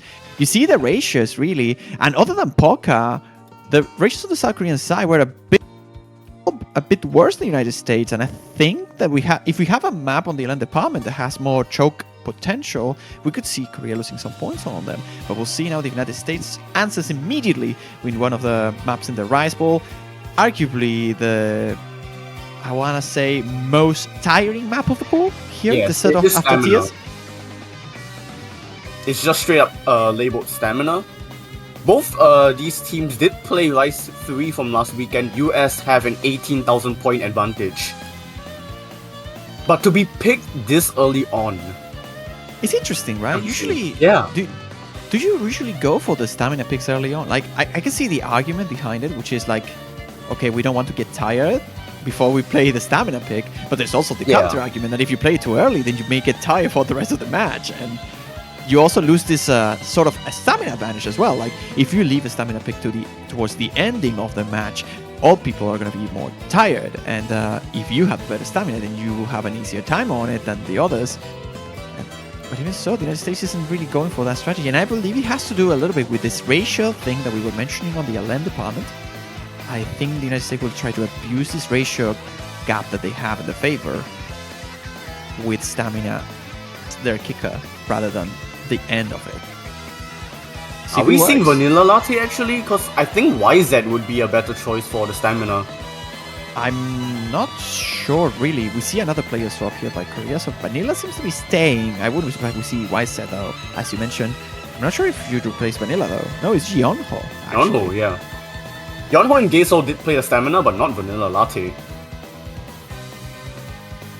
Interesting. As for the US, let me see. Here. I mean, Neppy, Dev makes all a three lot of of sense. the US yeah, is the same. It's the same as when they played BOL. This is so hard though. Like, This is. don't get to see it by 268 BPM. That like you are getting used to very high BPMs on every department, but when you add the amount of density this map has, it gets insane. Like, I mean, ridiculously you look at the insane. length. Yeah, 4 minutes The of length this. speaks for itself. 4v2, it seems like players currently holding the wrong color, and it seems to be fixed now. We're about to start now. Pick number 2, United States first choice here, Desert after Tears, and hopefully it won't be after Tears from the United States this time around. They are picking for the first time, and I would say I like they're this pick. I want to opening like this- this pick, but I'm not so sure really. Like, I would have gone for like. I honestly don't really know. I think Rise 2 was probably a better opener pick. Was that Klein from Yeonho? Because that was a 50. That was Klein. Okay. I got a little bit worried there. But it is very, very early. We're not even into the stamina part of the stamina map.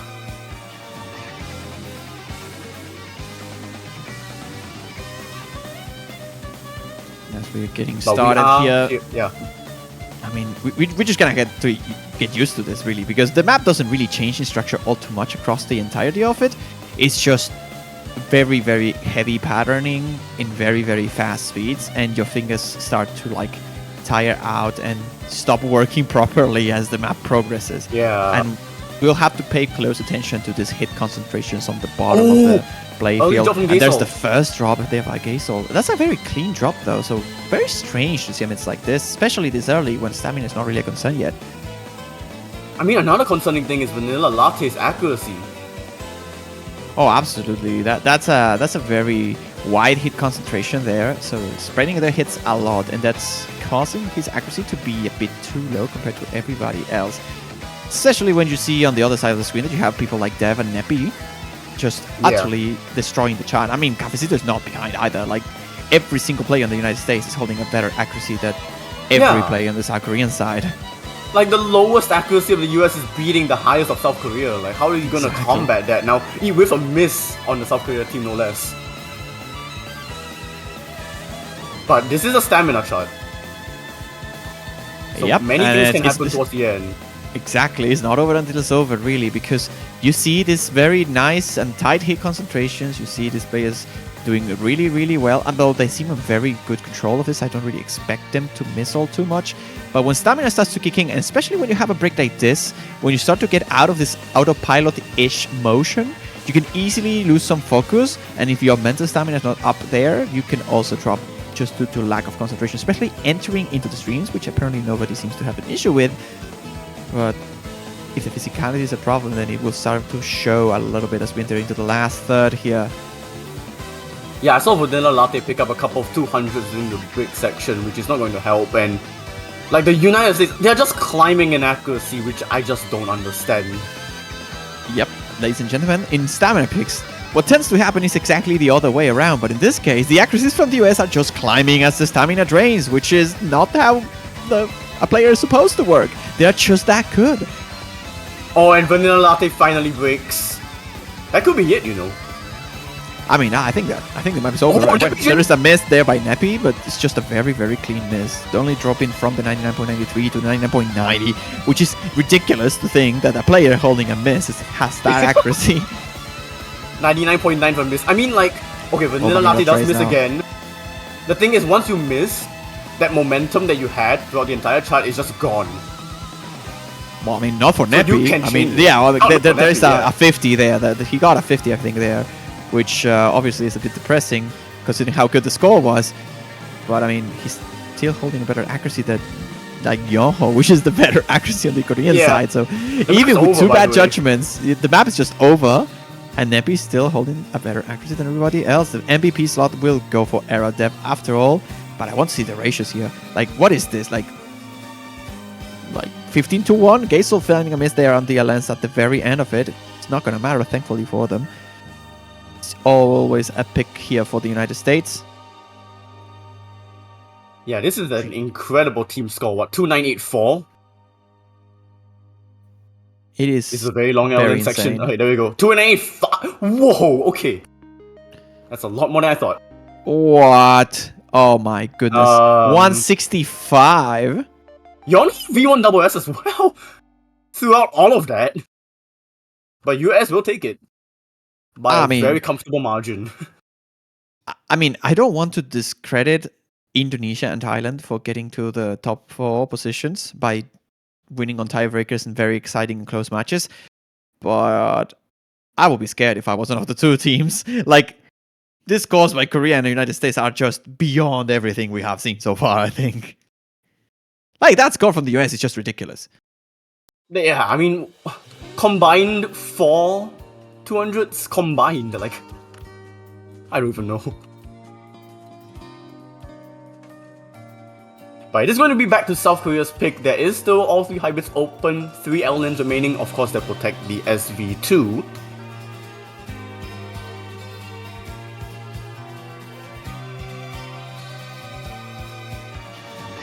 I think... Okay, there we go. I was about to say L-Len 1. Anoiki no Basni no Te Salaba. That is going to be a pretty decent pick for South Korea early on as well. I think that mapper... I think I know that person. Yeah, I think so too. Well, to 64 BPM, coordination, release-oriented style. I mean, this is always my favorite pick of the mapples. LN1, the kind of thing I like to play the most. We'll get to see if it is the same thing for Korea here. I believe this is the best pick they had available if you leave SV2 aside. And even so, I'm not so sure if SV2 is as free as it looks to be for teams that protect it. I will still consider it a fairly contested pick. We'll see if it is the case. LN1, on the other hand, I can see Korea doing fairly well on it. Like, we've seen a 6-way FC on LN2 last time, and Korea just not necessarily out-ratioed the United States, but rather managed to out-accuracy them on the 200 count mostly, and that's what put them afloat. And a map like this, where 200s are so much easier to drop, and knowing how South Korea has this better perfect accuracy, I expect them to have the upper hand. Yeah, this is basically as timing hell as it gets without being timing hell. The classic accuracy finals. Is a huge factor. Classic finals and then 1, basically. Yeah. The timing hill that isn't really a timing hill yet. Not yet. I mean, will we even get there? We'll see. Oh, why said that's a client one, right? That has to be a client one. The accuracy is not climbing all that much though, so I'm not really sure. Well, Cafecito also had a very tricky start here with 98%. And I honestly feel that everything is legit so far. I don't think the client's catching up to anything. The misses this map is very rough. The accuracies are real. Yeah. Yep. And for some reason, actually the US are keeping it close because Nappy Jane with Gaysol. Okay. We're cooking something at the start here. Oh, absolutely. And like we were saying, this map involves so many coordination issues. Like, you really need to hold your nerves a lot because the jacks are in the middle of literally everything. Oh, you can easily drop any column. And yeah, there's a lot of accuracy drop. That's a very the US have the lead. Yeah, it's just gonna flip the lead instantly, despite the I believe combo advantage that they had for a moment is now gone now that the combo caps have been reached.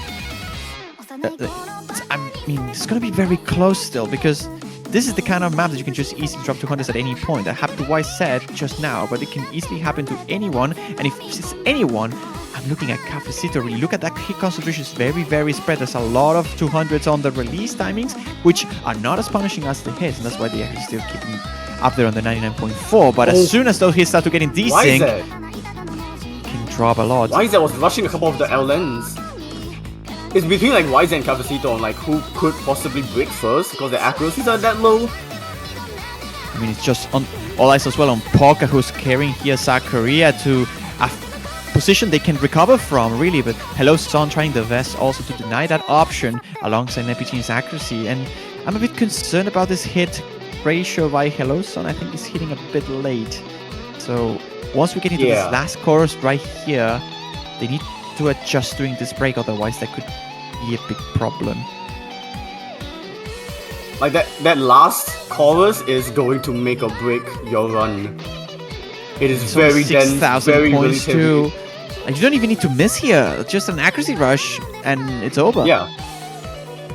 But same can be said for the South Korean side. They need to hold on to try and bring this back. Looking at the hit concentrations, everyone is spreading a little bit, but everything is okay as long as you're not hitting any rush. And there's Hello Son's drop. As I was... Is that enough? That's a huge drop, actually. Huge drop in accuracy, a miss at the boot. Would be enough. There needs to be another drop from the US. I think. Oh, actually. Oh my. I think accuracies are dropping enough for the US. No, South Korea snatching ready, and no, it's not. No, what are those two misses? What? What are those two misses? There's no way those two misses are real. Yeah. Cafecito and Hello Son dropping on the last long note. That actually happened. Hello Son and Cafecito. This happened. This wasn't the client. This is 2,300 points. They both choked on the very last release. How? How did that happen? No! It was in the United States' hands, and it fell through their fingers. It went to the other side. What? No! With an incredible skill from Poka, by the way. I am so in denial of this. This is just not something that just happened. There's no way. There's no way. No break points yet. That I can't believe that isn't this like the third time this happened? I cannot believe that wasn't every time that LN1 was picked decided by a miss on the very ending? Oh my god. And no, it wasn't just that, like the miss earlier as well by Hello Son there. Yeah. On the top side of the United States, that was like on the edge of being enough. And those two misses though, oh my god. What a catastrophic way to lose it. And this is the kind of picks that you have to be very careful with. Going instantly to strong 280, which I think is a very comfort pick for the United States considering how good their accuracy has been on the previous stamina pick. But they need to reset the mental. They lost the pick they had on their hands at the very last note. And in a match where mental is all that matters, where both teams have all the potential to win every map, they are in a good shape. The United States needs to just clean reset, think again. It was not our point. We just keep going here, and they really need to win this. Like, this is the kind of pick that if they lose, the match just starts going downhill. They cannot afford that. Yeah, the US are really banking on the Rise, and I think this is still an okay pick to bounce off Rise 3 that they were able to win by quite a large margin.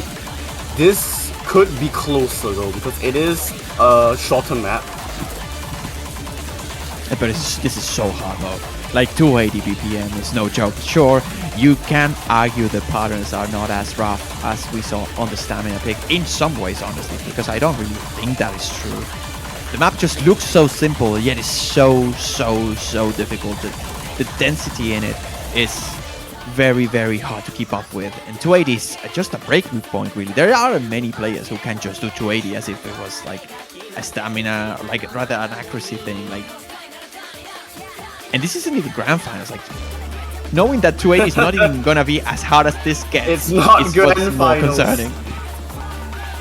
Oh man, I will feel a little bit bad for Thailand and Indonesia because they all have to. One of them will have to play the grand finals map pool, which is quite unthinkable.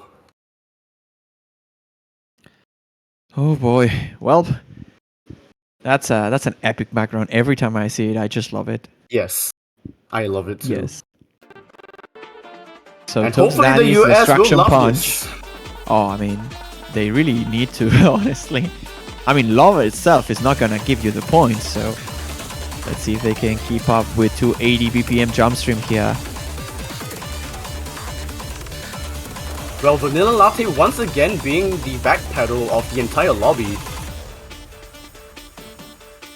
I mean, That's well, just the you difference just have right now, the it's just casual Vanilla 99.98 by Neppy and 99.97 by Dev.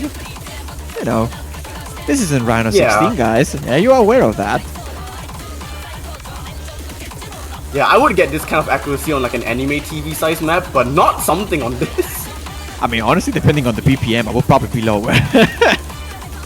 Oh man. Oh, and that's Vanilla Latte's first miss of this map, rushing, I think. It did look like it was a rush, yeah, on the bursty section. But yeah, the US are currently, we're not even halfway in and they're already 5 digits of a point lead, and Vanilla Latte is just struggling. Vanilla Latte has just... Yeah, this is very difficult for them. I mean, I don't want to look into the future too much, but if we Of course not. if we assume that we may see a repeat of this match on the actual grand finals, this is good info for the United States and honestly for any team that is going to face Korea later on, because these two teams are not going to get eliminated if they lose. If they lose this. South Korea are just they're just dropping. Korea is just struggling with right. this. Yeah, they cannot keep up with the speed of this, and that's again completely understandable. The United States team is just a monster of a team in terms of how insanely high their skill is, in terms of like how fast they can get. The cap, the roof seems like it doesn't exist for teams like this. Every time. Like there would need to be a lot of misses coming from the United States, because accuracy-wise they're winning by a mile, combo-wise they're winning by a mile or by kilometer. I mean, it is almost a 50,000 point lead. That is like, we're talking SV levels of difficulty. Yeah. Difference rather. Like this is insane. This is a complete and utter domination by the United States on a pick like stronger 280. Yeah, Geso is doing really well to try and at least still keep up this is with the the United point States, where we but, see like, a miss by Neppy just because commentators first. Or miss from Dev, or miss from Tefacito. Well, that's definitely going to happen because we just said so. Yeah, and because we said so, it's actually going to be Geso at the end. The United States are going to be a triple FC from the United States. That is ridiculous. That's a B1 double S. Yeah, I was about to say. Oh my god. Wow. These issues. That's almost a 998. That's almost a 998. And that's not even the worst part. Like, Yonho, 991k with a singular miss. Like, this is finals, by the way? I don't understand. I don't understand what's going on with this. Finals? This is just like, when did Mania players get this good? I don't remember this. Like, of course, every year we always say the same thing. Every time we reach the finals, we reach the grand finals, and we're like, wait, there's no way the players have gotten this good. And then you just push the difficulty level, and it's still that good. It just, you never find the limit. The United States just where's the ceiling here. Yeah, there's just no ceiling. Well, it's back to it's back to South Korea. What do you do here, though? You're out of the I 11 have picks no that you have like options to win it, and I don't think you go for like Gene. Oh, they're going Clover. Oh, they're going Clover. They're going for Let's the custom go, song. custom song. Okay, so this one is, I think, also pretty fight. It's basically Turkey version 2. I'm not so sure about this. I mean, honestly, what do you even do in your career? Like, you kind of have to go for this kind of picks at some point, right? Yes. You need to go for the riskier options. And to be fair, the United States, I don't think they are out of picks yet, not even close. No, definitely not. I think the two safest bets they had to win, they already used, which are Rise 2 and Rise 3. Like, those were the maps they had the most amount of edge, I think. Tech, I think they also have the edge fairly clearly, but the difference with Tech is that I can see South Korea popping off on a tech map and putting out a fight, but in a map like Jumpstream, there isn't too much you can pop off with when the opponent has a like 25-to-1 ratio. Like you can't really win on it, even if you're playing out of your mind. Whereas on tech, you could technically have like just chokes by the United States and South Korea popping off. So just by nature, tech maps are in general riskier if the difference in the physical capabilities is not as insane. And in this case, I argue it's kind of the similar deal, but in the LN department, really. You have LN2 and LN1, which are arguably not as physically, well, not necessarily physically demanding, but like the patterning on Clover makes it so misses are more likely to occur. Like LN1 also has this issue with coordination, but LN4 does it in a way that you just have to mix and match between different patterns, and that's very tricky to do. Not many players can do that. You don't have a specialist who can do this. You need an all-rounder, and 3 all-rounders in a team is always hard to achieve. We'll see if the Korean team has what it takes here to sustain their luck with Clover. I mean, you say all-rounders are needed. I think we are seeing 6 all-rounders, honestly. Oh, absolutely. We will have to see if they can keep up with the LN department, really, because we haven't seen a sort of all-rounder Olympic yet between these two teams. Yeah. And also South Korea have won the LN maps by very small margins, by just a couple thousand points, so once again, Literally on the US yeah, like the US still have like a fighting chance. I mean, right now accuracies, YZ is the lowest of the lobby, hence US have the lead. Again, this is like the story of pretty much a lot of these maps that South Korea have been picking. US have the lead at first, but then some things could happen. was the only exception, right? Where South Korea seemed to be always clearly in the lead. But I think it was very on edge until the end, yeah. LN1 was definitely like this. Like, this is looking a lot like LN1 for the United States. Yeah, accuracy-wise, I mean, YZ is just dropping 99.3, Gaysol dropping to 99.6, and the United States are hovering around Gaysol's accuracy except for Nepijin, who is in a different universe altogether. Absolutely. And this YZ performance, man, it scares me every time because he's dragging so much. And now Poker drops the LN MVP. It's down. That's a huge hole in South Korea's attempt to try and bring this lead back. And now United States needs to hold on, really. The accuracies are looking very, very sharp. YZ performance, as I was saying, dragging so much is putting me nervous. And now another miss from Poker too. The United States looking great for this. Yeah, this is starting to be... I wanted to say something about the US, but Hello Sun does drop. It is pretty clean. Yes, it is quite clean. Not much of an accuracy drop there. And this transition here is a bit tricky to figure out. I imagine all players have practiced this a fair bunch, so it won't be too much of a difficulty really. But there are some trails that are tricky, and Boca and Gaysol both find drops on it. And that smells like game over really here. This looks like it's gonna be the first break point. That is quite surprising, honestly. I mean, if the US were going to take a break point, I would think a couple thousand, not this kind of margin. Polka misses again. This is like if US picked Rice. That's how crazy this margin is. It's insane what difference we are seeing here. Hello Sun now trading again, but it's not gonna matter all that much. The map is just almost over. And I want to say, Poker's performance is really good here. It's just a matter that they found so many misses across the board, and even though there's another miss now by Hello Sun, it's not going to matter either. Yeah, it's way too late. Like, yeah, we go from 35k to 26k, and that's still not good enough, really. The map is just over. The US take the first breakpoint of the finals upper bracket match. Wow. Against pretty much their arch nemesis. 8200s. 8200s by Poker. And 2 from Nepi. Like, just, I mean, Nepi is just like the United States wonder, really, at this point. Like, actually, yeah, like, they just play everything and like, destroy everything. They are the MVP. 2018?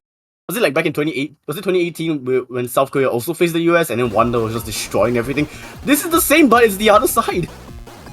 10-1 ratio too, man. They're Rise going 7. for overcomplexification here. Rise 7. I like this pick. Honestly, if they want to avoid going for the protect and saving that as like a final blow, I could see it. Otherwise, I mean, Overcomplex is just the better pick really they have available. Rise 1, I will like to say US may want to avoid.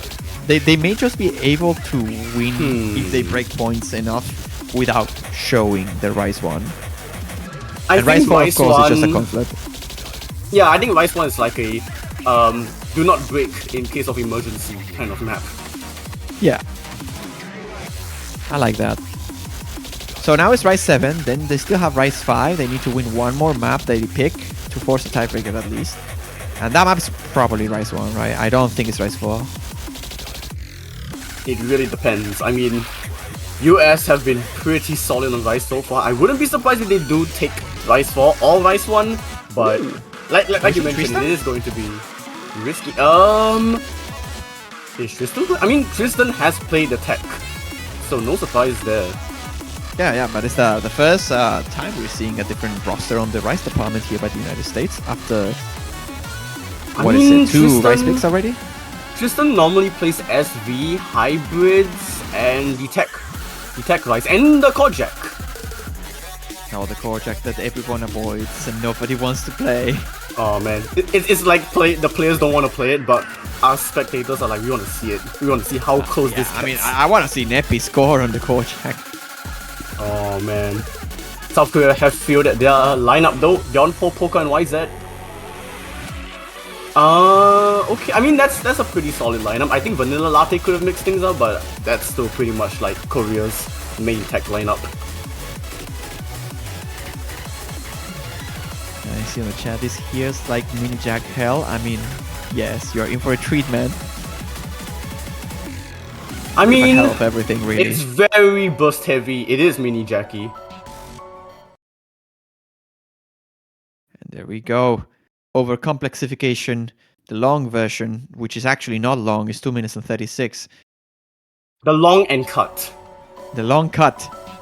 Imagine having a long version The and long making a cut of it. That's funny. But anyways, leaving that aside, out of the opening, seems like Tristan is hitting a little bit on the very first burst, but it's not really gonna matter all too much. The juice of the map is still yet to come. Yeah, first verse over here. A lot of these jets, a lot of these very dumb P-bursts, and Nappy J is the first to get caught out actually. The MVP of the US too. first fall. And now Aradev. The US dropped 2 within a matter of seconds. The South Koreans have a 5-digit point lead. Wow, and this is what I was talking about when it comes to tech, really. I think the safest bets for the United States were those consistency-oriented picks like Stamina, like Jumpstream, because once you get into the tech, if South Korea pops up and pops off, which they are currently doing, they're holding incredible accuracies, it only takes a choke or 2 for the United States to lose the lead, and it's exactly what is happening right now. Tristan, who subs in here, still holding the FC, the only one remaining, but unfortunately the worst accuracy. So we'll see 13,000 points. Halfway into the map, Korea has the dream start right after losing their own map. Yeah, this is a really good performance from South Korea, especially on a tech map against the US, which the US have been better on tech for this semi-finals. Yes, mini Jack's not a problem though. Yeonho there, the miss. Okay, things will shake. I don't think it is enough yet. That was just an extremely clean miss though. Like they just missed one note on the mini jack. That's literally everything. There's not any accuracy being dropped there by Yeonho. But the score lead is very, very, very short. 6,000 points, and it's closing because the United States accuracy is climbing up as expected. And with a quarter of the song left, Korea can not only not afford to miss, but they can't really afford to drop too much accuracy because the US is just going to catch up due to the ratio. And there's a double miss by Poker and Yeonho. Domination from South Korea. Poker drops again. The US have slingshotted this lead back 5 digits to the US again. Poker misses again. Just a snap of a finger, and that's it. That's the self-destruct there by Poker, but there's a trade now by It's not going to be enough. No, there's no enough time, really. The mat's going to end already. Oh my. Wow. Blink and you miss it. Wow, what a way to end this. Poka and Young, who were holding such strong accuracy, so strong combos. And at the very, very end, there was not even a quarter of the song still remaining. The lead instantly swaps back towards the United States. And you can see there's two almost clean view on double. This is just two misses by Dev, 3 by Neppy, and 5200 FC by Tristan Jacob. I don't understand. How? Look at the 200 counts as well. It's not just the V1 double S's. Every player in here destroyed the chart completely. And the ratio from the United States is the only reason why the scores are just so insane. Like, everybody else is insane. It's just a 163 and 233. That's just... How do you do that? And the misses, like, the total of 5 misses in the US is the same amount of the total of 200s that he had. Oh my goodness. Well, I mean, this is though a warning sign, I think. Because the United States won this, but it wasn't a comfortable win at all. Like I said, South Korea only needs to pop off in a tech map to defeat the United States if they choke. And this time they were about to pop off. They just found those misses at the very last stretch of the map. If they can hold on towards that, then, I mean, I think Korea has a real chance on the... I want to say in a map like Braindead even, which is weird to say considering this the United States Protect. But now we're going to go straight into SVs. They want to avoid fatal entanglement as much as possible, and I do not blame them. We'll see if SV is the thing you South Koreans need to get back into the match. And this is a great timing too, I think, because the United States, what does the United States pick after knowing how close this Overcomplexification victory was? Do they just go for Rise 1 after this? Or do they go for something else? Maybe they want to go for the Protect. I'm not sure. And of course for Korea, this is like a do or die pick. Like, they can't really afford to lose this. Yeah, they cannot afford to lose this, definitely. Which I don't think they will, because South Korea's SV has been pretty consistently good compared to the US.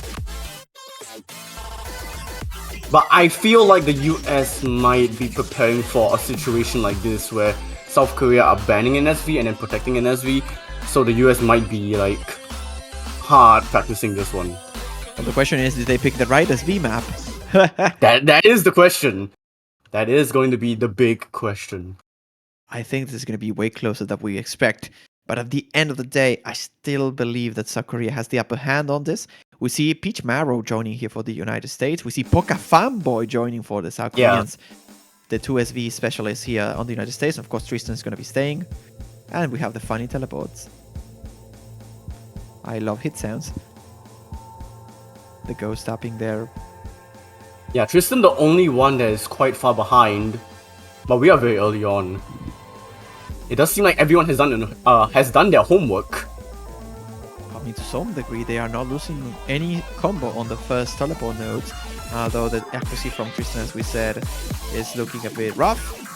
It's just a start, and there's no drops on the invisible nodes there on the LN. So they know their gimmicks here.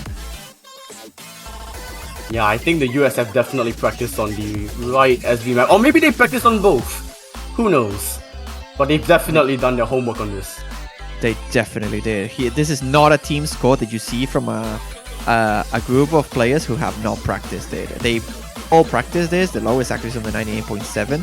And honestly, the United States is not looking too bad to recover here. They have a Cafecito quite literally nullifying Poka's score. So it's really a matter of Geisel versus Tristan Jacob here. And that gap is going to be the deciding factor. Any miss from South Korea can easily flip this table. Yeah, and a miss on an SB map like this, your momentum can shift very fast. There's no drops there on the teleports of the outer columns. And there is now one by Geisel. And that's on the inner columns, which are arguably the hardest on the map. And the score lead is getting very, very short and it's closing up. The gap is not there yet. Like, there's not 400 combo. Yet. And I think the United States will get the lead here. That is the miss by Geisel too. A second one, that is. And that's just the United States winning the SB pick. That's another breakpoint. I don't think they can lose this. There's not enough combo really for Korea to recover. No, not even, I think. Geisel drops again on the gimmick. United States, they take an SB map. They take South Korea's Protect. Wow. I can't believe I'm saying that. They even hit the ending there. That is a shocker. 64,300 by Cafecito. Oh my gosh. The United States winning on an SV map against South Korea's Protect. And it's literally just the misses. The bad judgments there by Gaisel proving to be their undoing. And Tristan Jacob, despite having this rough start at the map, they managed to recover. And because of that, the three-way FC from the United States proving to be too strong. And Korea now looking very, very bad shape. That has because to hurt. it is back to the US. And there's And it's still so rained. many ice maps. And they are It's going rained for their time. own Protect now, yeah. Oh, wow. Well, that's devastating for Korea, really. I Yeah. honestly don't think they can recover from this. But we'll have to see. If they want a chance, they need to strike back the same medicine to the United States, win their Protect. I mean, I'm not the biggest fan of Brain Dead, considering how Overcomplexification went. But the United States should really have the upper hand in theory. And morale is like... If you're from the United States, the morale is like high up there. And if you're Korea, you're like probably devastated. This is the point where we get to see what the Korean team is really made of, because this is the time for them to really step up. They don't have any other choice.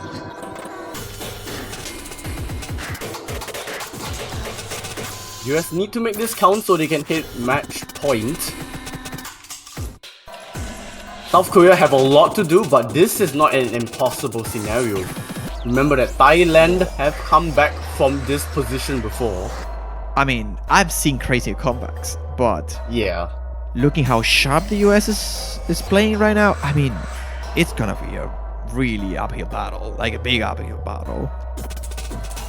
I think the most insane comeback I've ever seen in a World Cup has to be on CWC, but if I'm talking MWC, like what's the first one that comes to mind? I'm thinking like Philippines on 7 key. You remember the Arquin Olivares survival? Oh, that was huge too. But I mean that is like that was the 4 definition key? of a comeback. But yeah, 4 key specifically. I mean, I'm trying to think. Honestly, I feel like the best comebacks in 4K have happened in this tournament. Honestly, probably true. Mirror I was from thinking Nepigen, reverse sweep. Mirror from Poker. Reverse sweep? I don't think we've seen a reverse sweep, honestly. Like It's a very complete rare. one. In Mania, it's very It rare. is. Here we are now. Brain dead time. Now we're talking about the map. What can we say about this map? Very, very, very techie patterns, mostly dumpy, fast streams with very, very rough barring, hidden mini jacks all over the place, and not so hidden mini jacks as well all over the place. This is just the definition of tech and the definition of you're going to choke. It is super jarring. Like these So bursts are just so awkward to hit. That's so awkward. Like there's not really any way to hit these patterns in a way that you can like muscle memory them. They're so awkward, really. It's about hitting them correctly, properly, not cheesing any of it. And I mean, scoreline is actually not looking too big in the It's favor over of the United 100. States, really. It's only 1,000 points of difference. Yeah, accuracy from South Korea actually climbing. There were some 99.6s on South Korea's side, now they're on 99.7. Tristan with the only 99.6, but it is being neutralized by how see it- good Nepigen No! has been playing. Oh, That you was almost saw it. 728. Yeah, we almost saw it. Oh my gosh, this Oh my god, it's literally there. it's still the same difference. Oh gosh, this lead. You can snap it in half, like it is just Oh so my God. small. You can cut the tension of this game right now with knife. Like South Korea really knows that they have to. Oh, they have to play their minds here. They play out of their minds, but it's not happening. Pocket's the first one to drop on the South Korean side, and Albeit the other two Koreans are holding very, very strongly. The United States now ahead with a miss in their favor, and if they don't drop accuracy, I don't think Korea has it. Just with accuracy. Yeah, there needs to be huge accuracy drops, and Tristan has managed to recover. We have a See big about section. Yeah, 9,020 points of difference in favor of the United States. There's a couple 200s, I think, there. But on Nepi's side, I believe it wasn't a 200 really, but it was an accuracy drop. Now, Poka drops on this tricky, like single streamy with mini jack section, like this sort of break doesn't really help you recover at all, and Pocket feels it very, very clearly. I mean, at this point, I mean, it started can I just greatly point for out- Korea, but I don't think they have enough time here. I just point out that Neptune is almost holding a 99.9. I mean, Dev is on 99.85. Like that's Yeah. also very, very impressive. Like, and honestly, just a 3-way FC on a map like this is insane. And to think that South Korea is holding a 2-way FC on this, and Pocket's accuracy is actually pretty good for having the amount of misses he has. 2 misses, now 3 misses, unfortunately. But the accuracy is very, very strong as well. I mean, That's the point of the US. Like that's a given at this point. you can't just ignore the elephant on the room here. Dev, Nepi are just destroying every chart that is put in front of them. And I mean, you And can't that's really match do much point. against that. Especially when you have someone like Tristan backing you up with an FC on his own. Like, what do you even do? You just don't. There's nothing you can really do about this team score again. This is ridiculous from the United States. 298. I mean, it honestly disgusts me to see a 3-1 T1 SS on double this. S from Nep. It just absolutely disgusts me. What is this? And then one Match point to the singular US. 200 by Dev 2. Ugh. That Yeah. is just not cool. It's just so good though. South Korea are in big trouble. My goodness. They need to I win mean- 5 in a row to force tiebreaker. They don't have SVs. LNs are pretty much almost gone. Except for LN3? LN3, which they are going for. Yeah. This is like... I mean, this is pretty much the last throw of the coin, I feel. Yep, silver bullet here. I mean, South Korea managed to win 2 out of 3 LM picks they played. So they are gonna try to make it 3 out of 4. And I mean, put some pressure on the United States, really. They are on match point now, so they cannot afford to lose any map. The good thing about them is that if they lose, they don't get eliminated. They get locked down to the losers bracket, and they will be facing next week the winner between Thailand and Indonesia. So they still have another shot at it. But I mean, I am just very, very scared of this United States team. Like, they are looking so clean, so insanely strong. The LN department, sure, they have shown some amount of weakness, but not really. They had a 3-way FC on LN2. It was just LN1 that they struggled a little bit, especially at the ending. Even then, they won SVs as well. This United States team is looking very, very complete. And Korea's gonna try the best now. Fatal Entanglement will be their potential last choice of the day here.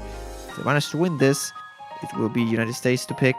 But the Koreans need not only to win their own 2 picks, but also break twice if they want to force a tiebreaker.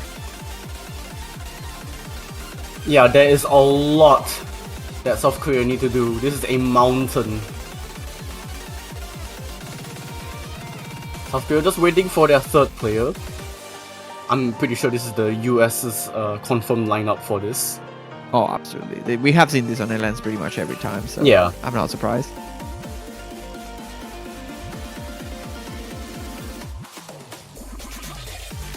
I believe 3rd player should be Gaysol. Yeah, I believe so too.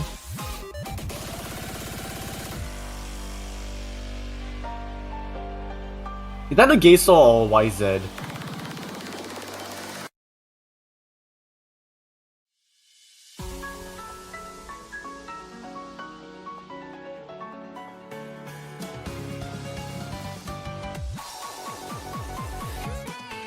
Alright, it is gonna be Gaysol. Oh, I mean, I see Gaysol YZ has though. entered the lobby, but Poka says YZ.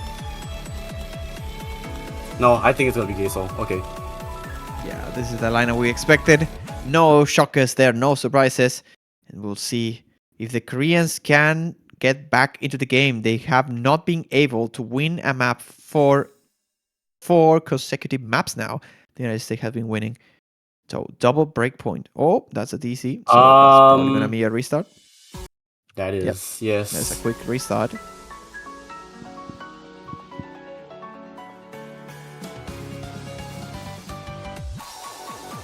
Oh, Cafecito is back.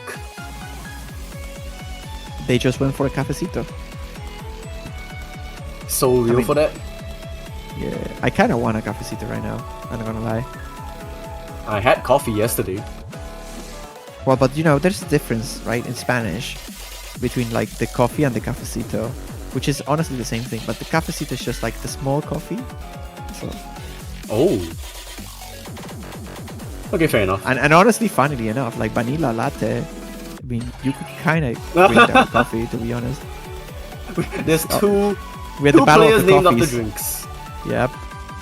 And then you have Poca and Poca Fungo, Also, but I don't know if that counts.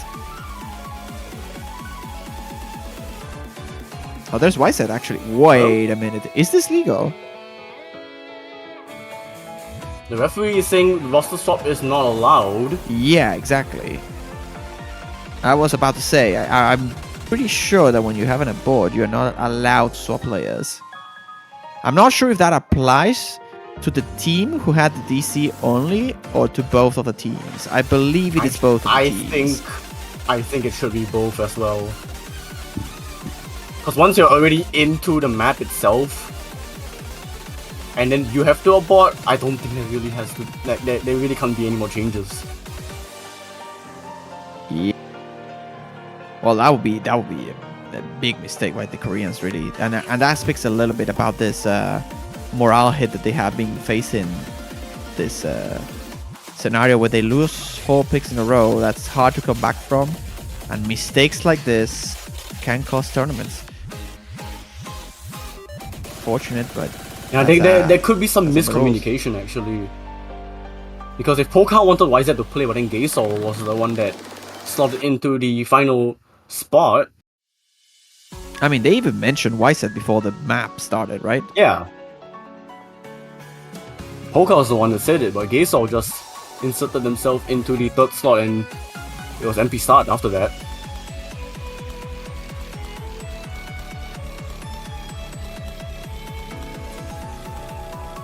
Okay, right, let's try this again. Take 2. All right.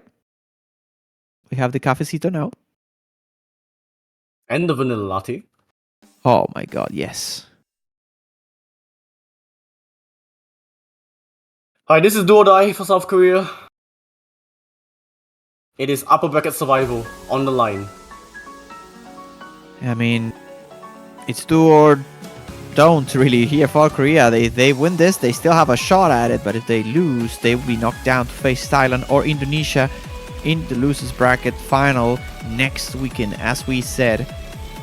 And as it stands right now, I believe the United States is currently holding a very small lead, mostly off of the back of the accuracy here by Hello Sun, who is starting to drop a little bit. It's not gonna matter all too much now with the miss by Nepi though, and Hello Sun as well. That's a double miss. That's again a dream start for South Korea. Can they capitalize off of this? A third of the map has already passed, and this is a very short map with 2 minutes and 8 seconds. It is now a matter of holding the combo. 11,000 points advantage for the Asians here. I mean, they really need to win this. They don't have a choice.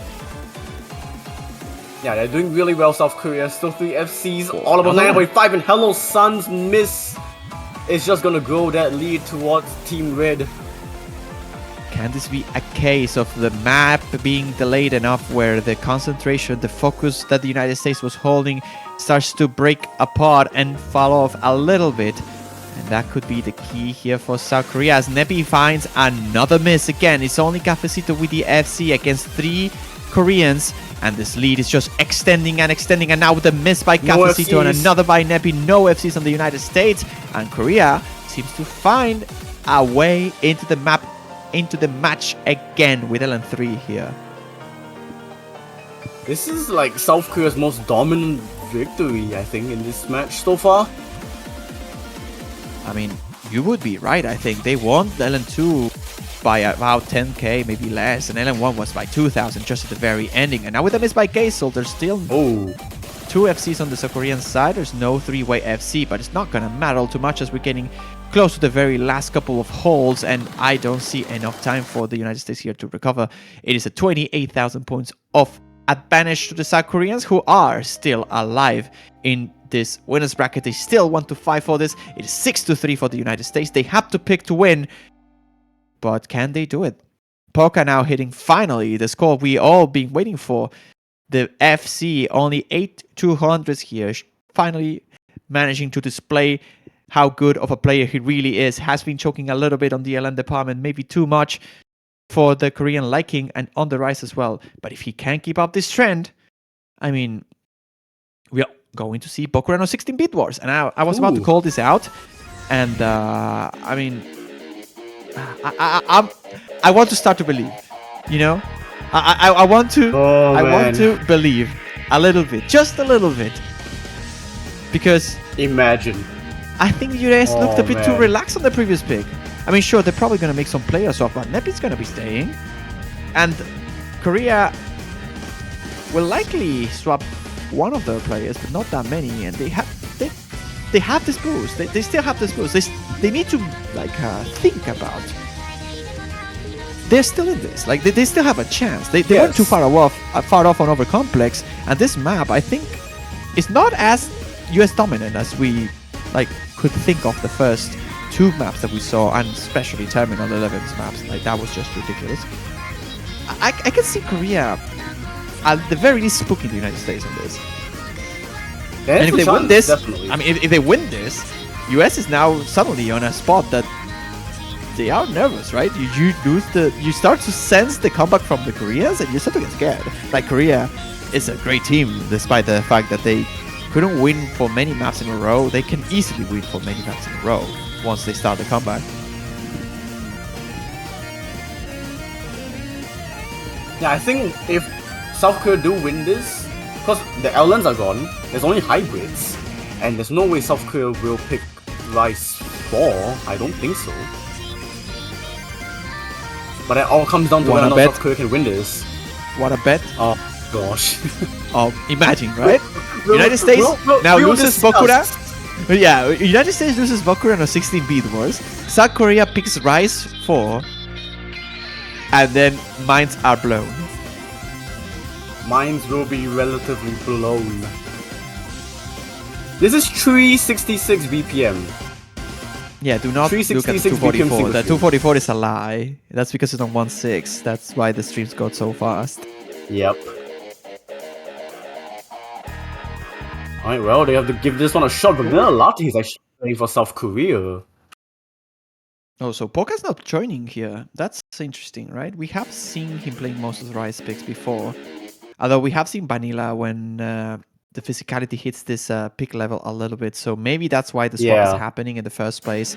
The accuracy may not be the best, but they are banking on the fact that Vanilla seems to be more capable to hold their combo through harder stuff like this. Of course, the United States is going to start with an insanely high sharpshooting accuracy. And Hellozone is actually going to be playing instead of Tristan here, so not quite techy enough for Tristan to take the spot. I hate this cut, by the way.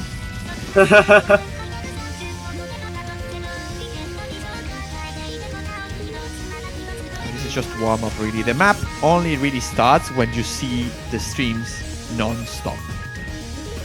And that should happen literally now. Yeah. There it goes. 366. There it goes. That's so fast. And we can see Vanilla is rushing a lot. And that's a tactic some players use to hold their combos, is try to force themselves to hit a bit earlier. And in that way, if they misread something, they can still like fix the playing while they are hitting the stream.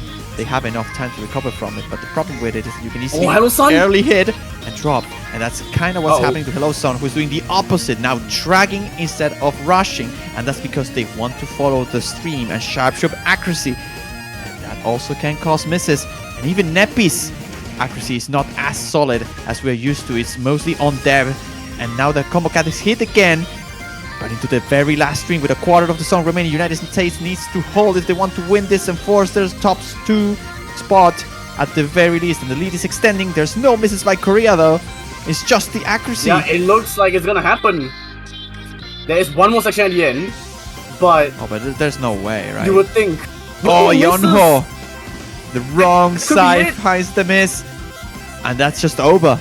It is over, the United States. It is Despite over. this book at the middle of it with the miss by Hello Sun will prove to be on top when it comes to Rise pretty much 100%. And a B1SS by Eradep to seal the deal 146 300s against a Gaisol B1SS, by the way.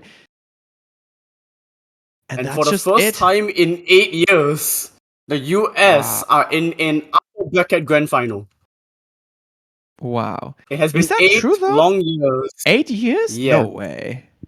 Upper bracket No grand way. final. They have been the lower bracket grand final a lot of times. But this, for the first time since 2015. Yeah, you mean as winning the winners bracket? Yes. Oh yeah, that sounds more reasonable. Yeah, that was on 2015, right? The run when they won without losing a single point. Yeah. Wow. It only took congratulations. 8 years. They had to Wow. rebuild and rebuild. So many players came, so many players went, but they finally found their 6. United States will be one of the top 2. And now they wait to see who will join them. Will it be South Korea who will drop to the lower bracket? Or will it be the other 2 teams that will be fighting out later on? Thailand and Indonesia. I mean, about that match though, like, oof. This one was like a very great display of skill. Like, how good can players be?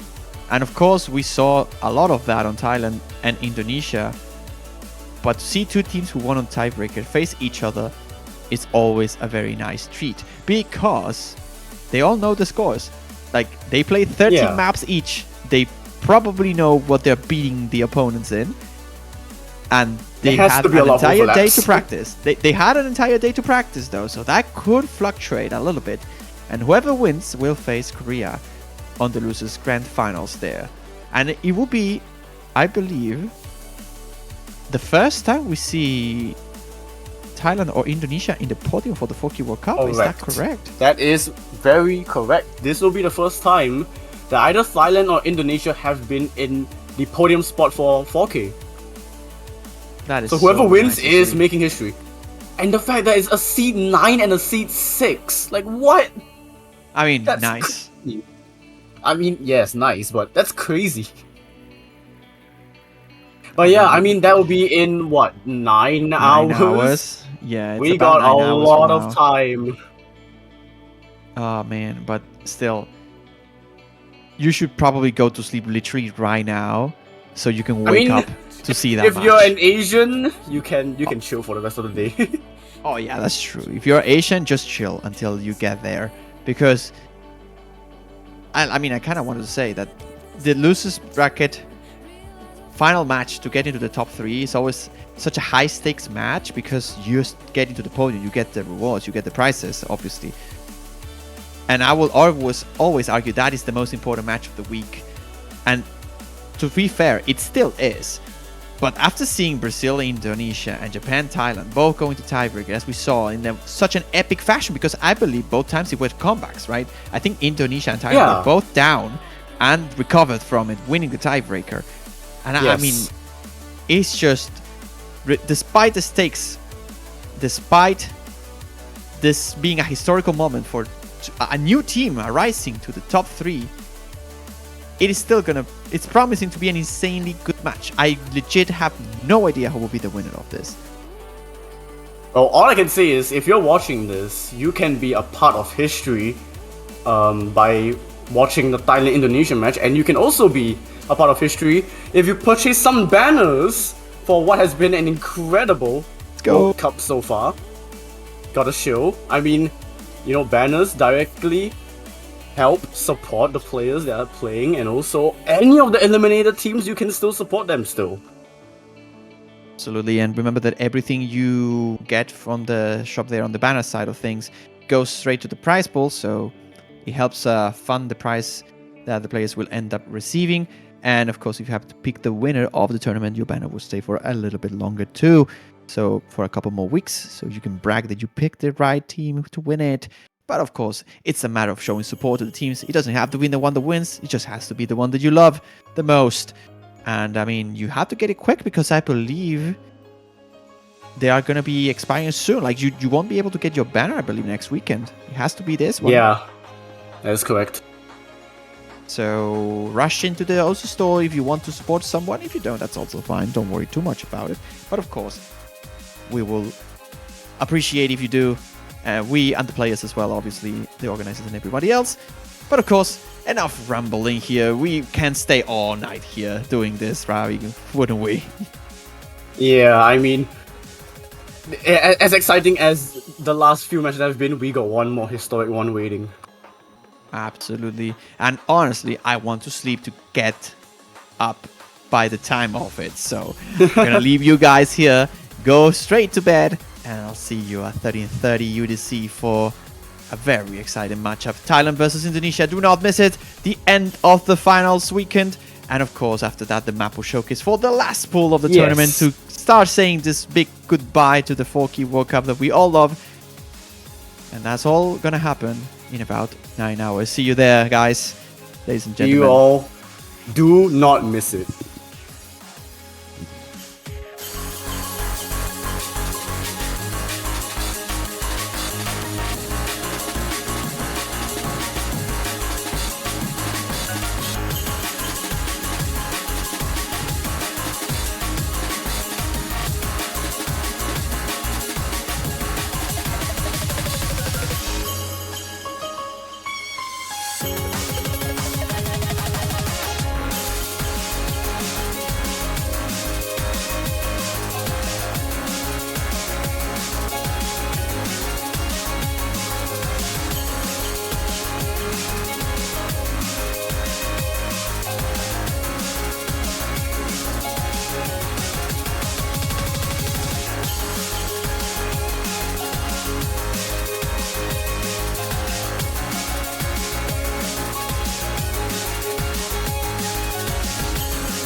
Hello everyone!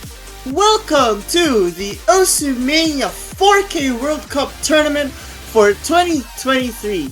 And in this round, for the finals week, we'll be having the last match of this weekend, which is going to be Thailand versus Indonesia.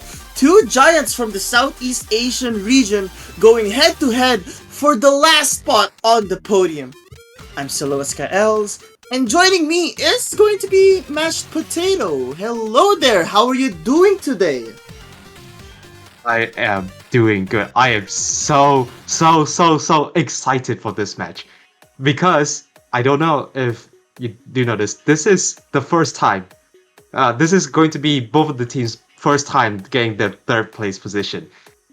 Thailand has got fourth place. Thailand has got fourth place in MWC 2019.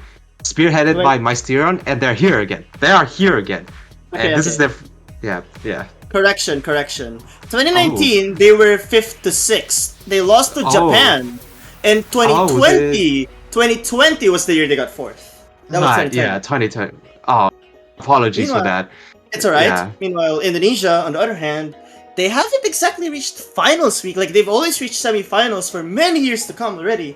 And this is the first time they've gone through that stage. And, I just realized this, but as fellow Southeast Asians, I think we gotta be proud of how much this region has gotten so far. Like, it's really nice to see two Southeast Asian countries here. I do agree as well. I am super proud of what both of these teams have done.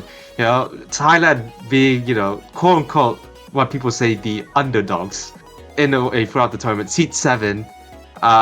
Seat number 9, but they have been crushing everyone, undefeated in tiebreakers, crushing literally everyone on the way there. Same for Indonesia as well, beating up Brazil with an amazing comeback, 6-3 down, and they won 4 points in a row to take the W home. Yeah, I mean, the scariest part between these two teams really is physicality has been very strong for these two teams, though I think the game changer here is going to be it's really the third player that concerns me here.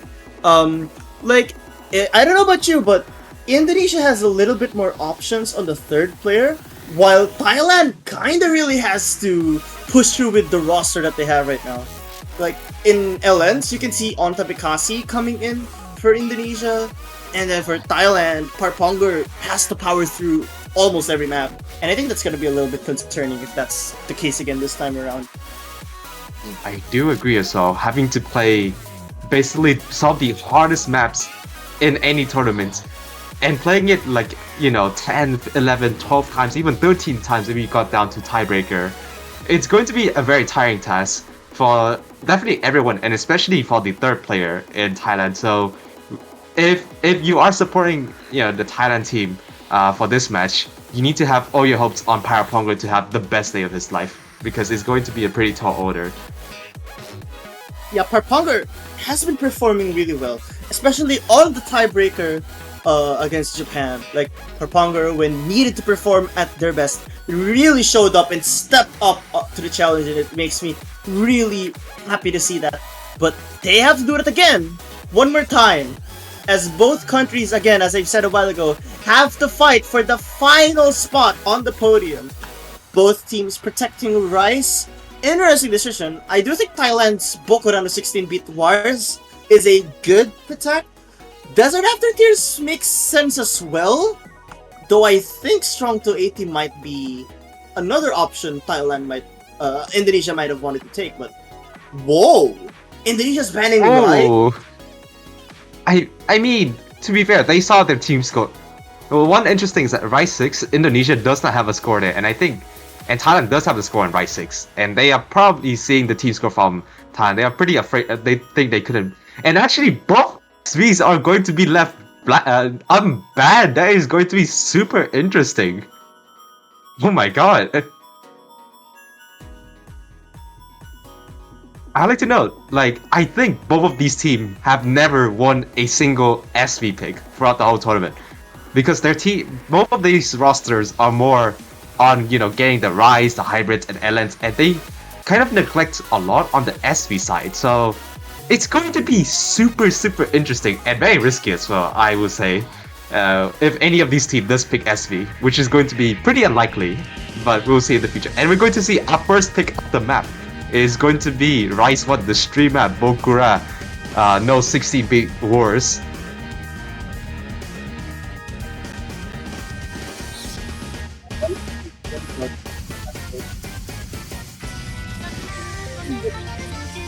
The match. Usually you would pick your protect somewhere around where the situation really calls for it. A good example is, let's say you're down 4-1 and you need to take some momentum back. Or you want to close the match, let's say you're up 6-5 or 6-3, whatever it is, you just pick the protect and hope that you can win it, as it is your quote-unquote safest pick. But having the safest pick as your first, this could be risky, especially for the most dire situations when you need a cushion to lay down on. I do agree as well. I think right now it's very early on for you to maybe venture out to a bit more risky picks. But this also works as well. You always want to get the ball rolling in the first map. It also can be a strategy for many teams. Some teams can be very momentum based, and having a secure point to start with can get the momentum rolling straight away. And we're gonna see the A team for Thailand, and also the Rise A team for Indonesia as well. The very expected lineup for both of these teams: Pavin, Parponger, and Konkawe on Thailand, and Nisha, Albert, and Bad Hidden Player on Indonesia. And here we go. Albert really has to step up here, I think. Like, Albert, something I've noticed about Albert as a player is generally a very consistent player. The 200 count has been a little bit of something I'm concerned about, so I guess it just cancels out with Parponger. It's really Nisha, Labyrinth, and Bad HD versus Konkawe and Pavin. All of these six have to step up, no matter what. As this is I'm a bit scared because this map is, I think, it's a pretty I guess a pretty chokeable map with the very long streams at the end as well. So the nerves can definitely get you in the long stream section. Right now it's just the easy section, this calm before the storm. everyone's still doing relatively well right now. I think the score is still flickering, so it's a bit too early to call what's going on right now. But here we go, this first long stream section of the map. At 366 BPM, here we go! Yeah, these streams are not friendly, especially if you're rushed by accident. And I can tell right now that Albert and Parponger are sort of dropping their accuracy fast. I can't really tell who has the lead right now. Though, looking at here, it seems that Bad AIX, the player, has the highest accuracy. Not to mention, the roles here really transition with your wrists and whatnot. And it's really close. This is goes to show it is so close. Everyone is very stable. But the lead that Pavin has against Nisha Labyrinth is, I think, giving Thailand a very small edge. What a win! It is a 0.02% difference that's making the difference right now, but it is still 3-digit points difference, and we're going straight back to the second long stream section. We're going right into the ending of the map, and I think a more decisive lead for Thailand, but we're still a couple of bad judgment away from the point being decided. And now we're reaching the 4-digit. Oh my goodness! Oh my god! These patterns are very not friendly to everyone, and yet they're all holding it. We still have some final jump streams mixed with some rolls. There can still be some mistakes, but they cannot Are they gonna do it? Their team. We'll be seeing a 6-way MC, and I think we do. Who's gonna take it? It's going to be Thailand by 932 points. What a way to start! Oh my god! Oh my god! What did I just watch? 3-digit point difference to start with. 6-way full combo. 6-way FC with Bad AIX, the player, taking the V1 double S, but that was not enough. I think that was a very clutch performance from... Oh man, I don't even know. Everyone just did very well. I think the difference was just Parponger outscoring Albert by 2,000 points. We said it from the beginning of the match. We need Parponger to step up, and he is doing it in full space. 989,000 points. And that seals the deal for the first map. But, you know, thinking about it again, this is their protect. This is their most comforting pick, and they've won by less than 1,000 points. Now I'm thinking, if Thailand should continue picking to Rise now, considering how close it got right at the end. Think of it this way. Clover is something that Thailand has to avoid in long notes.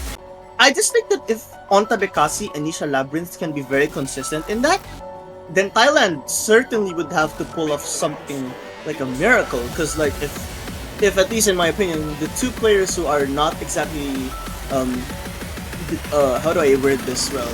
I don't think Nisha Labyrinth is exactly the type of person to FC Ellen charts, is able to just cruise through it. Then I think Thailand really has to be avoiding picks like Clover. So I think that also means something like Jean is something Thailand could maybe avoid. Just a maybe though. Just a maybe. That's for further down in the path. But now we're going to Rise 7. I think it's a pretty good pick of Indonesia based on previous performance. They did outscore Thailand by 51,000 points. So it is a very comfortable cushion. So I think it is a pretty good decision for them to pick into this. Well, think of it this way. This and Bokarona 16-bit Warz are a little bit contrasting in terms of the map type. Like, it's one of the more straightforward maps, Bokarona 16-bit Warz, I mean, and this one is a little bit more on the awkward tech side. So I can see why Indonesia wants to pick this. Nisha Labyrinth really excels on maps like this. I do agree. I think Indonesia does have an edge against Thailand when it comes to more technical patterns here. And here we go, the 190 BPM Jack Gauntlet filled with streams layered in between as well. It is absolutely brutal. And a slight score lead from Indonesia right now at around 1,000 points. I think everyone's still holding really good accuracy, but Paraponga is struggling a bit with a 99.55. That's really the difference right now. But as I say, miss on Nisha. Yeah, Nisha Labyrinth ultimately gives the lead back to Thailand for the first time, I'd say. Though Parponger's act has a little bit concerning right now. Look at the unstable rate down there. And as I say that, saves it back.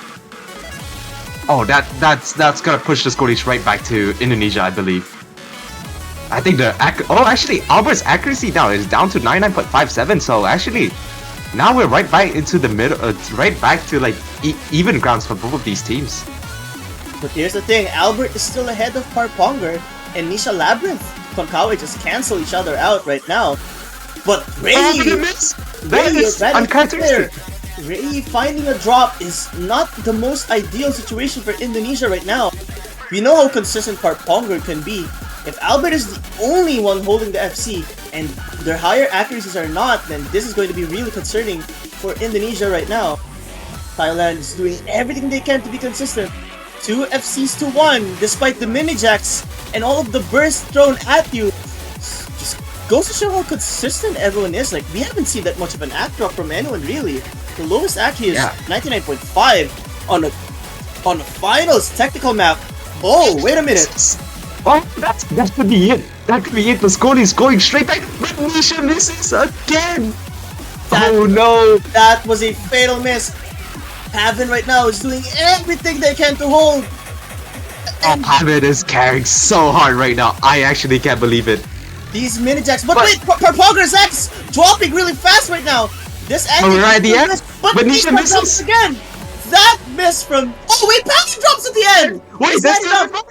It's not enough. It's not enough, but oh, that could have been devastating if that really pushed you.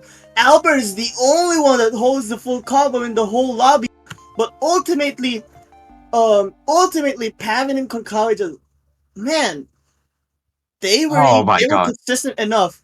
Not to mention, Parponger did beat Nisha Labyrinth. That was the difference maker. We were 1 miss away from seeing a D1SS here. Instant pick from Thailand to go straight to Rise 5, but I should go back to. We have been praising the deadliest duo in MWC right now, Pavin and Konkawa. They are not only, as I said already, the deadliest duo in MWC right now. They are absolutely crazy, wild. They can score 980, 990Ks in any stage you want, and they're showing up once again. Yeah, I mean, looking at their score on... what do they call this again? Oh, actually, Braindead, Rise 5. Actually, Indonesia does have a bit of a score lead in the previous match. But maybe Thailand's just more confident. Maybe the last match, it was a bit of a underperformance maybe. Yeah, I mean, this was something that, like, if Indonesia had their score yesterday, they would have actually taken this point on Overcomplexification by like 3,000 points. Very impressive upscore by Thailand on that map. Really popping off. Though the problem is, Braindead is a 3-minute chart, and we know how consistent Ray is on maps like this. Or bad HD player, actually. Which is what I should be calling them right now, I'm sorry. Yeah, bad hidden player, bad HD player. I think. Yeah, actually, yesterday the team score from Indonesia was really consistent. Everyone scored above 980k, so you gotta have that to look forward to. And right now, this map at the start giving Indonesia an advantage, mainly because Pavin and Parponger are actually a little bit behind. Though Konkawa has the highest accuracy in the lobby right now, despite, again, these speed patterns and miss Nisha again would really cause your hands to be unstable. Pavin and Nisha trade 2 misses or 1 miss with each other, is what I meant to say. And now these anchors have caused some errors on both teams, but they still have to be really careful. They cannot just hope for the other team to miss, because the moment they do that, they might let their guard down, and right now is a big opportunity for Indonesia to take a break point off Thailand. But this lead is essentially nothing. A bit of a break right now, but once the break is over, we're going straight back to the 231 BPM. Absolute, like, gauntlet of a map. Crazy abrasive patterns. Mini jacks at this speed is absolutely insane for anyone to hit it. And we can still see 4 full combos on the bottom row right now. So, yeah, it is still anyone's game right now. We're still 2-2 full combos. And the accuracy lead is actually a bit to the Indonesian side right now. Yeah, it very much is, but Plan HD player finding 1 drop on one of those mini jacks. That's what I was talking about. You gotta be very careful. Konkawa has been increasing their accuracy in this part, despite all of the rolls. Despite all of... Oh, sorry. I know, it's alright. It's just saying, despite all of the patterns that are being thrown at you, those mini jacks and whatnot, Kakao is still increasing in accuracy. Yeah, but despite the miss, actually the score lead is still not that big. They can still get this back by just sheer accuracy, which I believe is still on Indonesia's side. It's just the fact that oh, Albert missing again. No, for the first time, and now they're down to no FCs. Now we have 0 FCs. I'm honestly in shock right now because like it's still really close with each other. This is only a 6,000 point lead for Thailand. Although Parpagar is dropping that accuracy really fast right now. They're holding the combo really strong. Nisha Labyrinth fighting a miss is certainly not what they need. I didn't face it back, but I think the score lead is still on Thailand. I think Paraponga has to hold on as much as he can right now. So does Konkawi. The map is right at the end of the map. There's still a bit more. But the score lead is still at 5,000 points. It is getting incredibly close. It's still it's slowly inching towards Indonesia right now. Oh, wait a second! Can that do it?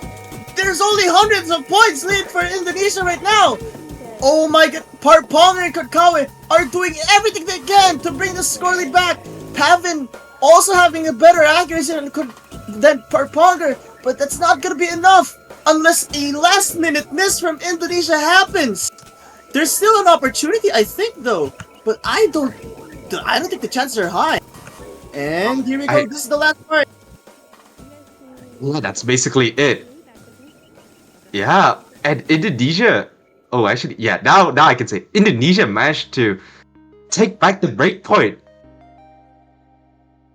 in an FC from Konkwai, 991,000. Absolutely disgusting score from that. It's just the combo breaks on Pavin that's across the map that really hurts the team quite a lot. An FC from Paraponga and Konkawi was not enough. Not to mention, overall, Indonesia just has the better ratio, really. Like, if you were to calculate the overall ratio for Indonesia, I think they would actually have the advantage. Although that is also of virtue for Parponger's ratio in general. Yeah. So... Yeah. Okay, wait! Alright, Indonesia picking LN4. This is a good pick to answer with. If Thailand... It's a good pick too. It's definitely a good pick. And honestly, I'm very concerned right now. Because like, Clover was something that Onta Mikasi and Nisha Labyrinth, as I keep on saying a while ago, that was something they could FC.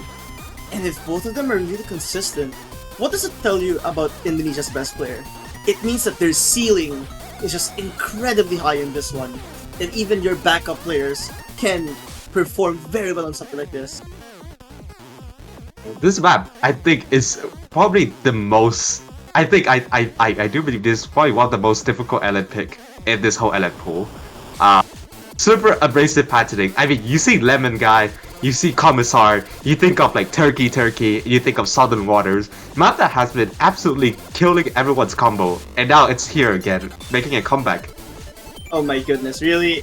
Really, Southern Waters? I don't want to remember. Alright, I mean, you're right. You're right. I just have a lot of memories with that map. Don't worry about it. Now we're here. No more Southern Waters. It is now Clover. Yeah, I mean, to be fair though, this map is more similar to Southern Waters than Turkey, I would say. At least in terms of the patterning. Yeah. Like, this is just Southern Waters 2023 edition. That's what I would call this map. I think it's actually kind of, you can chew on that one. It is just Southern Waters 2023, but much harder. Much harder. Exactly. And right now, here's the problem that I see here. Parponger struggles with the shorter long notes. It's evident right now with the 99.3 that Parponger is holding it. However, on the other side, we see 3 99.7s. Once again, goes to show how consistent Indonesia is on the long note side. But I do want to point out that they have not been getting the full combos throughout the past 3 maps. And Thailand has been much more consistent than Indonesia when it comes to getting the combos. So it can just be the matter of if you can hold your combo. Because it has been just that for the past 3 maps right now. Yeah, and Parponger finally finding a drop. Like, Parponger has been mad consistent on the previous maps, really. So right now, it seems to be that Indonesia is in the driver's seat for the long note maps. Pavin and Konkawi doing the work as they need. But look at Indonesia's balance as a team. That's exactly what's been carrying them this whole match. This is what Indonesia has been known for throughout the past couple of matches in this tournament. Their team score They're just average accuracy. There's no, I mean, there's some standout player, but their average teams goes. Oh, but 2 combo breaks from Nisha and that hidden player. But the scoring is still actually on Indonesia, surprisingly. Yes, because Parponger's accuracy is even ahead and could come in bad HD player trades. Onto Bikasi out of all of the players, holding that full combo. Oh, but he misses, and he continually misses. That's 2 drops from onto Bikasi. This should give the lead back to Thailand. Though again, it's that accuracy advantage. It's that accuracy advantage that Indonesia has right now that's keeping them afloat still. A couple of 100 points is the difference. You're brought here. Oh my god. You're brought here with the short LNs, jacks, and long LNs mixed together, and it's still ridiculously close. But Parponger finds so many drops in that one section. Yeah, the 1-6 LN density section claims its accuracy and his 2000 combo, but look at Pavin's accuracy. It is still at 99.7 despite the combo break. He's actually holding this score together for Thailand. They're still within a couple of misses. Indonesia misses right there. On-time misses. That's a collapse from Indonesia. That was a lot of misses from Indonesia, but it's still really close. Nisha finds another drop. Fat is going to give the lead back to Thailand, but Parponger finds another drop. On-time misses. Oh, we're right at the end right now. It is going to the Thailand, but Kagami trades one back, and these short LNs. Oh, Kagami finds another drop. Misses. That's basically. Oh, there's still a bit more. There's still a bit more. Oh, is it? Just make these drop. Oh, is it enough time? Is there enough time? Is this gonna go to Thailand or Indonesia? It's gonna be. Oh my goodness! That's it. It goes to Thailand at the last second. Oh my! That's right. What? What just happened? What just happened? This was. Wow! That is a carried performance and a half from Pavin right there. That is, that is the. If you look at the dictionary right now and look at carried performance, this is what you should be saying. Pavin 988k, making a huge difference for the Thailand team, and getting another breakpoint. That was Indonesia's best chance of taking a point on the LN side, I'd have to say. And that is a massive motivation boost for Thailand, I'd have to say. You know what? This match is. I do believe this match is going to have a lot of breakpoints just because both of these teams' skill sets are so closely matched with each other that like any deviations could be just due to a bad day or good day from someone. It can just be just that, just because their skill set are so similar to each other from both of these teams. And now they're going for Jean. I don't know about this pick actually. I mean, this is kind of similar to Clover. Although I think Thailand may have seen Indonesia's performance on this map and thought, okay, actually played. Yeah, I think it should be Albert. Albert is the right decision to make here, I would say. Yeah. I think they're going with the same lineup for. Yeah, actually, funnily enough, I think both of this maps for both of the matches leads to the tiebreaker. Funnily enough, I think. I don't quote me on this one, but yeah, the difference actually from the previous match, right, is 1,500 points. Oh my goodness, that is so close. That is so close. That is so. But hey, anyways, here we go. So once again, we're going with Jean. This pick could, I don't know about you, but Indonesia must take a break point now. Cause like they're gonna run out of opportunities as the time passes, and fatigue is gonna play a big role in this match, which I do think fatigue actually may favor Indonesia. Cause like at least in the sense of Indonesia, there is Onta Picasso to sub in for the LNs. You don't really see that much on Thailand side. So then again, Parponger having a little bit of a shaky start, though Albert isn't exactly that far ahead either. So this is just really close between the two of them. It's Konkame who's gonna find the first an early miss. That's a dirty miss though. He went from 99.7 right down to 99.4, and now actually the lowest accuracy in the board right now. Yes, surprisingly, but this is still the very start of the match, so you can't really count on that one mistake that Konkawe made. Because like again, there's so many opportunities. I believe in the final, in the match that we saw between Brazil and Indonesia, that map was decided in the final few seconds. And this is certainly a lot of time for Thailand to make a comeback. Though Indonesia's been performing really consistent right now. That's been very impressive on their side. Ponga is actually doing really good right now. These coordination Allen section has been killing Paraponga's accuracy quite a lot of times before. But right now, he's actually outscoring Albert. And actually, the accuracy leads now on Thailand's side a bit more. Actually, no, it's still on Indonesia's side. No, and it despite is. having the cover. Yeah. It is because Pavin's accuracy right now is at 99.85, but it's slowly dropping. Konkawa isn't able to recover as fast as I thought they could. Though it is still something that Thailand could do. Indonesia's performing really consistent right now and absolutely what they have to do. These jacks, I would think, favor Indonesia much more than it favors Thailand. Oh, well, as I say that... a miss of life, but it's a clean miss. He's still at 99.6, and I think the score is still on Indonesia's side. If, everything still stays, everyone's still holding the combo. This is the part that decided on the other match of the losers bracket. Can any changes happen? I don't think so. Indonesia is on the seat to take this point, but time is running out, and that should do it. What a score from Pavin and bad HD player. Albert and Parponga are also clutching out an FC. Very good from either team, but wow, that was impressive. That was an impressive victory from Indonesia. Absolutely what they had to do. It was absolutely what they needed to do. You know what's something funny? I have 5 picks right now. 4 of them has been breakpoints. Really? 4. That's 4 breakpoints in a row. Because the first map was the Rice one map picked by Thailand, and that was the only map that went in their way. The rest has been breakpoints after breakpoints after breakpoints after breakpoints. Not to mention, I gotta commend both Bad HD player and Pavin for getting 200 only on that one. I did not take note of that, but my goodness, both teams are doing amazing. Okay, let's see what Indonesia has to pick. Yeah. Bad Hidden Player and Pavin are basically, their main. So is Konkawa as a quote unquote, their main player of the team. They are usually gonna come out as the MVP of the team. And right now, Indonesia's taking their time. Not surprised. Oh!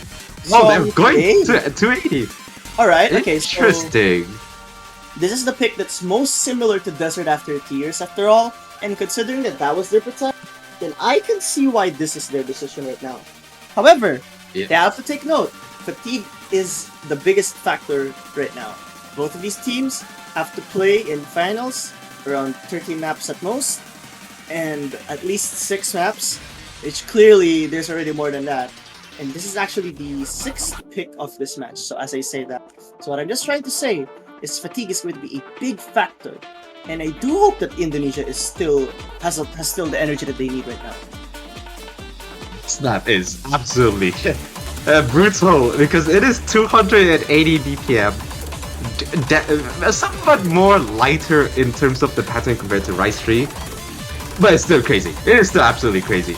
There's also some 1-6 transitions in between at the end of the map as well. 1-6 at 280 BPM converts to 420 BPM. So yeah, of course it's 280 BPM, but yeah. I think my concern here, other than the fatigue factor, it's how stable these players' wrists are after those many maps that just got played right now. This is like what we're saying. Sorry. Go ahead. I think all eyes had to be on Nisha right now, because Nisha, despite getting quite a lot of good scores throughout the map, he hasn't been too consistent right now so far, and we need Nisha to face up against the likes of Konkawa and Pavin. So we need Nisha to step up alongside with Bad Hidden Player as well. Yeah, I agree. Nisha really has to step up as well, because right now they have to tie this. Absolutely have to tie it at the end of the day. So Konkawa and Bad HD Player, actually Bad HD Player has to lead against Konkawa. Nisha and Pavin are tied, so it's just Albert's lead against Parkonger that's giving them the lead. Not to mention, this just gives you a barrage of jump streams at 280 BPM. Non-stop, might I add. Only one break, I believe, exists in here. Well, this is I think so too, yeah. and like this is not the lightest chart as well. There's so many dense sections here, like this part right here. And now, Yeah, and we're still at the build up to the Ki section, man. We're still at the build up. my goodness, I think Nisha and Vadic, they actually dropped some accuracy. That is not good for Indonesia, but there's still a lot of opportunity for them to take this because of Albert's 99.88 right now. Very impressive performance, but Pavin and Konkawe have been leading the charge for Thailand to be... Ooh, what's going on? Wait a second, it's actually closing in. I think it's because of Parponger's accuracy. Being at 99.73, that's absolutely the lowest in the lobby right now. Oh my goodness, but Pavin finds a drop! That's a very clean that window. changes it. No, it's That changes it. It's a very clean drop. Despite the dense sections, we only saw one miss, and everyone is still at a really high accuracy right now. The fact that Parponger is the lowest accuracy at 99.69, which is still 990k pace on how dense and fast this is, goes to show how good these players really are. Absolutely stacked lobby we're seeing right now, and we're going right back to the second half of this map, and it doesn't get any more less dense. It gets even denser with more jump stream and a couple of anchors as well to throw in the mix as well, and everyone's still hitting it. My goodness, and now we have some rolls to throw in as well. And time is running out for Thailand to make a comeback. That one miss by Pavin could have changed the entire course of this match even. Because if it gets tied up... Score. Wait, let's Look at this team score now. What is we can wait. Wait a second, A what bit is this more. team score? I think this is 2985 and this is a triple FC from Indonesia. Well, we just have to wait and see. We have to wait and see what's going to be the team score for both teams. 2984! Whoa! Oh my... The fact that 2977 makes you lose this pick. Wait, everyone got 990k and above. I just realized that. No way! Everyone had 990k and above. And if Pavin did not miss, that would have been 996 or 997 even. My Yeah, I mean the miss on Pavin, I think was the undoing of it. I think that could, actually no. The miss on Pavin wouldn't have changed it. Wouldn't have been enough. It wouldn't have been enough. It was like a 6,000 or 7,000 point lead, and that would have still given Indonesia the victory. Ultimately, that consistency from Indonesia is what we need to see. That is really, really the performance Indonesia has to do. And now we're going to hybrid one actually. They're going with a more LN orientated hybrid. I think it's a pretty good pick, just because they won against LN4, which is probably one of the more difficult LN maps, and now they're going with the hybrid map. So, they want to go and to continue going with that really difficult LN sections. I agree. Yeah, those difficult LN sections are really, really something you have to be careful about. Although Makar also forces you to be very physical in nature, so I also think that has to be something they need to consider.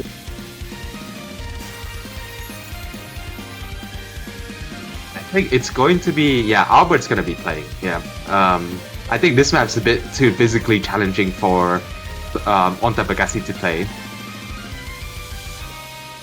I think Albert has to stay. Albert definitely staying is a good decision here. Albert has been performing better than the previous match, I would have to say at least. Wow, Albert has been doing really well right now.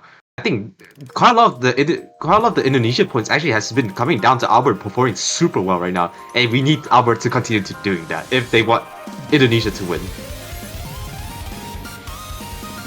Yeah, that's the thing. Albert has to continue. Oh, look at that drop from Purple! What's going on with Pavin right now? What just happened? Wait a minute. I think it's a keyboard issue. Oh my goodness, that was devastating. And that will Oh, that's not how... Is it? Oh no, that... Wait, what happened to Konkawe? What is going on? I think they were asking for an abort. I think they're asking for an abort. Wait a second. But yeah, it's still a quarter way into the map. But if... I think it should be an but abort. we can still... Yeah, but on the right-hand side though, we can just focus on the right-hand side. Look at that, 99.8, 99.7, and 99.66. I mean, even if Konkawi and Pavin does continue to play, I think that would still be Indonesia. Well, the league would still be way favored towards Indonesia. Just look at the difference between Albert and Parabonga right now. It's like around 20,000 point difference. There's no way, even if Pavin and Konkawi does pick up the pace, again, does outscore Nisha and that hidden player, I don't think that would make a difference. Oh my goodness, that was very devastating on the side of Thailand. But I have to say this, Indonesia is putting up a very consistent performance right now. So I think regardless, Thailand shouldn't be too sad about this. Because like, think of it this way. If Indonesia is performing like this, oh, what? Oh. On a board. Okay, so they're getting on a board, but that is a bit unfortunate right there. Indonesia actually having a freeway FC. Albert bringing the lowest accuracy at 99.6. But Thailand getting their second chance right now. Yeah, well, luckily it is going to be an abort. An abort, yes.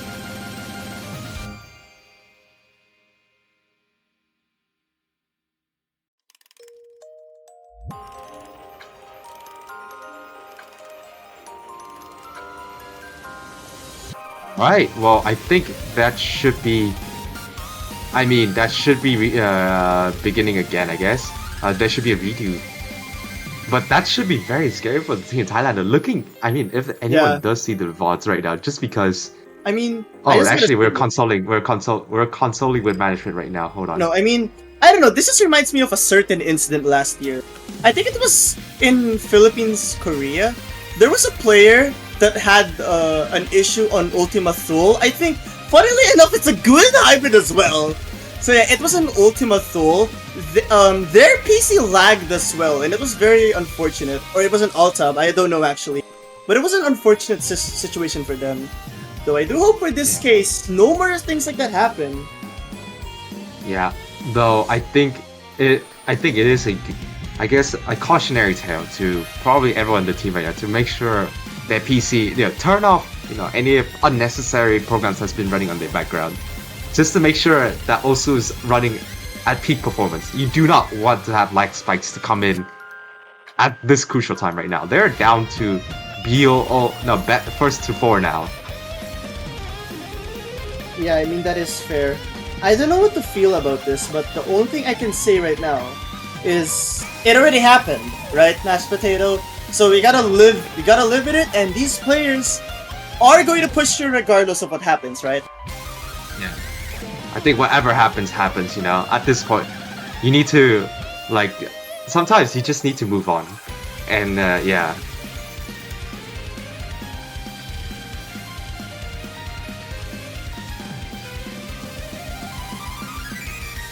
Hopefully we'll get to have up first. We'll get a star from the referee right now.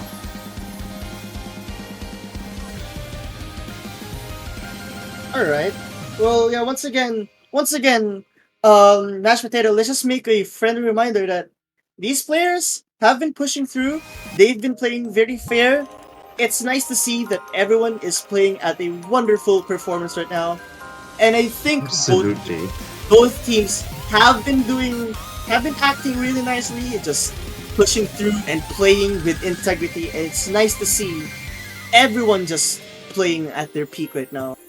So I do hope that fair circumstances happen to both of these teams, and we're able to see how they would be playing when all the situations go right. But I just want to look for just a couple of matches right now, right? The biggest point difference between these two teams on the past 6 maps is 6,500 points. It's 6 maps in. We're 6 maps in, by the way. The biggest difference on these two teams is 6,500.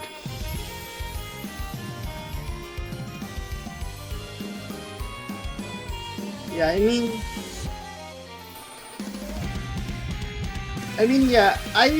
I think, I don't know what should be done, but we have to see, we just have to wait for the decision of everyone. Yeah, we'll be taking a look at, we'll be updating you guys with, any responses from the staff as soon as possible. So stay tuned as well.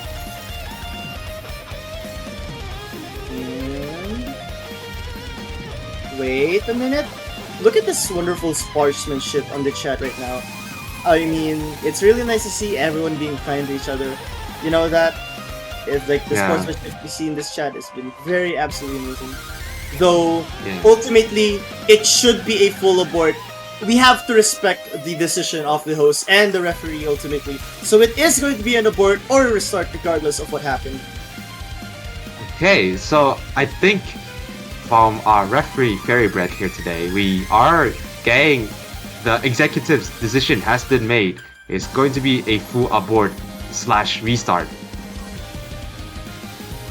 But yeah, again, we know that both of these teams have been playing with good faith, with overall just playing at their best without breaking integrity. So it's nice to see everyone acting nicely, everyone playing at their best regardless. Though we have to go with the match. It has to go on, right? Yeah. Hopefully we'll get the start as soon as possible. You know, we're having the momentum right now. You know, all the momentum from both of these teams, getting absolutely crazy scores. So I do hope this is not the halfway point of this match right now. We're halfway through already, and I do hope for this match to continue with the quality we have been seeing in the first half. And here we go, the MP Start 5. Are you ready, Silas Girls? Are you ready? I am ready to see this. I am ready to see this. Both teams, once again, I keep on saying this, but they've been playing absolutely amazing. And it's nice to see that finally, I really hope that no more issues happen. Like, technical issues are the worst thing that could happen to anyone here. But now we have the virtue of playing this map again without any issues. So nice to see that everyone's going to be able to play this nicely and on how they're supposed to do. Yeah, indeed. And actually now it's much closer right now. But a bit of an accuracy drop for Parponker. But not as disastrous as as the first time he was Parponker was playing this. So a much better intro for Thailand right now, but still scoring from Indonesia. Yeah, Indonesia was very consistent on the first time that they played this. And right now, actually, look at this.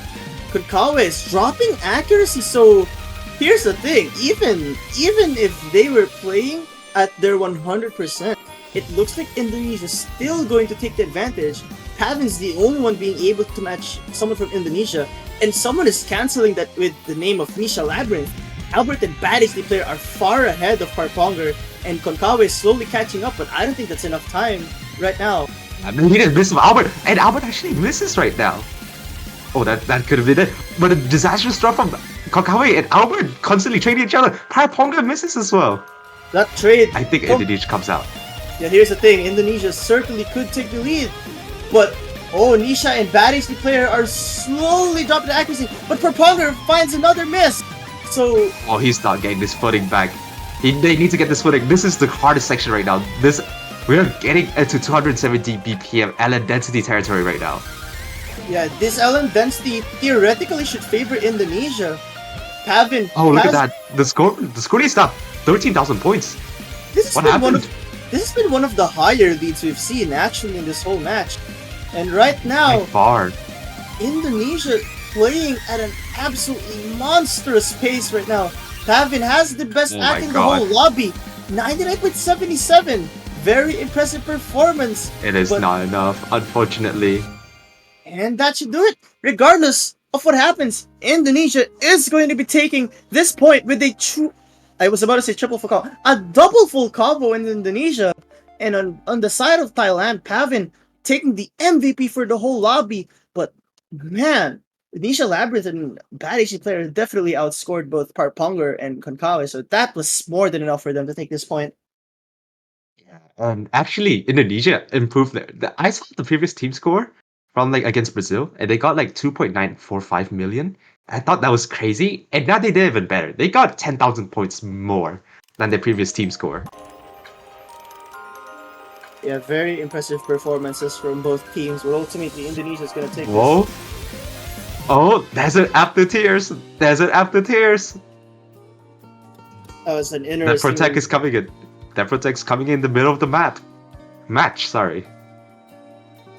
And here we go. Desert After Tears 1.1. I mean, this is a stamina pick, and I would think someone like Badish, the player in Albert, actually would benefit a lot from here. It's definitely going to be the misses that's going to decide the whole thing, I would say. Like, I would think that both teams are very even when it comes to accuracy. Yeah, but I do believe actually Indonesia has one of the craziest team score in this map. I think they got, what was it, 2.75 million. So it is a very tall order if Thailand does want to try to match that. Yeah, I mean, I'm actually really concerned. I'm actually really concerned right now because, like, again, this is something that Indonesia is very comfortable with. So I'd have to say Thailand may want to be very careful here. Yeah, following, I think this is a very good pick just because, it is a good follow-up after Rise 2. Just because these two maps does go hand in hand with each other. This map is a bit more on the stamina side, but in terms of the patterning and speed, they're somewhat similar. So, yeah, I think this is a really logical follow-up point for Team Indonesia.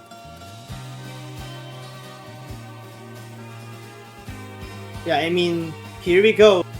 The thing about this pick is it's a very relentless chart. If you thought Strong 280 was relentless, this one is a little bit slower, yes, but it's 4 minutes long, actually. 3 minutes long, and it is super trilly. You can see a lot of one-hand trills are layered throughout the patterning right here. Yeah, this is the signature lemon guy patterning when it comes to Rice maps. It's actually ridiculously close right now because I think the accuracy advantage goes to Thailand because of Konkawi and Pavin, which is beating two players from Indonesia. Though Albert and Parponger has a difference, but that's a massive drop from Badish, the player. Actually, like, look, that was a big drop on their end. Though knowing Badish, the player, I'm sure they'll be able to recover that very fast. Albert and Nisha Labyrinth are very consistent right now, but so is the entirety of the Thailand team. These trills not affecting anyone at all. Never mind. Oh, I see you said that. I've been finding one drop. That's going to give the lead back to Indonesia, I would think. Not enough.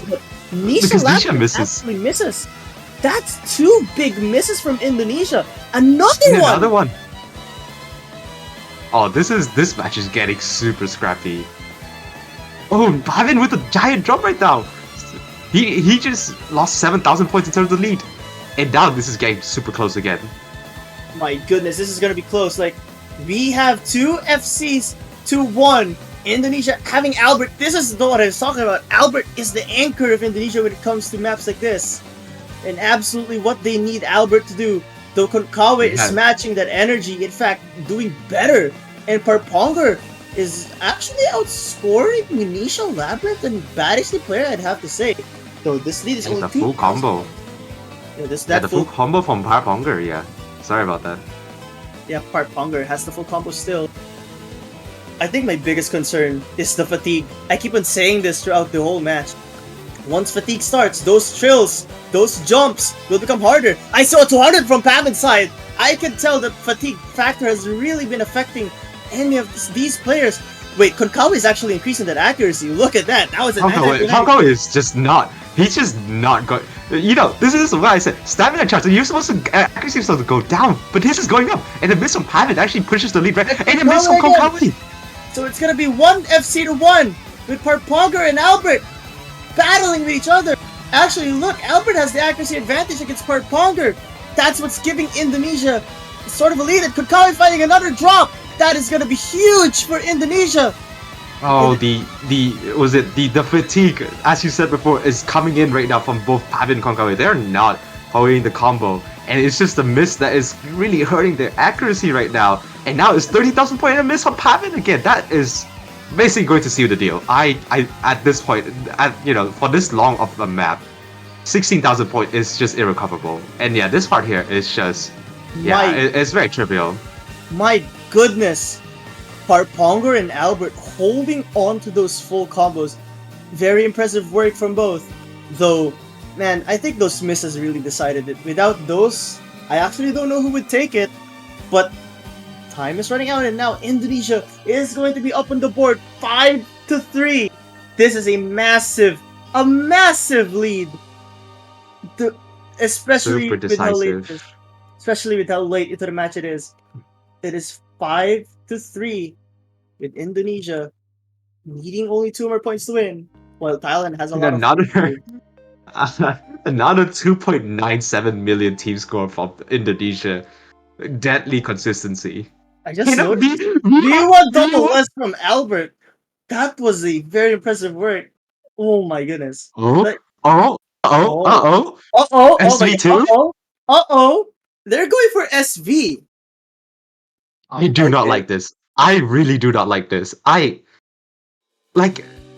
really do not like this. They are gambling the fact that they can win this just because if they lose this, not only Indonesia will be on match point, they will be picking next. They would pick SV1. If they win SV2, then Indonesia has all the right to pick SV1. That's the problem that I see with this pick. Yeah, it is a big gamble, but honestly though, it is a gamble worth taking at this point on. You are 3-5 down right now, and you need a decisive point to win against Indonesia. And this could be it. This can be it for them. But I'm not sure. This is way too risky. We don't know. Both of these teams actually banned SV2. Both of these teams banned SV2, so you don't know. Even us commentators don't know how these two teams are going to play. Actually, really nervous because I think we'll be seeing ASCII Fanboy for a map like this. So we see Konkawe, AOM, DCO, and How to Be Intel, the SV lineup for Thailand, not surprised. As for Indonesia, we're going to be seeing ASCII Fanboy, Onta Pikasi, and RetroX? Maybe RetroX, yeah. Oh, this is actually a pretty good map. That's a good map to pick us up for, both of these teams, just because their main players could get to rest. Only Konkawe will be staying in here, I think. And this is not exactly the most physical chart either, so Konkawe is able to get that rest as well. So this would be nice for Parponger and Pavin, actually. Yeah, Parponger and Pavin. And actually, this map, despite being the least physically dense map, you're clocking at 2.9 SR, but good luck playing this. This is practically a memorization hell. And here we go, ASCII Fanboy, that's the biggest threat in the lobby in my opinion. ASCII Fanboy has been performing really well on the SVs and absolutely the pick to make for Indonesia right now. Like the pick, picking ASCII Fanboy to play this, I mean. Yeah. I mean, I think he's played for the MWC, didn't he? For the Mania World Cup, and he has been like nearly top scoring for SV as well, so yeah. I mean, I think, that's true. ASCII Fanboy. Yeah. ASCII Fanboy did play at 40M. I forgot which edition, though they certainly did play. Yeah, but he definitely have the SV skill set to play this. And here we go. Oh, this will decide. This intro basically tells the whole story on how well these two teams gonna play. Oh wait, what is happening to Onta Pikasi? Oh. No, it is not what happened. It's just memorization. It's really just memorization. Right, and here we go. Konkawe, I think, actually practiced this, though it looks to be a battle between Konkawe and Onta Pikasi. AOM, DCO, and How to Be Intel very consistent right now, but so are ASCII Fanboy and RetroX actually. And RetroX finding another drop from Indonesia, so we see two FCs from Thailand and one from Indonesia. Of course, ASCII Fanboy taking the chart. Not surprised. Yeah, I honestly, looking at this, I think the points are gonna be given to Thailand. I think I'll be very honest right now. You never know. Maybe some. You may never know, but right now, 120,000 points, and it's still climbing. By the way. Yep, looks like Konkawe. It's a battle between Konkawe and ASCII Fanboy right now, as RetroX and Onta Pikasi finding more miss of their own. This lead is just expanding to the Thailand side.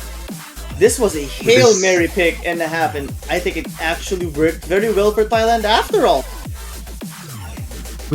Team accuracy right now, 98%, high 98% for everyone on the board. Absolutely crazy accuracy. This is a very difficult map to play. So yeah, this accuracy is crazy. Yeah, very impressive work from the Thailand side. And Indonesia, also impressive, but ASCII Panda finding a drop, so that should, I think that does it in the Indonesian side, actually. Kawe. Oh, Kawe. He's gonna run away with the SE, isn't he? Well, we may never know, because there are some difficult parts on this ending. And right now, Thailand is going to take the victory. Okay, yeah, it is an FC from Konkawi. Oh my god, yeah. Nice team score Wow. from Thailand, actually. It definitely practiced the map. So we'll be seeing 4S across the board. Although now it's 4-5, and they still have a breakpoint to catch up to. Remember that. They do have a breakpoint. But this is so crucial for Thailand. They have the vital intel of their SV ability against Indonesia. This practically, maybe not practically, just because Indonesia might practice SV1 as well. But this could actually open up so many different paths for Thailand. They can continue to go with the SV path if they want to. I mean, I don't think SV wants to pick to make next map though. Oh, what happened? My Coke. Oh, look at the chat right now. Oh no! Oh no! That's unfortunate. I hope he can get his keyboard issue fixed after that. But now it's the time, I think, for Indonesia to think about. This is going to be probably one of the most important pick for them, just because this is going to their match. This is leading to their match win. This will guarantee them at least a chance to play tiebreaker. They need to make sure what they pick makes sense. And I don't know about you. I think maybe hybrid 3 is the way to go. I think conflict could also work actually, but that would be. Conflict could work. Oh yeah, it's Indonesia's pick. It is Indonesia's pick. Oh. Oh yeah. Woo! This is a. Let's go. This is a very brave, a bold pick and a half. I'd have to say. Yeah. But I think Indonesia did won all of the hybrids against Thailand. So the pattern does work out here. They can still go with the hybrid path. This was actually Thailand's protect on the match against Japan. So that's interesting. It's very interesting. I do think Indonesia might struggle a little bit in terms of the how do I say this? Like the more Aggressive patterning, yeah. Yeah, that one. Like I just think Albert has been performing much better than the previous match though. So like I can't exactly just count Albert out here. But Parponger has also been pulling off their own weight. I think they have practice. I think while the time when they've been playing SV, both of these three players probably have played Cold Fusion just to make sure they're good. I am a 99% sure that's what they have been doing, or at least taking a rest for it. They probably had this already in mind. And here we go. This is going to be super crucial for this match. This could determine so many things for this match. Definitely, Here we go. This could be make or break for either team. I think again, Parponger and Konkawe. Oh, but hidden player with a really bad accuracy drop right now. He's down to 99.1, but actually now going straight back up to 99.4. But a miss from Albert. This is what I was talking about a while ago. Those abrasive patterns are going to affect Albert badly here. But those LNs should theoretically favor Indonesia, and as they say that Pavin does find a drop, which would give the lead back to Indonesia, but it's very minuscule because Albert has the lower accuracy compared to Pavin. Parponger's accuracy is dropping, but Badixy player trades it back to miss. Yeah, that is a really nasty drop as well. They're down to 99.3. But actually, the score lead, and Pavin missing again. Oh, what's going on right now? He's still holding the highest accuracy for Team Thailand.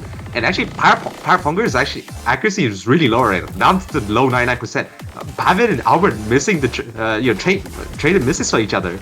And now we have the 10,000 point lead for Indonesia.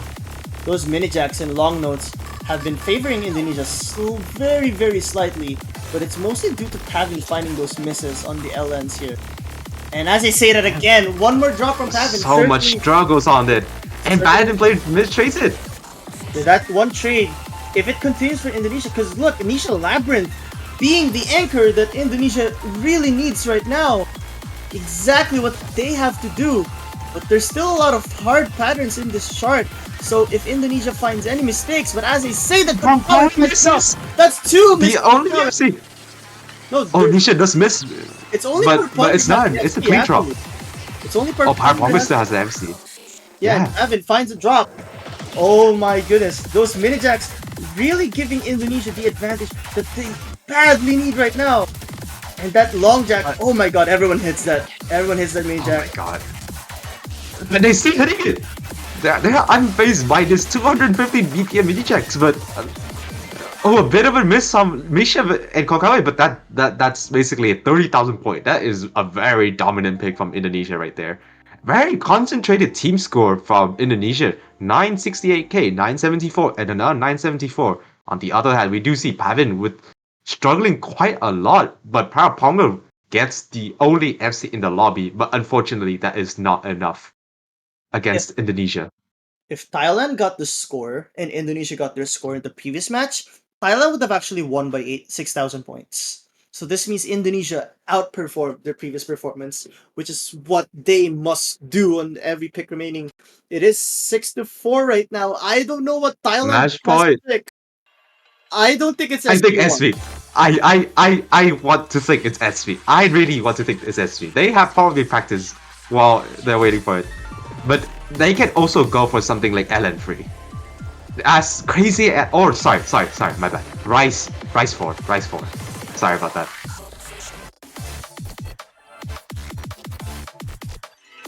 My goodness. They have to call tactical timeout. They have to go for a tactical timeout. They need to go for a tactical timeout, right? They need to reconsider about their pick. There we go. There's a timeout. Yeah, right. I mean, we as commentators, we should also consider what both because this is their last pick right now. I think we also should consider what these teams are going to pick. What do you think, else? All right, like here's how I analyze this. Okay, looking at these scores here, I think they can go for the SV, but they must go LN2 in my opinion, because LN2 Thailand wins that, LN3 Thailand also wins that. Although if I were to be in the Thailand's position, I would pick Kamiari algorithm. This is because Kamiari algorithm seems to be something that Nisha Labyrinth, and if Albert is subbed in for that map, they would drop a lot of 200s and potentially also find some misses here and there. So I would be concerned if they would pick that. So that's why I do think it's LN2. I really think LN2 is the way to go. And let's say in the potential chance that Thailand does win out Kamiari algorithm, what would Indonesia pick, in your opinion? I think Indonesia has to pick conflict. There's absolutely no other choice but to pick conflict. Although they can go for fatal entanglement and go for the risk. Though yeah. I still think conflict is the way to go because they have won rises here and there. Not to mention, it looks like Indonesia's performing a little bit worse on the LNs, at least for this match, compared to their previous performances. Yeah, I do agree. They did lose out to LN4, so yeah, we will be. I think I agree with you. I think Kamiari algorithm would be the pick for Thailand right now, unless I want to throw this in because they haven't practiced for SV1, but in the case that they did practice a lot more, they can go with SV1. But as you said before, for this last pick of the match to be depending on SV, it is too risky to do it. So yeah, maybe go for something like LN2, and if Thailand does win it, Indonesia probably is gonna go for Rice 4. I think I do agree with your analysis here, Els. I appreciate that, and I just think Kamiari algorithm could work. I don't know if Thailand is very confident on something like Elemental Ethic. Because think of it this way, if I was Thailand and I know that my team practiced SV, I would have picked it without taking the timeout. But the mere fact that they're taking a timeout tells me something that they're avoiding SV right now.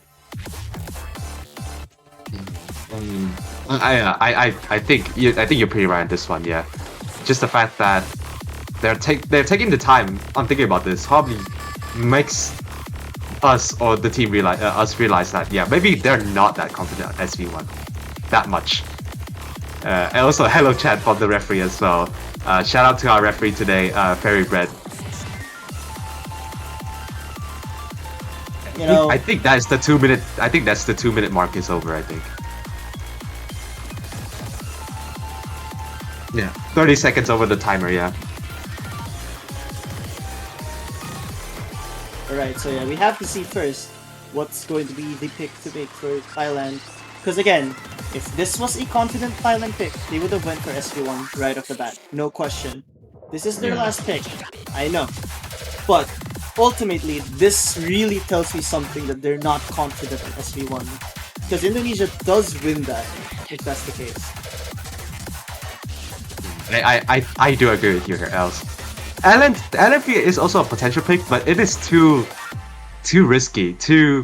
How do you say? It fluctuates too much. There's too much things depend. There's too many variables that depends on the Indonesians' performance and their own performance as well. While something as straightforward as Kamiari algorithm, much more consistent, and I think LN2 would be the better pick compared to LN3. Or they can just throw us a curveball and pick Rice 4. Alright. We're still waiting. I mean, all of us are still waiting for the for the pick from Thailand right now, holding our breath. You know, I just realized this. Thailand is Team Red.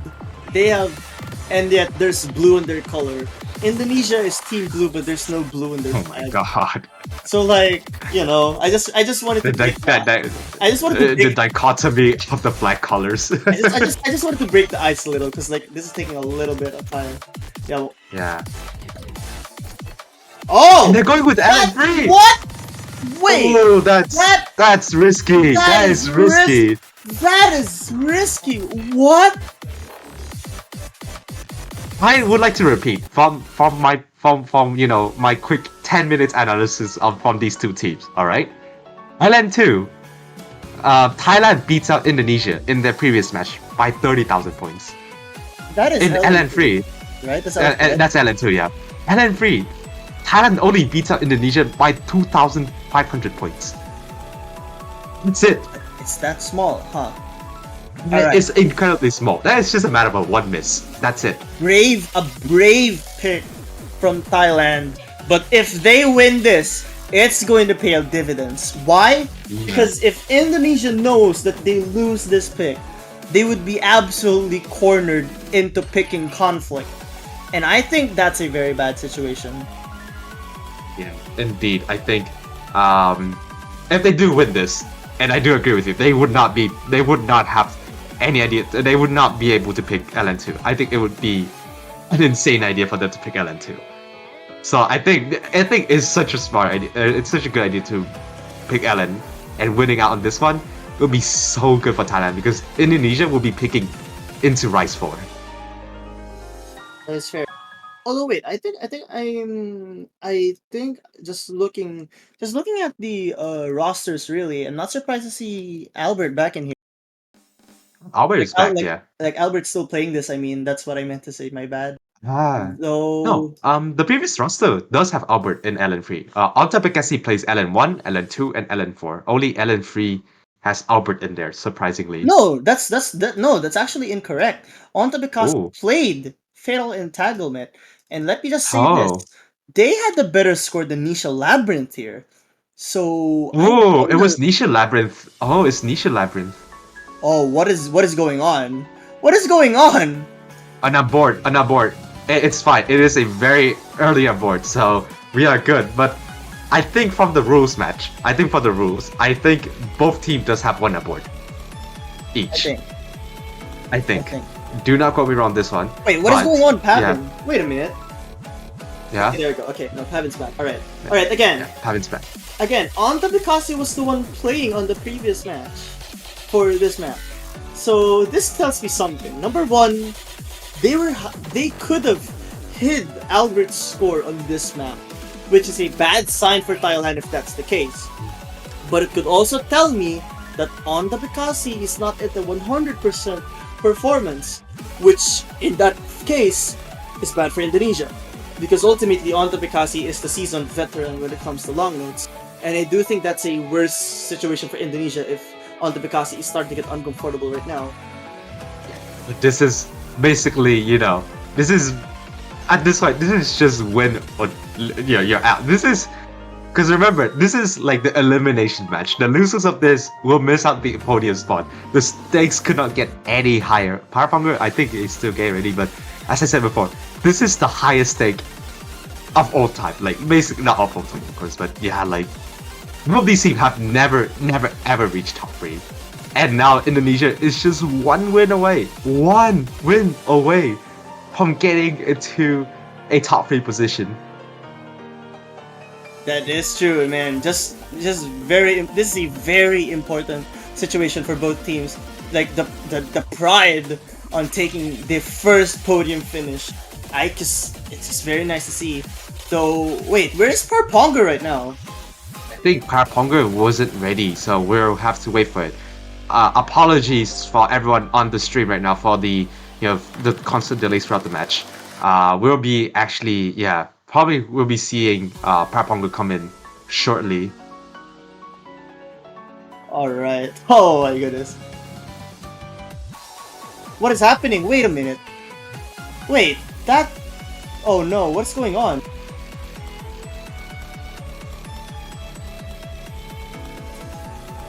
I think maybe an internet disconnection from Paraponga, maybe. Okay, Parponga should be back. I am actually a little bit worried, but it's going to be fine. It's going to be fine, right? Yeah, hopefully. It'll be very anticlimactic if Paraponga cannot make it to this potentially last pick for Thailand. And Paraponga is here. Alright, and here we go. Parponga is in the lobby, luckily. My goodness. Once again, the most important decision here has to be the rosters. And I think Albert being here could be the game changer for Indonesia. But, again, this could also be risky. This is because if Albert plays this instead of Onza Bekasi, the fatigue factor is going to increase on Albert. Remember that SS on Desert Affeteers? That is not something easy to replicate. That kind of performance throughout the whole match. And I know Albert's definitely paying the tiebreaker if this match goes to tiebreaker. So definitely fatigue has to be something these teams should take into account for every pick right now. Yeah, but on the other hand though, I do think the break between the picks was long enough for Albert to get enough of his stamina back, And now actually a slight goal lead from Thailand right now. They're doing pretty well. I think it's just because Nisha's accuracy is somewhat low right now actually. It is indeed low, but it is just about Parponga, so it cancels out. Though Konkawi drops a lot of accuracy in that one section. Oh, that's nasty. But Pavin also and dropped. Miss. This could he's not having a good day right now. But Albert, that's a massive drop. See, this is what I was talking about this whole time. Like, if Albert is playing here, then that probably means one thing, and someone's uncomfortable in the Indonesian roster originally. That's another drop from Nisha Rabbit, but Parponga also needs to buy Parponga. It's look at that carry performance of that hidden player. That hidden player is carrying so hard right now. 99.7, way above everyone else in the lobby right now. It's going to be an advantage onto bad HD player. A very, very vital lead that Indonesia has right now. Accuracy-wise, it is going to be Indonesia that has the advantage. I think fatigue has really gotten into Thailand, but can you really blame them? Like, they've been pushing through the whole time, but there's still a lot of time remaining. There could be mistakes happening still. In fact, the lead is actually being pulled ever so slightly, but as I say that... misses. That might... Wait, whoa, that's... Those are two massive drops! But could Konkawi misses. Wait a second. They're still we're right at the ending. This ending is still really difficult. Can this still go back to Thailand? Is there enough time? Are the patterns complex enough for this to go back? Here we go. Oh, there's still just a bit more. Here we go, the ending. Here we go. This ending is also really hard. Any mistake that Indonesia makes will go back to Thailand. Oh, I think that's. Oh, there's still a bit more. That's it. That's it. And here we go. Wait. That's it. Indonesia is going to be your third placer for the Oceania 4K World Cup 2023 edition. Oh my god. What a fight by Thailand. But ultimately, Indonesia is going to take this. The podium spot has been determined. Yeah, congratulations to Indonesia, making history. Their first time entering the finals, and they got it. And they got to the top 3 in the grand finals. Absolutely crazy scenes in the Indonesians, but commiserations for Thailand as well. They have been fighting left, right, center. You know, they went for 3 tiebreakers against China, against Vietnam, against Japan, and they made it to top 4. And they fell short at the last step in front of the top 3 podium. And unfortunately, it's not their year. It is Indonesia's year in the top 3 position. Congratulations to Indonesia. My god, that was an amazing performance from both teams. It was a ridiculously close match. Amazing performances from both. But ultimately, it is going to be Indonesia who is going to book their position into the one of the placers on the top 3 finishers. My goodness. Thailand has to be very proud though. Top 4 is an insane achievement, especially with how their qualifiers went and ultimately just grew as a team. Very nice to see how they've gone so far, but we also have to give our flowers to Indonesia for ultimately getting there. Oh, Indonesia. Yeah, sorry. Yeah, I mean, as I said before, they have, as you said in the intro, right? They have fell short in the finals so many times. They have been stuck in semifinals for like the past couple of years, and now they've done it. They have finally done it. They got to the finals for the first time ever in the history, and they got to top 3 in their first attempt in the finals bracket. I'm honestly really proud for both Thailand and Indonesia. My goodness, did they perform amazingly. They got through 2 difficult tiebreaker matches, absolutely performed. You know what? This exactly reminds me. This is just the 2021 finals week. Oh my god, yes, it did. Yeah, you know what? What's so funny? The Brazilian and Indonesian match, it's the exact same script. 6-3 down, and they won 4 points in a row. Oh my god. Exact same script. Yeah, look, it's up and down, 6-7, and then the top 3, top 4 matches just 4-7. This is 2021. But it's yeah, 2021 over again. And yeah, I mean, I'm just absolutely speechless. Do you have anything else to add to the scouts? I mean, what a way to end the finals weekend. But don't leave just yet. There's still the grand finals, map pool showcase, and you better stay if you want to see how crazy this map pool is going to get. If you thought this map pool was hard, it's just about to get crazier, am I right? Yep, indeed. So stay tuned, ladies and gentlemen, because the grand final map pool showcase is coming up soon. So yeah.